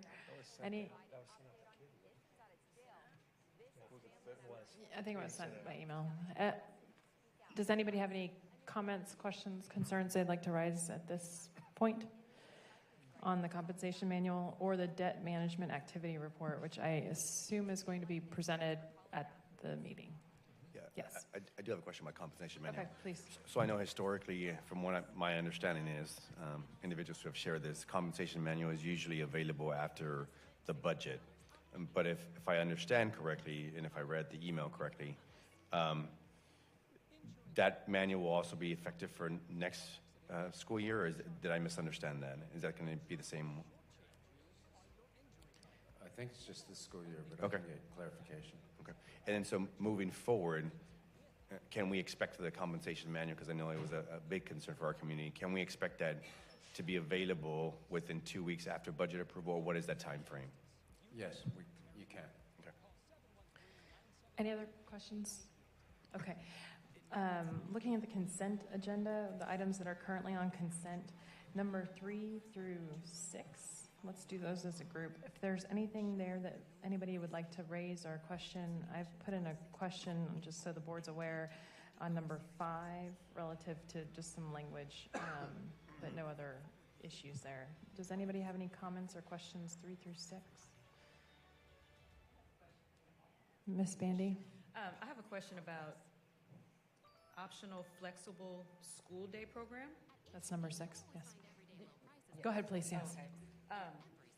Can we explain that? What is an optional school day program? Tasha, do you know who? No, I think we can get the information. It probably would have been Allison or one of the other folks. President Bowman, we'll get information for you on this one. Ma'am? Some of these questions will be answered in the document that you'll be getting next week that were not covered in the workshop. We don't have that document? Okay. That's one of the questions. Ms. Bandy? Okay. All right. Any other questions, 1 through 6? Items 1 through 6. Ms. Linder? Did you say you had a, I didn't understand. Yeah, so on number 5, it's just a, for clarification, it's extremely minor. I've asked that if you look at page 22 of the packet, which is number 5, changes to the code for school year 2023-2024, extremely minor. I'm asking that the language be, this student code of conduct is adopted by the district's board or school board. That makes sense. Then the one I had was around the wording of restorative practices. May versus shall seemed significant there, and sort of jumping off of what you said earlier around the in-school suspension, seems that I just wonder what's the path forward on improving Restorative practices? Yeah, using those in the district, and code of conduct wise, that wording is may right now, and so I'd love to see shall. What would it take to get there? So we have autonomous schools right now, and they have their own discipline practices. And so we would have to take that autonomy away. Restorative practice is a good practice, but there's others that schools have used in the past. I would probably like to keep that flexibility for them.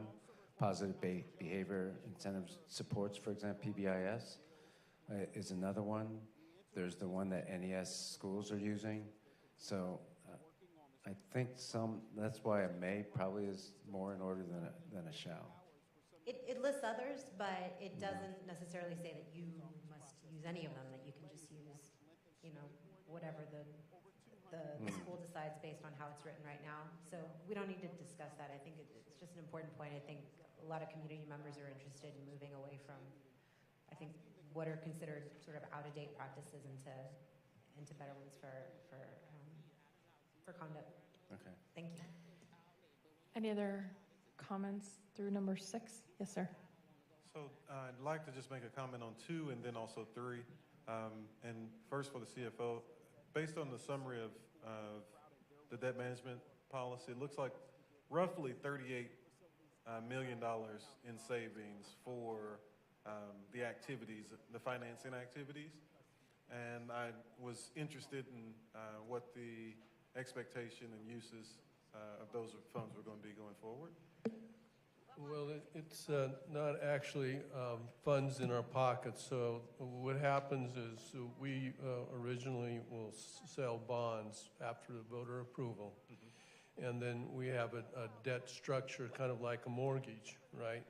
Well, when the interest rates are favorable to us, we do what is called refunding of those bonds.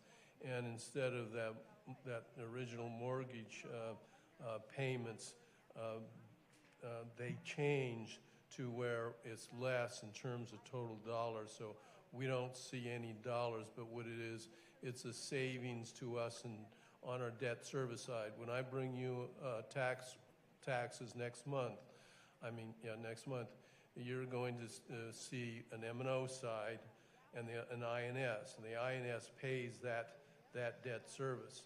And so if it's not significant enough that we'll be dropping our tax rate on the INS, but that debt service goes over 30 years, and so that total payment, instead of being $2.3 billion, it drops down to $2.1 billion in our monthly. Actually, you pay bonds twice a year in February and August, and so those payments that we make in February and March would go down, but we don't actually see the money. It's just we save money over the terms of the bonds. Got it. So just to clarify, we're not paying the same amount in debt service or bond payments. We're paying a smaller amount going forward, so we'll see the savings over the course of time. Got it. And then the second question was regarding agenda item 3, and that was just clarity.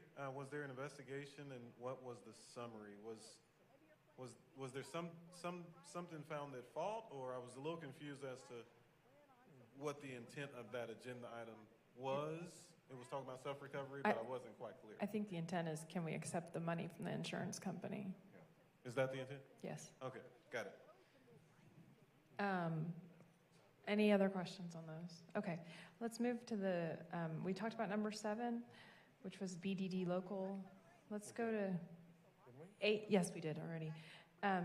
Any comments, questions, or concerns relative to number 8 through 14, which are the items listed on page 3 of the agenda packet?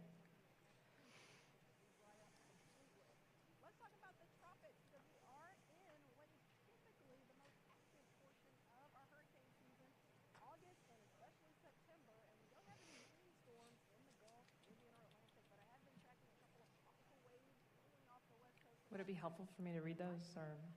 Okay, good. I'd prefer not to, but I want to make sure. You're good. No, I think it's good. Some reason, Okay. Just an administrative note, I couldn't pull up number 8. It doesn't pull into Legistar. And I don't know if others had the same issue, but I couldn't pull it in. Okay, that is the election resolution. Yeah. Okay, any other concerns? Okay, let's move on to 15 through 18, which are on page 4. Adoption of resolution about the debt management policy, and so on through 18.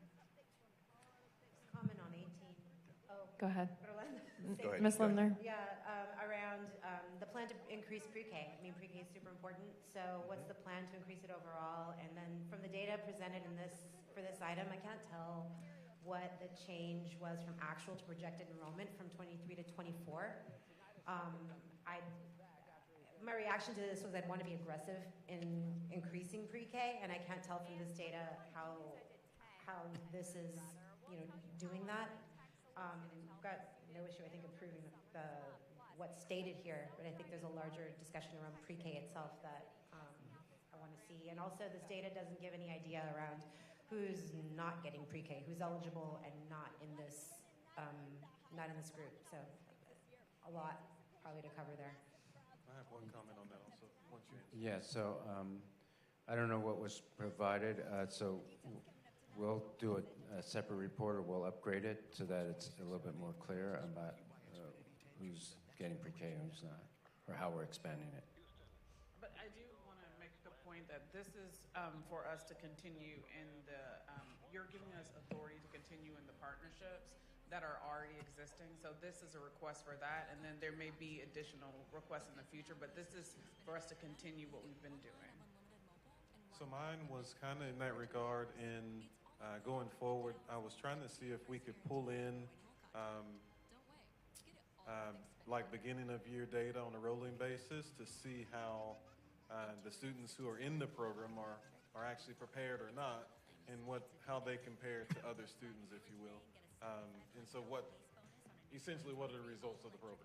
Yeah, the theme of how do we govern this, right? If we're going to approve it, that's great, but there's some information I think lacking here to say, like, how did they do last year? What are some pressures to say how we make sure that this continues to be effective? Right. Yeah. So we can include that in one of the future board workshops or board meetings. Okay. I have a question as well. So if my numbers are correct with Head Start, I think in 2022, 23, we had 2,539 participants. 23, 24, we're projecting 2,056, so it's a drop of about 500. And so I don't know if there's a reason as far as contractual reason why we can't increase it to that same amount that we had last year, or if that's just where we're at today. Yeah. So we'll include that in a future. Okay, thank you. Okay, any other questions through 18? No? Okay, 19, 20, I have just a general question on 19. If Superintendent or Mr. Terry, or I'm not sure who within the administration, can just talk through the modifications to the cash management investment policy. Not deep dive, at least for me, but just high level, what are we doing here? The main two main changes. One is that if you read that policy, it's very redundant over and over again. The second is that we're following the Public Funds Investment Act, which is the law which governs all investments. And so what we're doing is we're changing it so it modifies that it tracks the Public Funds Investment Act and everything else we got rid of. Any other questions on 19 and 20? Okay, moving on. We talked about 21 through 23 already. 24 and 25, does anybody have any comments, questions, concerns they want to raise at this time? I have a question. Ms. Bandy? What type of trends or indications do we see now that warrant a suspension of requirements for years to come? 24 through 25 and 25 through 26. I guess I can understand this year we have a potential number of vacancies or applications that we need to go through. But what's happening in years out? You're speaking about number 24. Number 24. Is that right? Yes, I'm sorry. Yeah, Number no, 24. I didn't clarify. Yeah. Thank you. So right now, and in the past year, the district has had a hard time getting assistant principals that have certifications and that can do appraisals. So there's been this position called teacher specialists, or is it called teachers? Yeah, teacher specialists that do appraisals. So there's already been some difficulty. In the profession as a whole, it's becoming more and more difficult to recruit effective administrators. This just gives us some flexibility. Again, since we're going to an evaluation system, the certification won't mean quite as much. But again, we are encouraging everybody, principal, teacher, learning coach, that if they want to stay in the profession, they should get certification, and we'll be pushing them in that direction. So, just another administrative. So in the write-up, it says there was going to be a list, but it's not actually attached. So maybe somebody else has it, but I didn't. It's not in the there. list of waivers. I don't think we have a list of the assistant principals. I think we got some general information regarding the teachers, right? Right. I think if we're going to provide the list of those names, you'll probably get those in your board SharePoint. We can provide the general list that we have here, which is for the teachers, which is just location and school, but we don't want to provide the identity of individuals before we move forward. And that's fine. I was just I got the but teacher we can get one, you that but information, yeah, I just didn't and you'll have have. anything on the- Yeah, we can have that information before the vote. Any other? Yeah, I have a couple questions. And again, you might not have the number today. How many APs that we're seeking waivers for were HISD employees last year in a teacher specialist role? That would be helpful. And then do we have any plans as a district to help them get their certification? Now, we're encouraging them, but are we incentivizing them? Are we paying for part of their certification? Because from what I understand, it's expensive. It's expensive. So are we helping them financially to get these certifications? Is there a program in place for that? We're not helping them financially. We are going to start the Principals Academy. That's right. and that has 75 APs and principals, or people who want to be principals, and that starts this year. So by the end of the year, we will have helped them get their certification, and that should help. That's the beginning of a pipeline. So I know it's not a lot, but it is the start of one.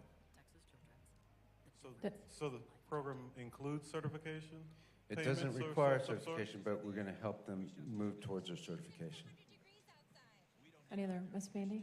So currently, there is a process that allows school districts to submit a request for waivers. So why isn't that current process sufficient for what we're trying to achieve?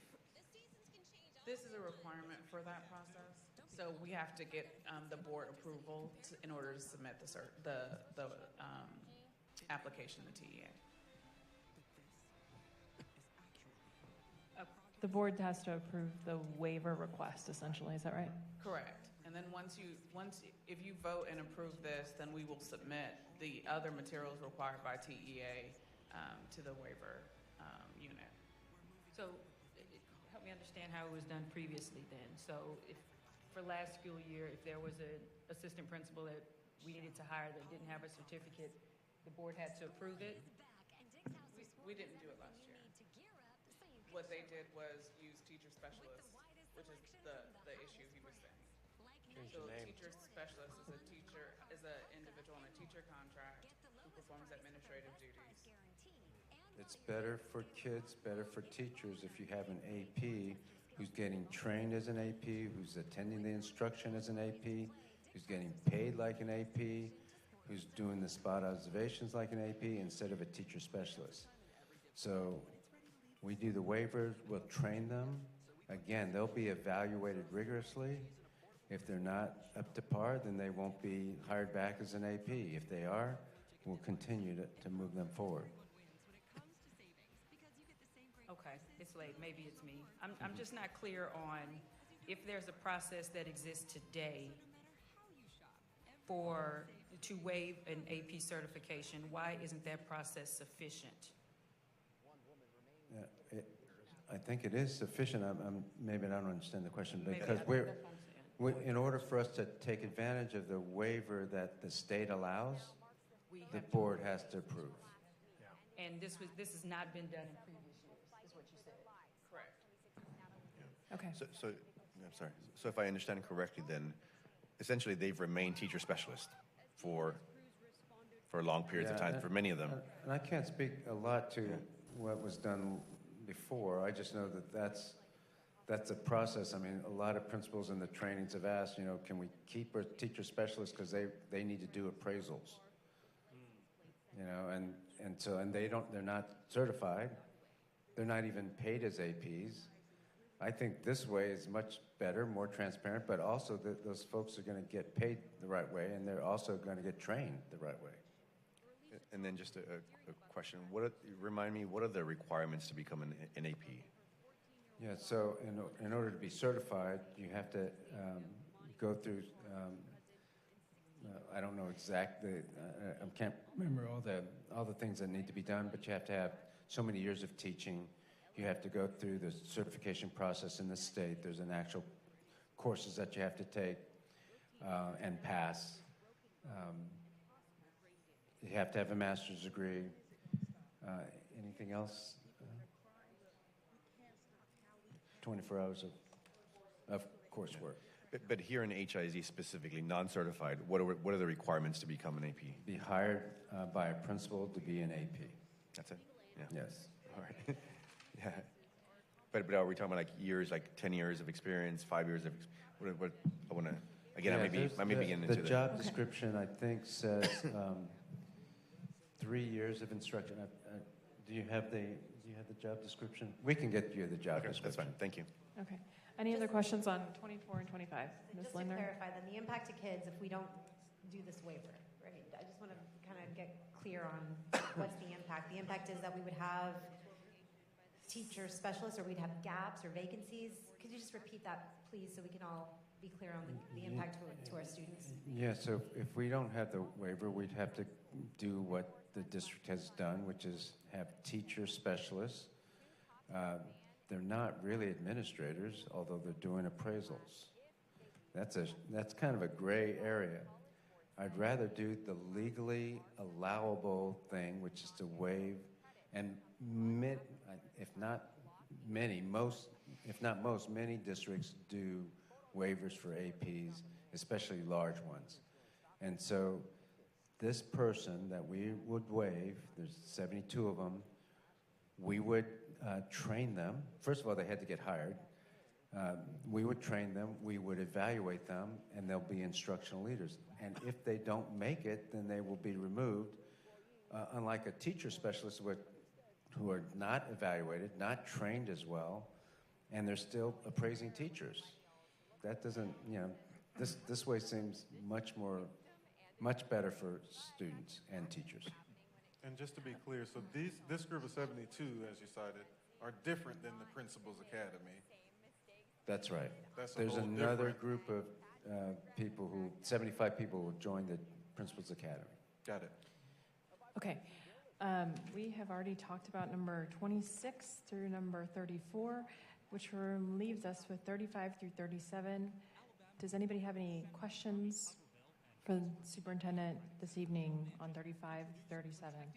I think we missed 25, but I'm going to just go back real quick. I had called 24 and 25 together, I think, but please, if you have a question about 25, please. Just what are the implications of the schedule change, and are there material departures from the prior year?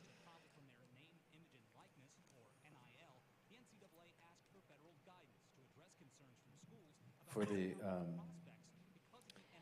this is the local calendar. The local calendar, the school calendar. No, this is the which one is it? for the appraisal system. So I imagine it's all different. Yes, for the appraisal system. I mean, for the teachers, they'll start on August 28th, but there'll be training. So there's different training dates. So this one is central and campus-based non-teachers. So there was some questions that I entertained regarding 11-month versus 12-month employees versus 10-month employees, and I want to make sure that it's kind of combed out, if you will, because it's a little bit unclear and there's no actual attachment on this particular one. Yeah, Katasha, do you have any information on that? I need to understand the question better. Okay. There's no attachment, no information on this one? About the difference between No, on number 25 in general. Oh, no. There is. Well, yeah, the schedule is here. Yeah, it's part of the agenda item, though. So is it more information that we need to provide? Yes. Perhaps I'm confused and it is late, but my understanding is that you're asking us to approve the proposed calendar. There is no calendar attached. There's only a staff report, and then it cites those employees based on their month's contract, but it doesn't give any additional detail. Okay. Adam, are you looking at this? Is that what you see? Maybe it's a different document. I'm on Legistar. So we'll make sure that let's come back to that one. The board. We'll make sure that we get that calendar.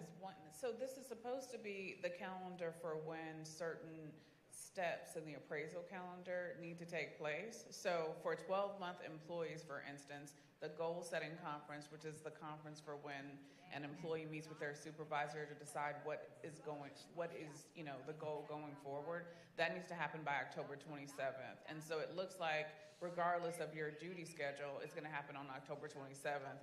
But I think as you move forward, there's some differentiation based on whether you're a 10-month employee, 11-month employee, or a 12-month employee. So that's the difference in the cadence. Right, and so my original question was, what are the implications, and are there material departures from the prior year? So is this the same schedule we used last year? And if it is, why are we approving it? But obviously it's different. So what's the change? So you're required to approve it each year. I haven't compared it to the other year. It looks pretty similar in terms of when we do things, what the cadence is for appraisals, because you go through the whole school year, and so, January or so, you're going to do a progress conference and that kind of thing. But if you want to see the previous calendar, we can do that. Can we just do a one-pager and give it to the board on what the difference is? That'd be great. Sure. Okay, thank you. Let's move on to number 35 through 37. Does anybody have any questions for the superintendent on 35 through 37?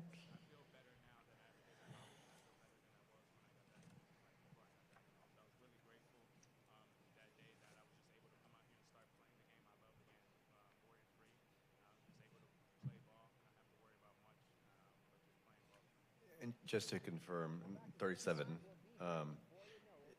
certification waiver, that's the 84 individuals we were referring to earlier? Okay. Correct. And that number may change a little bit because we're not done. Okay. Yeah. Anything else? No? Okay.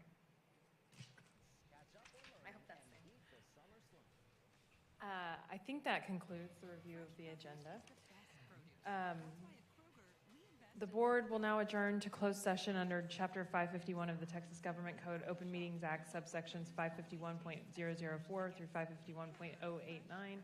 Should board final action, vote, or decision on any matter considered in the closed session be required, such final action, vote, or decision shall be taken at the open meeting covered by this notice upon the reconvening of this public meeting or at a subsequent public meeting of the board upon notice thereof. The board is adjourning to closed session at 10:17 p.m. on August 3rd, 2023.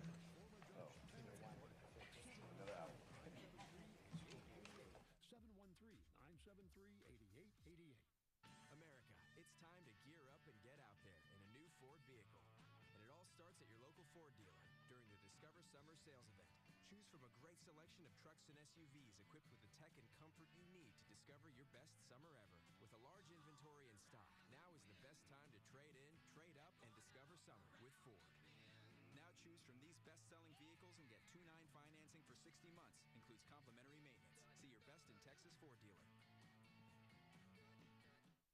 Long before I became mayor of Houston, I relied on public transit to put me on the road to opportunity. As a child and even as a college student at the University of Houston, the Route 44 Acres home of the Fofo was a lifeline for my family. I know firsthand what it means to have a transit system that makes life better for us all. Discover how you can drive less and do more with Metro. Set summer in motion with the most electrifying Honda vehicles yet, like the CR-V and the Accord, both with available hybrid powertrains, designed to deliver more thrilling performance and more innovative tech. Make every adventure more electrifying with Honda, the most awarded brand in Car and Driver 10 Best history. Buy online, reserve from select dealers, or visit your local Honda dealer today. At Kroger, everyone wins when it comes to savings because you get the same great prices, deals, and rewards on pickup or delivery as you do in store. So no matter... The Fox 26 YouTube page, your home for the best Fox 26 has to offer. The latest news. Good evening, I'm Caroline Collins, topping the rundown. Our most popular local programs like the Isaiah Factor Uncensored. Why the hell are so many people burnt out? And stories you may have missed from series like Breaking Bond. The quicker we get a grasp on what's happening. Sullivan Smart Sense and The Missing. Pick up the phone and call police. Remember, you can remain anonymous. The Fox 26 YouTube page. Like and subscribe today. An Oregon man is in federal custody accused of kidnapping, assaulting, and imprisoning a Seattle woman inside of his home. Wow, Fox's Dan Springs takes a closer look at this shocking allegation. A seemingly normal house in Klamath Falls, Oregon, revealed a shocking discovery in its garage. A makeshift cell with cinder block walls, used, police say, as a rape and torture chamber by 29-year-old Nagasi Zuberi, a husband and father who just recently bought the house. The bizarre story began July 15th in Seattle on Aurora Avenue North, an area known for prostitution. The criminal complaint says Zuberi posed as an undercover cop, using a taser, handcuffs, and leg irons to secure the victim in his car, claiming he was arresting her. Then he allegedly drove 450 miles to southern Oregon, raping the woman at least once during the 8-hour trip. The victim told police she fell asleep for a few hours, waking up in the cell, fearing she'd be dead if she didn't escape. So she beat on the locked door with bruised and bloodied hands until it finally broke. She flagged down a motorist and called 911. The victim's focus, actions, and her will to survive triggered a law enforcement response that may have actually saved many other women from a similar nightmare. The next day, police surrounded Zuberi in this parking lot in Reno, Nevada. They say he was talking to his wife and holding their child. After a 45-minute standoff, he surrendered. Now the FBI says Zuberi has 4 known victims in 4 different states, but they believe he may have raped women in as many as 10 states. Hoping other victims come forward, the FBI put out a list of aliases Zuberi used: Justin Heisch, Sakim Zuberi, and Justin Kouassi. Zuberi is currently locked up in Nevada awaiting extradition to Oregon. If convicted of interstate kidnapping, he could face up to life behind bars. In Seattle, Dan Springer, Fox News. China is proposing limiting the time kids can spend on their smartphones. China's internet watchdog says children should have a maximum of 2 hours per day. Also, should not be allowed to use mobile devices between the hours of 10 p.m. and 6 in the morning. Only apps or platforms that are deemed suitable to the physical and mental health of minors would be exempt. No word on how this would be enforced. For children, bedtime is often a trigger word, but a solid night's sleep is exactly what health experts say that kids do need if they're going to be successful during this new school year. Fox News' Ted Lindner takes a look at what parents can do to help their kids establish a perfect bedtime routine. A good night's sleep is important for everyone, especially growing kids. But with many children's normal sleep schedules altered during summer vacation, health experts say it's time they reestablish a solid sleep routine as back-to-school season ramps up. If you want to set your child up for a successful school year, recognize that sleep is tightly linked with attention and learning processes. A.J. Schwichtenberg of Purdue University says a good bedtime routine should last between 10 to 20 minutes and include activities your child finds relaxing. If they're younger, maybe their bedtime routine includes brushing their teeth, then cuddling up and listening to a story, ending with a lovely hug, and then good night. If your child's a little bit older, maybe you still start with that teeth brushing, but then you decompress about the day a little bit. Talk about what their day was like, keeping things calm and positive. But before kids start winding down for the night, parents should make sure they've had time to release any pent-up energy. No one as well is set up for sleep when they've been sitting all day. And once they hit the sheets, how much time should your child actually spend sleeping? It depends on their age. Preschool-age children get at least 10 hours of sleep a night, but really aiming for more of 11 or 13. Kindergarten up until they hit puberty, they're aiming for at least 9 hours. Once you have an adolescent and they've experienced puberty, they have more adult-like sleep needs. So that means a minimum of 8 hours. Ted Lindner, Fox News. Well, we know everyone is sweltering out there, but one of the creatures that's really feeling it is honeybees. The high temperatures can actually be fatal for these bees since they can't go out and forage for pollen and nectar just like they usually do. Experts are worried that this is just the beginning of high temperatures affecting plant and insect life, which could then affect humans. We would not starve to death. We would still have food, but anything that brings color and flavor and aroma to our food is because of bees, honeybees, and pollinators. Some plants can reproduce by themselves, but most plants need a pollinator, and bees are one of the most efficient and best pollinators around. So a roller coaster stops just short of its peak and passengers have to walk down the ride. This happened Monday at Cedar Point Amusement Park in Sandusky, Ohio. A spokesperson for the park says it was a standard ride stoppage, also referring to it as a check engine light situation. Yeah, that doesn't sound safe. The spokesperson also said that the Magnum XL 200 could not immediately be restarted. At its highest, the ride is 200 feet tall. Anthony, I've been on this ride many times. I grew up just outside of that area. We've got a thrill seeker on our hands. Yes, so I'm like, whoa, too close to home. All right, so get this. Social media mogul Mark Zuckerberg has revealed more details about his diet. He says he eats 4,000 calories every single day. He's doing this to, quote, offset all the activity from his fitness routine. He also shared his McDonald's order, if you were wondering. He had 20 nuggets, a quarter pounder, a large fry, and more. Currently, Zuckerberg does 4 jiu-jitsu and MMA classes a week, plus strength and conditioning workouts as well. Well, price isn't stopping New York City from being #1 when it comes to consuming cannabis. Fox's Richard Giacovis reports. People are stressed out, you know. You need a way to get away, you know. But these folks here at the Union Square Travel Agency aren't looking to take flight. They're getting high in a different way. This travel agency has nothing to do with travel at all. This is one of New York City's few legal cannabis dispensaries, where New Yorkers come at all hours to buy weed. Anybody from somebody's grandma that wants to go to sleep to somebody freshly 21 that just wants to get a joint legally for the first time. And according to a new 2023 study by the Cannabis Global Price Index, New York City is the world's largest weed-consuming city in the world. That's thanks in part to the legalization of recreational marijuana in the city last year. It's not really a drug. Now it's easier than ever for me to just walk into a store and buy the products I like. The study finds New York City residents consume an average of 62.3 metric tons of weed combined every year. That's more than 130,000 pounds collectively. Brian Trotter here at the Union Square Travel Agency breaks it down to what it means per customer. As far as a flower customer is concerned, they normally consume maybe an eighth of an ounce, which is about maybe 3.5 grams. I want to say in the range of maybe every 2 to 3 days. So averaging that all out, I want to say that could probably get to about maybe a ton within a yearly basis. So a gram of cannabis here in New York City averages to be a little bit more than $12.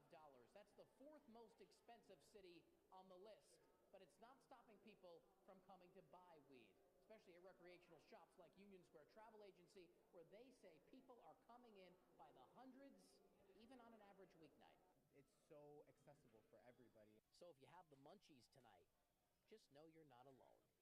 In Union Square, Richard Giacovis, Fox News. Precinct 4 Constable Mark Herman partnered with Generator Supercenter of Tomball to donate a brand new generator to a disabled U.S. veteran. Air Force veteran James W. Williams is a quadriplegic. He was outside his home this morning in spring when he was told that he'd be getting that new generator. For someone to think about somebody in my caliber at this point in time, I didn't see this coming. And it makes you feel worthwhile, if I can say that. And we so appreciate it. Thank you so much for your service, Mr. Williams. Precinct 4 Constable deputies hand-picked Williams to get that new generator. Look at these good dogs getting a proper send-off. Harris County Sheriff's Office K-9 officers Brady and Grizzly both retired today, and both were rewarded with their own cake. The 2 officers were highly decorated within the department, helping them with major drug busts the past 11 years. They will spend the rest of their golden years with their handlers. A man gets a very unexpected welcome home, and he didn't see it coming until it was too late. Oh my gosh. That's a snake.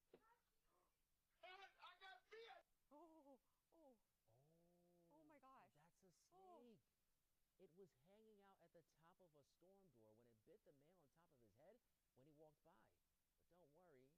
But don't worry, it was a rat snake, which is not venomous. Yeah, he fell too. Now, we're told the man is fine, but obviously, you got to be shaken up about that. Oh man, it's the fall for me. Oh gosh. But he's okay, though. Yes, thank goodness. Well, we do have a lot still to come on The News Edge at 10. Anthony, it was nice working with you. See you tomorrow, Carol. Yeah, go home, get some sleep. Coming up on The News Edge at 10:30, former President Donald Trump pleads not guilty in his 3rd indictment. Plus, how high-tech could help students get over the summer slump, and White Linen Nights return to the Houston Heights. A look at the local businesses participating. That all starts right now. From Fox 26, The News Edge at 10 starts now. Good evening, I'm Caroline Collins. Topping the rundown tonight, former President Donald Trump pleading not guilty to federal charges on 4 criminal counts relating to the 2020 election probe. He was placed under arrest for the 3rd time in the past 4 months. Former President Donald Trump greeted by cheers and jeers as he arrived at federal court Thursday to face felony charges for alleged conspiring to overturn his 2020 election loss. He pleaded not guilty. This is a persecution of a political opponent. This was never supposed to happen in America. The former president was processed, fingerprinted, and briefly faced a federal judge to hear the charges against him. I've been waiting for this for so long, and it's about time that maybe something will happen to get this guy off the streets, because he's dangerous. Special counsel Jack Smith alleged a 45-page indictment that Trump knew he lost the election and still orchestrated a criminal scheme to remain in power, including a pressure campaign on his vice president, Mike Pence, as his supporters attacked the Capitol on January 6th. Before leaving for Washington, Trump responded on his Truth Social platform, saying in part, quote, "It is a great honor because I am being arrested for you. Make America great again." This is Trump's third criminal case in 6 months and by far the most serious among the 78 total counts he faces in 3 states. He'll turn every one of these court cases into another reason that he should win a primary. Well, the former president was released pending his trial. His next hearing is set for August 28th. Authorities and civilians in Galveston County are working to reverse the recent rise in overdose deaths, according to Texas and the country. Well, according to the Drug Enforcement Agency office in Galveston, they've seized large amounts of meth, heroin, and fentanyl in recent weeks. They say right now their number one problem that's killing people is fentanyl. The DEA believes 6 out of every 10 pills on the street contain potentially lethal doses of fentanyl, and a concerning statistic, all too real for families who have lost loved ones.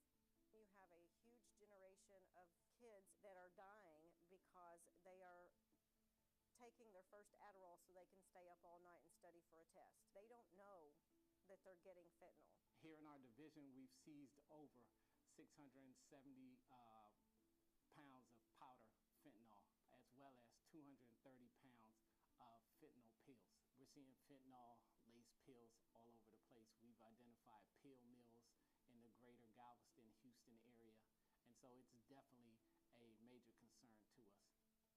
Gulf Coast Outreach Services now has 4 vending machines across Galveston County filled with free boxes of Narcan. Anyone can take them home and, in an emergency, use them to reverse the effects of an overdose. Now to weather. We are tracking this heat wave, and not much relief is expected this weekend. Let's check in with meteorologist Ramisha Shade. As we get closer and closer to the weekend, it's going to be more of the same. That super uncomfortable heat and more heat alerts. No excessive heat warnings for the area, but that heat advisory remains widespread. We're all under it through 9 p.m. tomorrow, and that likely gets extended all through the weekend as well. That means the feels like temp likely up to around 108 to 112. How hot were we today? Well, we were very close to record heat, between 99 to 101 in Houston, 105 in College Station, and up to 102 for you in Conroe. So we need a break, maybe some heavy downpours, a nice cool front, but probably not going to happen. Rain chances tomorrow only around 10%. Get your outdoor activities out of the way in the early morning or the late evening if you can, because you definitely want to limit that amount of time out there during the hottest part of the day, the afternoon, all the way up to 102 degrees. So make sure you're careful out there. I'll let you know when our rain chances could potentially creep up a little bit coming up. Tonight, HISD Superintendent Mike Miles told the board that he wants to be able to spend up to $2 million without their approval. Fox 26's Randy Wallace reports from district headquarters tonight. HISD has a $2.7 billion budget with a lot of big purchases. Miles says he's used to making big purchases, and he wants to be able to spend up to $2 million without board approval. Miles says it will allow the district to make things move faster and more efficiently. He told the board he will make sure the money is spent wisely. Some think the proposal is a bad idea.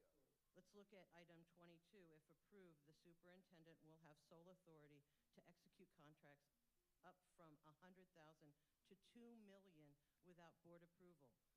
Miles could write up a $2 million contract to his cousin's spin bike company, and no one, not the board, not the public, would be wiser. Even if Mike, the superintendent, was my 93-year-old father in his prime, I would not give that kind of authority to a single person. Increasing the superintendent's purchasing authority from $100,000 to $2 million board approval is unheard of and obscene on a national scale. The board is expected to vote on the proposal next week. Randy Wallace, Fox 26 News. Houston police need your help to find these 4 armed men who robbed a game room in East Harris County. They are just releasing this video from June. The robbery happened on Market Street. If you know these 4 men, call Crime Stoppers. Take a good look at this video now. 2 men robbed a 76-year-old. Police need your help tracking them down. This happened back on July 19th at a hardware store on Kirkwood. One of the suspects walked up to the man, snatched his cell phone, then ran off with the second guy. Just terrible. If you recognize them, contact authorities. A drunk driver arrested for going through the security point at NASA. Officers say the incident happened over the weekend. Deputies got a call about someone trespassing at the Johnson Space Center. Authorities found 39-year-old Kyle Berthlot at the scene. They determined that he was intoxicated and he was arrested. Officials say that he was out on bond on a previous DUI charge. He's due back in court tomorrow. A suspect has been arrested in connection to the discovery of a dead infant at a gas station. Diana Guadalupe Zavala Lopez is charged with tampering with human corpse after abandoning her child in a South Poke Oak gas station. She was arrested by border agents in Brownsville, who says that she was attempting to flee the country. A Houston drag bar is raising money for 2 teachers fired over attending one of their shows. Hamburger Mary's has hosted 2 benefit shows for Christy Morris and Nancy, both fired from Baytown's First Baptist Academy after attending one of their shows. Maris is a nearly 20-year veteran teacher at First Baptist and posted about the termination on Facebook, quickly gaining the support of the bar and people across the country.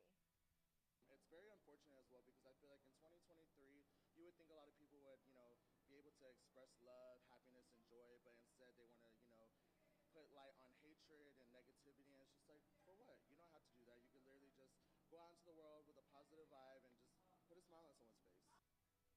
The school claims that they fired the teachers because they weren't acting in a, quote, godly or moral manner. Well, the 3rd trial is underway for A.J. Armstrong, who's charged with murdering his parents. And today, prosecutors took a look at security alarm evidence. Both witnesses testified that the alarm was set at the Armstrongs' home and was never set off. But records show no doors or windows were opened until after the alarm was disarmed by A.J. when he was on the phone with 911 and he opened the door to let police in. Defense attorneys call the alarm system finicky and full of errors. Armstrong is charged with shooting and killing his parents back in 2016. The first 2 trials for A.J. ended in hung juries. The trial is expected to last another 2 weeks. Texas Attorney General Ken Paxton's trial on security fraud charges moved one step closer to trial. He met with a new judge in court and agreed to return October 6th to set a trial date. Paxton is also in the midst of his own impeachment trial. If he loses that one and is permanently removed as Attorney General, he is more likely to seek a quicker resolution in the securities case. Well, because now we have a judge who's really engaged with the case, and it's just time. No one's above the law, and that while the wheels of justice may have appeared to move with glacial pace in this case, I think we're about to pick up speed. Experts say the trial, set to begin September 5th, will take up to 3 weeks. Houston artist Lizzo says she's not the villain and is responding to allegations of sexual harassment and creating a hostile work environment after 3 former backup dancers have filed a lawsuit against her. Lizzo posted on her social media saying in part that the last few days have been gut-wrenchingly difficult and overwhelmingly disappointing. She goes on to say, "I'm hurt, but I will not let the good work I've done in the world be overshadowed by this." She says the allegations are not true. Well, self-driving taxi company Waymo is coming to Texas. It will soon expand its services to Austin. The company says it plans to cover the major parts of the city. Austin is one of the 4 cities to have Waymo driverless cars, including Phoenix, San Francisco, and Los Angeles. Coming up, as the break draws to a close, a high-tech solution is making it easier for students to break that summer slump. Plus, artificial intelligence is also being used in the medical field. How the tech is helping detect breast cancer. Plus, Coco. Grab your white linen and get ready to support local businesses. It's time for the annual White Linen Night in crowds. The details coming up in just a few minutes. Welcoming the massive crowds. The details coming up in just a few minutes. Damaged home? Call the Dickel Law Firm at 8337 Rights. Sunday on Fox, the FIFA Women's World Cup continues. I can't wait for this one. It's win or go home as Alex Morgan leads the USA in a fight for a spot in the quarterfinals against Sweden. Go, U.S.! Coverage begins on Sunday at 5 on Fox 26. Fresh produce is the best produce. That's why at Kroger, we invest in local farmers to bring you the freshest seasonal picks. So no matter how you shop, your local produce always tastes as fresh as it gets. Kroger, fresh for everyone. Houston, the Eagle has landed. That's one small step for man, one giant. Think the moon landing was a big deal? Holy Toledo. Hold on to your oxygen tank. Because now when you switch to Xfinity Internet, you get one line of unlimited mobile and Wi-Fi equipment free for 2 years. It's all included for $50 a month with a 2-year price guarantee and no annual contract. Don't wait. Get it all with Xfinity. Age comes with wisdom, and wisdom comes with benefits. Dryer's broken. Okay. You want a socket. That's especially true when it comes to Medicare. So make the wise call and learn more about Cigna Medicare plans in your area. Their tools and resources make it simple and easy. Bears can smell Wi-Fi. Visit CignaWiseCall.com today. You want to flip it. America, come along with our adventure seekers, the Sanchez family, and discover summer with the Ford F-150. See how available features like Pro Trailer Backup Assist make backing up as easy as turning a knob. Watch as Pro Power on board lights up the night. And Ford Blue Cruise makes driving even more fun. Drive a new F-150 XLT or Lightning XLT with $3,900 for 60 plus $1,750 cash. Includes complimentary maintenance. See your best in Texas Ford dealer. We believe that caring for women is possible during all stages of life at Texas Children's. We're the only children's hospital with experts in multiple women-centric specialties, all housed in our pavilion for women. It's no wonder we're leaders in high-risk pregnancies, an accredited center of excellence for minimally invasive gynecology surgeries, and built a health center just for menopause. It's full-spectrum care for those who grow our world. Texas Children's. The difference is life-changing. At Kroger, everyone wins when it comes to savings because you get the same great prices, deals, and rewards on pickup or delivery as you do in store. So no matter... The future is now. Artificial intelligence is helping parents and teachers outside the classroom. Fox's CB Cotton tells us all about a new high-tech program that is making it easier for students to keep up during the summer months. It's called the Summer Slump. Students putting away the books as soon as school ends, losing a significant amount of learning. Now Brainly, the world's most used education app, has a new solution, an extension for Google Chrome that allows students to keep learning even when they're not in class. As we think about kids traversing the internet, doing their homework, doing schoolwork, struggling with a topic, we wanted to be able to provide them assistance in that moment, instantly. The goal is to help not only the 3 million students in summer school each year, but also those who get curious while they're surfing the web. It's easy to use. Simply install the extension, then highlight a question or block of text, and you get a list of options, including finding an answer on Brainly's database, which is powered through a mix of artificial intelligence and human experts. It's a safe place to share your information. We're not collecting any personally identifiable information outside of what we absolutely need just to serve our learners a better experience. And more high-tech help could be on the way. Most experts say educational tools like these will become more common in the coming years, helping to improve productivity both in and out of the classroom. That's really the goal here, is to be able to unlock those challenges, move learners forward in their educational journey, and provide positive learning feedback loops. A new study shows students in 1st through 8th grades lose up to 34% of learning over the summer break. In New York, CB Cotton, Fox News. Artificial intelligence can be beneficial in breast cancer screenings. The tech can detect breast cancer as well or better than 2 human doctors. That's the findings of a new Swedish study of the use of AI in cancer screenings. There's currently a shortage of radiologists, and AI could help reduce staffing pressures. Some doctors are ready to welcome AI into healthcare. Well, Cardi B will not be facing any charges after she threw a microphone into the crowd at a concert in Vegas over the weekend. On Monday, a fan filed a police report after getting smacked by that microphone. Police investigated but will not be charging anyone related to this incident. Patients at the Texas Children's Hospital enjoyed an out-of-this-world visit from NASA and the Cancer Moonshot Initiative. A former astronaut and several others visited with patients. They brought goodies from NASA like stickers and autographed photographs to those patients. Zoo animals are beating the heat and enjoying a sweet treat at a zoo in Chicago. Gorillas, tortoises, hippos, and rhinos all took part in celebrating National Watermelon Day. Yes! Enjoying some special treats from zookeepers. Zoo staff say that this is a very popular treat for the animals. I actually ate some watermelon before this show myself, and I was enjoying it just like that bear because it's so hot and that's just so refreshing. Ramisha. Yeah, especially if you can find some that's really sweet, tastes like candy, but it's healthy, so you can't ask for any more than that. I had some yesterday, so I was enjoying it. Today, National Watermelon Day. Tomorrow, I believe, National Chocolate Chip Cookie Day. So we have a couple of great days for sweet stuff in store. If you are going to be outside for tonight, those temperatures are not that sweet or not that comfortable. Still close to 90 out there, 86 degrees. That feels like temp right at 96. We've still got a decent amount of muggy air out there. That feels like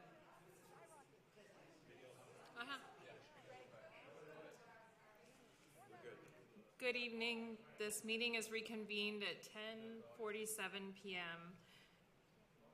The next regular board meeting will be held on Thursday, August 10th at 5:30 p.m. With no further business to discuss, this meeting of the board is adjourned at 10:47 p.m.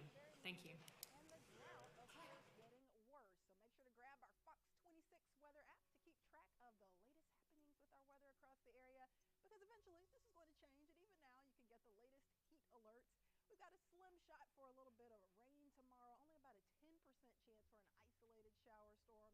No severe weather expected, but maybe a brief heavy downpour if you're lucky. Best shot will be between I-10 and the coast. As you can see with our updated drought monitor that was released this morning,